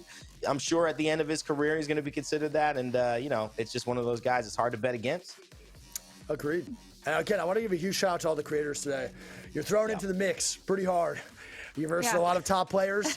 It definitely, I can only imagine towards that later down the line when it gets that 40 kill mark, you're barely any difference. Only imagine how intense that is for y'all, because it's intense for me, and I'm pretty damn good. So when I think about that, I'm like, damn, I respect the crap out of that, man. Respect it so much. Do you feel like you would be able to keep up with Yanya if you're on his team today? God, no. No, Absolutely. Not a chance. Oh, you were talking to Wig. Oh, my bad. Oh, my bad. No, my bad. Yeah. I thought that naturally went to No, me. it was obviously. Okay. Yeah, Ray Day's obviously going to keep up. There's no doubt. Obviously. Yeah, that's why we didn't ask you, man. We already knew the answer. Well, okay, there we go. Thank you. We already knew the answer, Big Joe. Come on. I thought it was because you never thought I could ever be on Yanya's team. No, but now it's I 'cause know it's just we know you're obvious. better than him. We know Right, you're right. better. Okay, Yeah, cool. yeah, Thank exactly. you. Thank you. Oh, Who here makes I the was. I was YouTube going to be like, guides? well, no, they have content creators right there. Sorry. Disrespect. Hold on, I got Discord somebody right now. You never work with Stella ever again. Never. It's not in my contract to. I'm just kidding. We're just losing our minds waiting for the finals because I honestly though, even though I'm on Nikki's side, I don't know. These are really good teams. We've seen them perform so well today. Yeah, I think go either way. I wouldn't be surprised if both teams won. Either of the teams won. I think we definitely are seeing majority of it's it's pretty even overall when it comes down to the skill level of each team. I think it's more of which team is capitalizing on the opening damage or the opening kill first. I feel like that's a lot of Apex too in general. It's just recognizing when you have the advantage in a fight and actually taking advantage of the damage that you did have. So Right. I think its majority is even. It could really just go either way at any point. It's just who's going to be the most aggressive and who's going to capitalize and be more proactive throughout the game. Same thing with the BR too. Same exact thing. Yeah, and I think the other thing too is who's going to have more of those moments, right? Because actually, what ended up that last game, it was 0-1 and 1-2, and then it was 10-7, right? And it was Hal actually was in the lead with his team in that 10-7 moment, and then there were just more moments where Yanya and Nikki, and we got to shout out Huskers too, because Huskers the #1 content creator team, former Apex player, teamed up with Nikki. That also has a big element to the success of their team because they've been fragging all day long, but they just had more moments of that, winning the trades, somehow having Yanya alive. And so to not only do that and kind of be down at the start, to do it again and take the lead and keep the lead and I don't know, it's just a definite sign that they know what they're doing. So hopefully we're seeing the absolute best of the best. I don't think it was a fluke. It could have gone either way. but I think we are seeing the best of the best for those who have mastered right now TDM. In the, what, 4 days since it's been out? What is it? It came out Tuesday? Yeah. I mean, this is incredible to see. Was that this week? Oh, it's That been was such this a long week. week. Oh my god. Leave it to the pros to sweat out anything, man. Classic losers. That's how it goes every time. That's how it's gonna be every TikTok comment I make. Look at all these pros ruining the game already, man. It's crazy. I love it, dude. Make it a sound. Make it a sound, please. That's my favorite thing. I love it. All right, yeah. So we're gonna see whoever makes the most make it a trending sound on TikTok. Make Wig's face go everywhere. You know, shame him in the comments. Tag me, please. I need it. Yes. So with that, we're gonna go into our final game. It's ready. We're gonna jump into it, and we're gonna see if Nikki can win out over Sweet. All right, here we go. Here we go. Last game, the All right, Mirage, Catalyst, Bloodhound. This is crazy. That's a very interesting comp. And it's Mirage on. So I wonder what map. This seems like Habitat. It is Habitat. I mean, that's the Habitat lineup right there. Yeah. So, and we've got a Catalyst on the other side too, I think.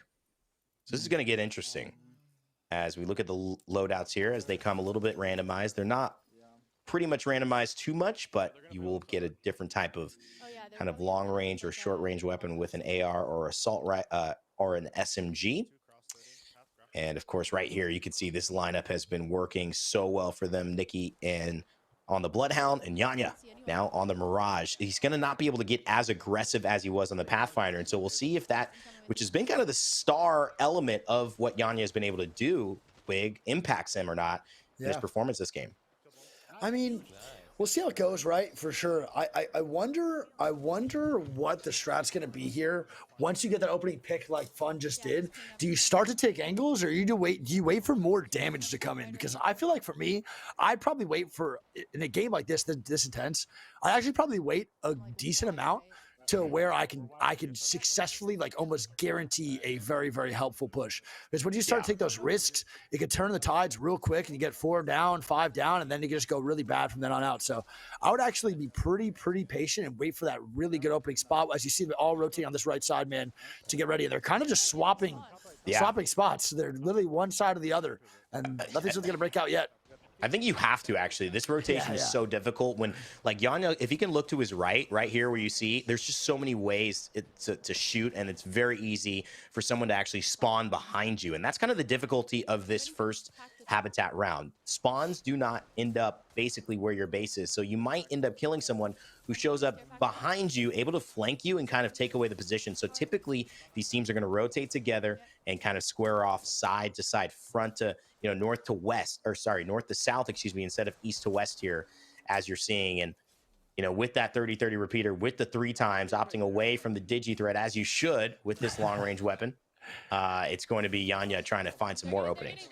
Yeah, and already only 1 kill so far. A very, very different pace from those first couple rounds. Everyone kind of finding what works, and there you go. Kine getting a knock on Almond, and there we go. We hear Sweet saying he wants to make a play, and this is the right call. Get aggressive, have the advantage now in numbers, and it's worth it. It's a good scan. Says, we know you're there. It's going to push Sweet off for just a little bit, but he's going to go to his advantage. The RE45 plus the smoke. He's also got a devotion, too. That is going to be so deadly as well. Smoke's down, just in case. And there it is. Look at that. Almost the trade. Yanya finds a kill, though, onto his teammate. And that is the problem of Yanya. Kine goes down. Sweet having a heavy lift here. And can he find the lift? 119 and 114 after 2 R99 clips. And it's just not enough. They chose the wrong route, or maybe Yanya and Fun chose the right route. And that ends up being a trade that goes their way. Yep, they're going to be up 2 now. Only 1 as Fun's got to start to move up. And this is actually a pretty awkward position for Fun. Enemies on his left, one on the right. Yeah, and the wall, right? Such a good job. Yanya and Baby Nikki are now up, but they are getting pressured from multiple angles. Fun with some great shots. Husker's going to go down. Fun trying to stay up, and that's just, yeah, it's just raps, man. Just how it goes, right? You're going to be put in these awkward positions. There's nothing you can do. Nothing you could do. No way Fun was making it out of there, but Kine getting the kill, kind of trading for that early life that he lost. And that's the thing. He respawned in a bad spot after getting killed, didn't have to worry about it, but then just had the angle immediately onto Fun. And so those are the things you've got to pay attention to. And it's actually made a big difference because Assault has taken down Solidify, who's been a also young star here on Husker's team as well, alongside Almond, too. Obviously, very established players from Warzone and Apex Legends, but you know, Solidify making a name for himself in this TDM tournament in the Apex scene. I am mind blown by Solidify, dude. He's doing such a good job of fracking out today. I'm beyond impressed. I will definitely be giving him a follow later to see what his name comes up more in Apex, because he's doing a great job against the top tier players. But as we're talking about him, his team actually goes down, 3 kills. It's gonna be 10-7, baby, and this is where it starts to get a little bit scary. And you can see that is, I think, maybe just a little bit of a sign that this can obviously get out of hand if you are not careful. And so I think once that lead starts to change, there's just such consciousness around, okay, hold on, let's take it easy for a second. And that's experience, that's professionals, that's also them knowing they're playing for $45,000. Wow, how about a TDM match for $45,000 later on Wig? Would you be up for that? I'm down. Yeah. Let's run it up. I don't think many people would turn that down. Just me versus you. Yeah, exactly, right? No, I'm not taking that. Chain for chain, bro. Chain for chain. Me and Yanya versus you. How about that? I'm good. Even I'm good. You're good. I'm good. Yeah. You're good to give me 45K is what you mean. Yeah, exactly. Yeah, I'm good on that one, man. Yeah, Huskers here, obviously on the Mad Maggie. The first time that we have seen this character, I think today in the last 3 rounds at the very least. Yeah. Maybe going to give them some rotational power with the Wrecking Ball, and of course with the Riot Drill, a lot of poke. Not finding a good chance to use it yet. Yeah, Mad Maggie with good opening damage on the Q, but also great closing damage. You could easily kill somebody who's like 30 HP. Ooh, Verho's going down, and maybe this might be an opening. They push very aggressive, and this could be the bad push or a very beneficial one as they're actually closing the gap. And look at that. See that aggressive push, turns around, slaps them in the head, and now they're going to be tied in kills as the boys Solidify and Baby Nikki getting some huge KP.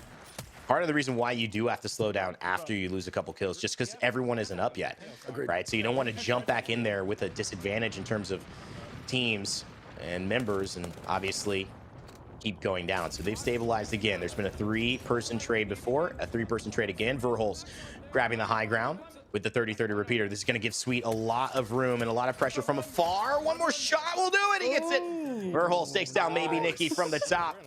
He's got a gold 301 in case he wants to get a little salty with it, and he doesn't need to. Headshots are enough. It's 2 now, and Kenny's a 3rd.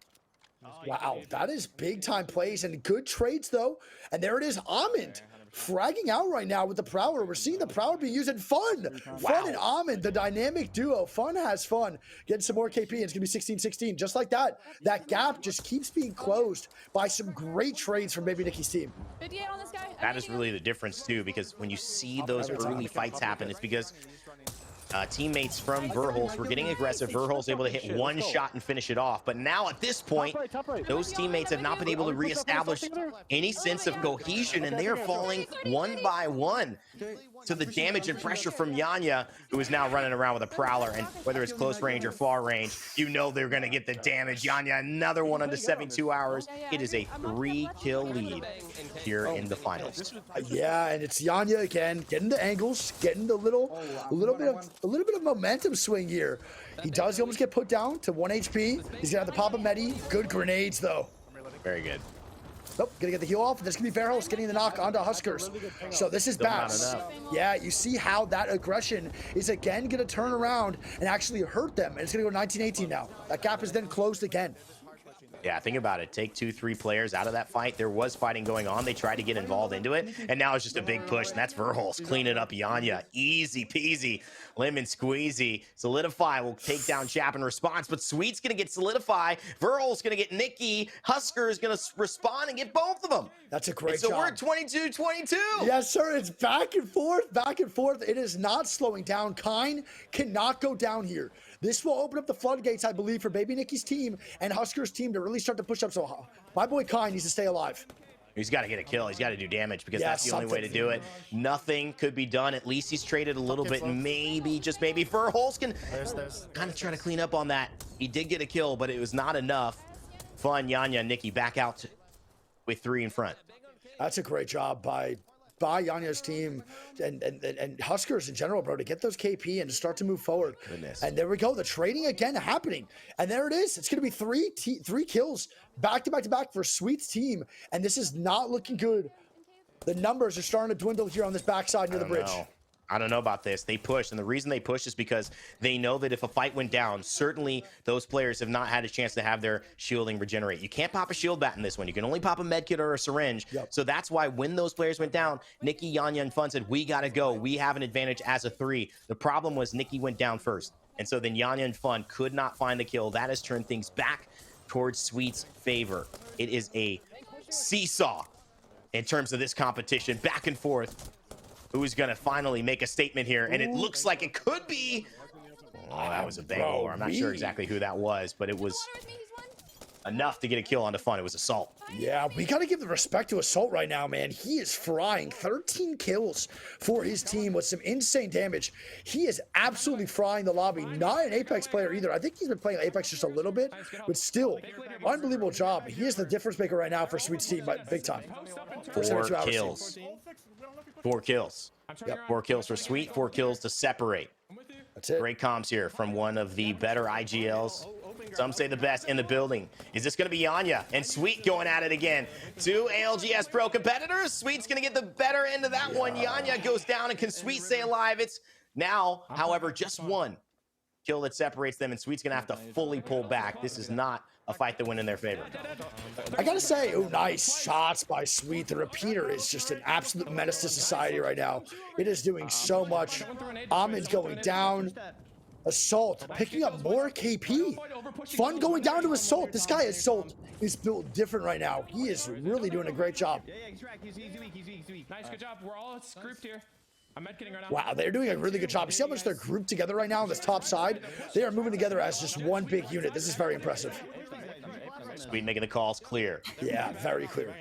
I'm still swinging them. 38 to 34. 12 kills separate them, and $45,000 in our 200K Apex Legends TDM to celebrate Season 16, to celebrate these content creators and these pros going at it. And that Prowler, it's singing. Part of the celebration as well. They're starting to get a few more. They're into the 40s, 41 to 35. It's just 9 kills now. Make it 8 as they are continuing this rampage. If things just gotten away from them, it might be. Sure, I think Sweet you're right. starting to feel it, Big. Yeah, look at that, man. The momentum shift right here, baby. They need to go huge. I don't think it's going to happen. I think Sweet Dreams and them are playing way too together, way too consistent to even lose this game right now. Look how they are aggressive, bro. They are feeling themselves. This is awesome to watch. And like you said, man, my boy Sweet's letting that fucking Prowler sing like Alicia. He is killing it. He is absolutely hitting the keys in all ways and shapes, whether it's melodic, whether it's on the keyboard. NRG Sweet knows what to do to get the job done. He has done so many things over this last month. First place time for points, second place overall in the ALGS Split 1 playoffs with NRG in London. Now taking it over to the TDM opportunity against his very own girlfriend, baby Nikki, having a chance to go ahead and claim themselves a championship. Verholst, what a month for him. He won London. He might just win another 45K here. He's trying to finish it off with the Prowler. They fire. And Hal is punching the air. Hal is punching the air right now. You know he doesn't want to see his teammate fight and have that bragging rights over the boy. This is rough. And there it is. But it's going to happen. They get the dub, and it is done and dusted. Sweet claims the victory alongside Verholst and Kine. And what a squad, what a team, paired with 72 hours. And you got to give a big shout out to Assault 2 as well. Our content creators, our pros dominating here. Our Group A winners, our overall winners. Nice. What a good last match, man. That was fun. That was a great time. That was shout outs to so Chap, good. too. Yeah. Oh my goodness. It was so cool to see them just get into that groove. I mean, I loved how close it was for so long though. But again, like Wig said, all it takes is one slip up and then they just rush in. And you could see as soon as they got in sync, they were making sure they had high ground, low ground, everything. I mean, what a great performance, right? That's the element of a great team. You put it together when you need to. In terms of IGLing, in terms of a plan, you know, you got to trust Sweet, and he did it. And that's obviously worth 45K today. What a performance overall, as well as Assault 72 hours in Chap. Yep. Congratulations on the dub. Yeah. Yeah, that was incredible. Also, it was such a good show just to watch. I was watching. I was like, oh my God, I I have no idea how no one's dying in this section, and then how did they all die all at once? It was back and forth, and it was a game of tug of war for a long time until Sweet found that footing. You know, he put his foot down and he just yanked, and everything just came tumbling down. So, Wig, what would you say was the biggest turning point in that match? Oh, Assault, for sure. Assault getting like the 4-piece, a 4-for-4, baby, locked in with the Prowler. That's a great job. Without him just going nuclear that whole game, I don't think they even come close. His trades off were great. His 1v1s were great. Overall, Assault definitely carried that late game. That was a great job. Yeah, Rainday, do you have any other pointers that you want to talk about with being with the big turning point in this match? Yeah, I mean, I think the map was an important factor to it because I think it helped a lot of these teams have less ability to kind of int when there was a moment that they wanted to. I think the fights actually were really good rotational strategies. And unlike Party Crasher, where you kind of go high ground, you do not rotate near your own base on Party Crasher. There's like no cover there. You just don't do that. On this map, because you are doing this like circular dance, I think there was more room for a good call or a bad call to make a difference and allow these other players to get involved in that fight. And I think the one moment was when Fun and Nikki and Yanya pushed after 3 of their teammates had gone down, knowing that Sweet and them were low, and Fun couldn't get that kill. And then Nikki got down, and it really forced them to all come back and lose a little bit of momentum. And that's where they got the lead. I don't know if they actually got the lead back after that. And I think just it was great play and it was great teamwork. And I think, yeah, once the snowball happens, you know, these players, they feel it. Once they get going downhill, it's hard to stop. Agreed. Yeah, I think there's also something to be said about the weapons that are available, right? Because you can't just pick and choose. So it depends on the randomness of the loadout. And yeah, it's a little interesting, but it's they did great with everything that they were given. Now, it is time to turn over and look at a section that we had done earlier. Chat, do you remember picking the category for the Golden Khakis before? Well, now it is time to reveal the winner of today's State Farm Golden Khakis Award and to shout out our good neighbors of State Farm and official supporter of Twitch Rivals. They believe in making communities stronger, safer, and smarter. With their very own agent who takes the most time to understand you, State Farm helps customers protect what matters most. So again, as a reminder, if you've forgotten because it's been a long show and there's been a lot of action. Chat, you selected today's Golden Khaki Award category as the surprisingly great movement. So here are today's nominees.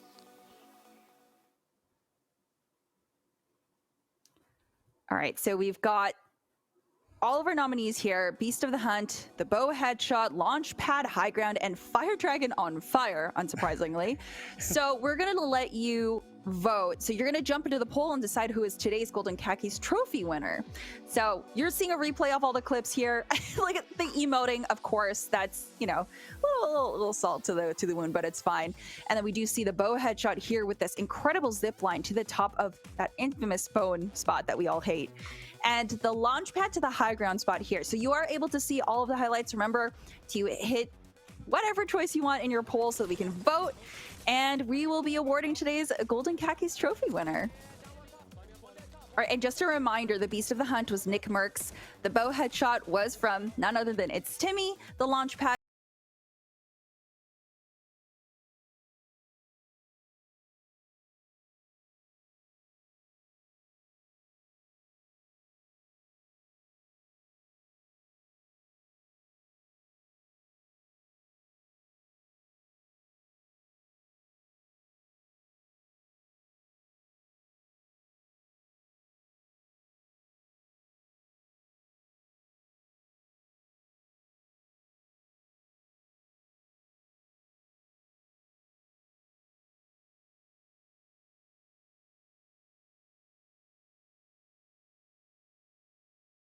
clip highlights. Which one would you choose, Nicewig, as your surprisingly great moves and flashing moves for today? I'm gonna go with Hal. You know. Really? Okay. I feel like that's your default. Yeah, I mean, it was just clean, looked good, nice wingman shots, good patience on the smoke, nice little jump pad. I can't really go wrong with that. I think the Timmy headshot was good, but I've seen him do better, so I'm definitely gonna go with Hal for sure. Okay. Rainday? You know, I'm gonna go Fire Dragon. I'm gonna go Fire Dragon on that. You know, show Fire Dragon some love. You know, a lot of those other, you know, creators in our Apex scene, they do their thing. You know, we see them pop off a lot. So I'm gonna hit Fire Dragon, show some love there.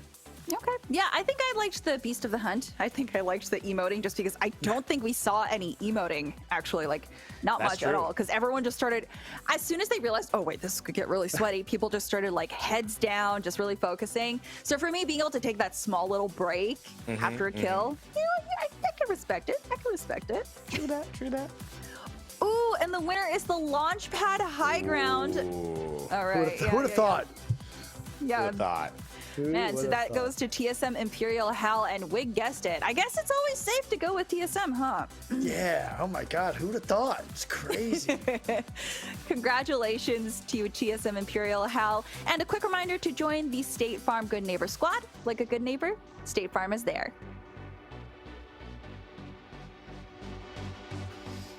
All right, so let's talk about the winning squad again. I mean, Yeah.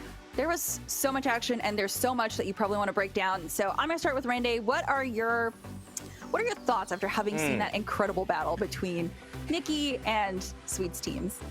Well, I'll tell you, this was a very close tournament, and across the board, these two teams over the course of the day were very, very impressive, not just in terms of getting kills, but strategically choosing their compositions. We thought that there would be moments we'd see aggression. We thought there would be moments we'd see defense, but what we didn't necessarily think is what they showed us, which is Caustics, Catalysts, and plenty of other legends can work both defensive and offensive play styles. There was no moment that Yanya wasn't thinking about going. There was also a lot of Mirage, and I think that whole kind of collective of how each legend can still be beneficial if you have a plan.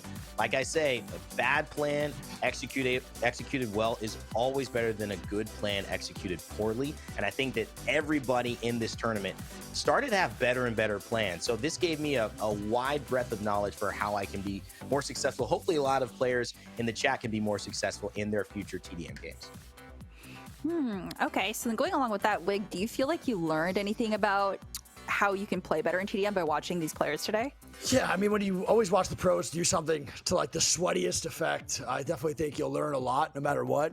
I still learn stuff every day when watching like scrims from some pro players and all the scrims and the pro games we watch. So I feel like watching TDM and like a new mode coming out, you always just be able to easily recognize some new things that you can do. Okay, so what's the one thing that you've definitely taken from this? Control players on top, baby. All day, every day. Easy. Do you mean like controller, like the input, or do you mean like the controller?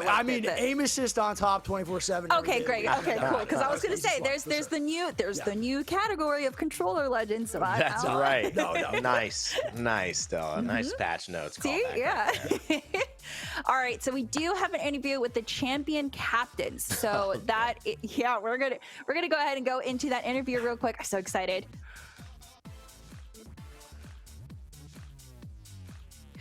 Hello. Hey. Hello. Everyone, why do you guys have really scary profile pictures? But that's fine. Oh, sorry. Sweet, yours is what was sweet? What is that? That's My Little Mermaid. I don't. What the is that, dude? What? Hello? Jump scare. So Oh, that's not scary. yeah. So how did you feel going into the finals, going up against your girlfriend? I want to just absolutely destroy her, and that's what we did. I told her before, she's in the room next to me, and I went in there and told her not to get nervous, and yeah. Few times do you get to, have competitive fun, in a relationship like this, so it was all in good fun. That's true. Nice. Like, did you want to ask him anything, or did the picture scare you too much? Were you levitating at all when you won that game? Were you levitating above your room, just calculating every moment at every time? No, there was no all the calculating. options I was that just you had? running around screaming. I'm not gonna lie, I have no idea how to play TDM. I was just kind of just running around, just yelling, like bang smoking. There's no strategy really. We just kind of decided. I don't know. It was actually really fun. I was just talking about it, like the TDM mode in like a competitive sense, like with people you don't often play with. I got Tom here. It was actually really, really enjoyable. Yeah, 72 hours. I have a question for you. Did you enjoy this? Like not being someone who mains Apex, do you think this is like more of a fun format to play in like a Twitch Alpha tournament like this, like TDM? Yeah, it was definitely more forgiving. I think it's a better entryway for people that want to, grind Apex more, because you get to play with and against people that are very knowledgeable and very, very skilled at the game. So I feel like I learned a lot and had a lot of fun playing with everybody. That's good. That's awesome. That's a What's the impact, guys? I'll let both of you answer this because obviously this is new for Apex. I feel like this is pretty good in terms of that entryway you mentioned, Tom, and just like the concept of something new for fans to watch, even in year 5 for Apex. So maybe Sweet and 72, just your thoughts on just the positive element of introducing TDM to the game. Yeah, I mean, I just asked my chat, and probably 1,000 people were all in unison saying that was one of their most fun Apex tournaments they've ever watched.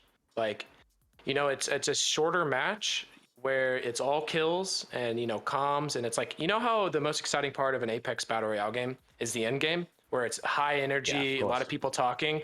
TDM, it kind of captures that essence, and it's for the entire game, right? The first kill is just as important as the last, and I think people really enjoyed it, and I'm excited to have it. Would you take TDM over Gun Run for some rivals? Yeah, I mean, I think TDM is easier to, like, as a team, meeting new people and stuff. It's easier to get on the same page with, just everybody, we're one team playing together. Gun Run adds, some different elements, which are still good, but I personally enjoyed TDM more. I know Nice would cut you off, Tom. I did want to get your thought on that too. Oh no, I said I think he said it perfectly. I couldn't add anything further. I think he just nailed it. The pacing was awesome.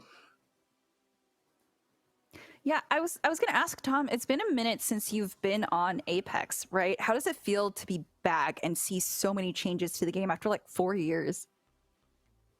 Yeah, the couple characters were added. I saw some sludge on the ground, I was trying to figure out what that was.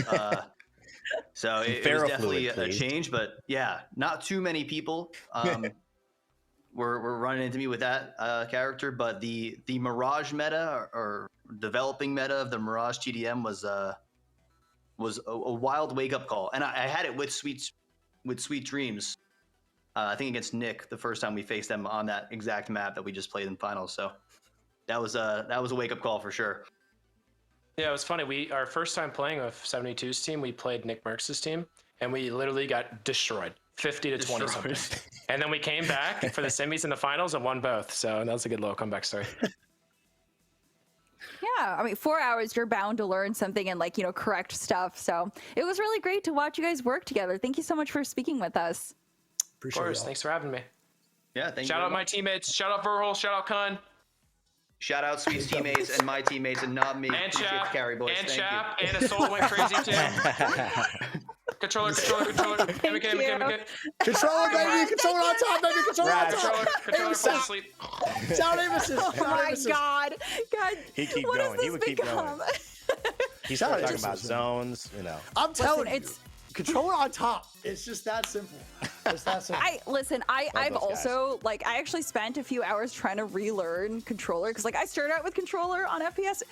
It is hard. It is tough. Same. But you know what else is tough? Being the MVP of the day. So we are going to go into our next segment where we look at who was our MVP for the day. So chat, your votes are in, and it is time to reveal your MVP with a little help from our partners at Pizza Hut. The biggest name in pizza is back, the Big New Yorker,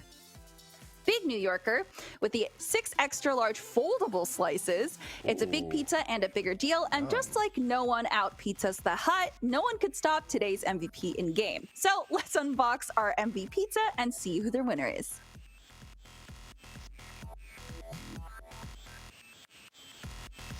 Oh, and it's Verhols. I like that. Oh, I feel like Nicewig would just devour this pizza. That graphic is ridiculous. I love it, man. Isn't it so? This is my favorite segment because you get to see their faces just plastered on pizza. It's a deserving MVP. I agree. 100%. A deserving MVP. Controller on top. Exactly. Oh my God. You're just gonna preach that into the ground, yeah. Yeah, we're ending on that note. Controller on top. That's basically what the theme. Could have been Assault too, by the way. I just want to say that real quick. Could have been Assault. Yeah.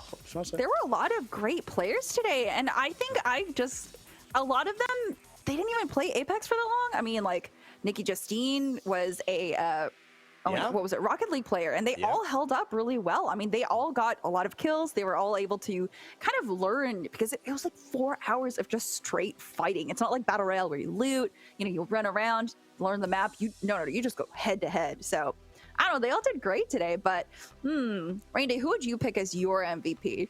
Oh, my MVP? No, I'll stick with Verhulst. I think Verhulst is great. Yanya would have got it if they had won, but Verhulst for sure. I mean, getting the dub, Verhulst has grown a lot as a player, and it's a great environment to see these players grow and continue to showcase themselves.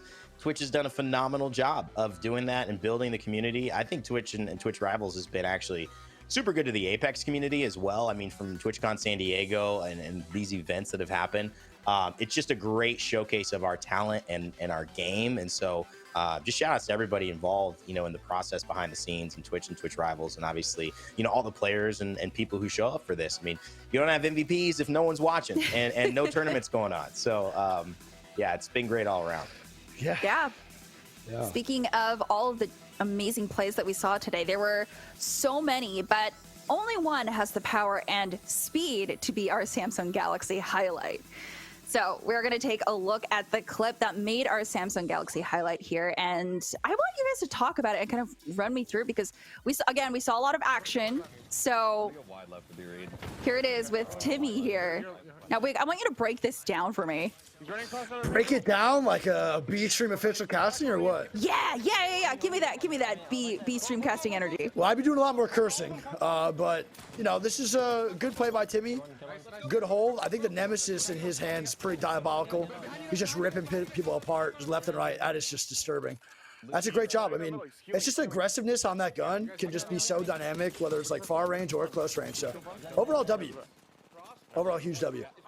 Yeah, I was actually surprised we didn't see more Nemesis usage, but again, maybe it wasn't available in the lobbies and such, but it is just so good at range, and it was really cool to see Timmy just kind of take the reins, because I don't think he's been playing Apex for too long anymore recently, but I mean, that's the type of high performance that is definitely worthy of being our Samsung Galaxy highlight. With that, Samsung will contribute to our Mobile Showdown fund to reward creators at the next Twitch Rivals Mobile Showdown, brought to you by Samsung and powered by the new Samsung Galaxy S23 Ultra, with the fastest mobile processor available. So that was our big Galaxy highlight. I mean, nice. I feel like we could have seen Timmy do better, but I think, again, with the randomness of like the groups and the weapons and the maps, there's a lot to take in. So I don't know, Randy, do you think next time if he gets invited, he could totally take the win? Yeah, easy. Timmy, anytime has got a chance to win. It just happened to be that there were some stacked teams all across, so it's not easy. This is all given. Not given. This is all taken. Okay, I was going to say, I don't know. Those last few matches, I beg to differ. I don't know, man. It was such a pleasure watching all these games today, and it makes me want to play more. So, Nicewick, do you feel like you're gonna take a break from ranked, maybe play some TDM? Yeah, I'll probably stick to casting or watch partying for a little while till that rank system gets fixed a little bit. I'll probably be on the back end watching the game, but yeah, I'll be definitely playing TDM off stream, 100% without a doubt. I love it, man. Sitting there just watching the YouTube video in the background, just drooling out of my mouth, and not even paying attention to the game. It's great. Also, want to give a huge shout out to Twitch, man. A huge shout out to everyone that's been watching. I know y'all won't see me a lot up here, but I'm grateful for the opportunity and little guest appearances that I can have. So thank y'all so much. It does mean a lot to me. Thank you guys. Yeah, it was so great being able to work with you guys you today. guys were awesome. Obviously, it's been such a long time. I mean, the last thing was like ALGS last year, so it was really great to cast with y'all. Just talk about the game and watch amazing TDM gameplays. So thank you so much to y'all, our producers, our players, and thank you so much to our chat and our viewers for watching. So, Nicewick, where can people find you on the internet?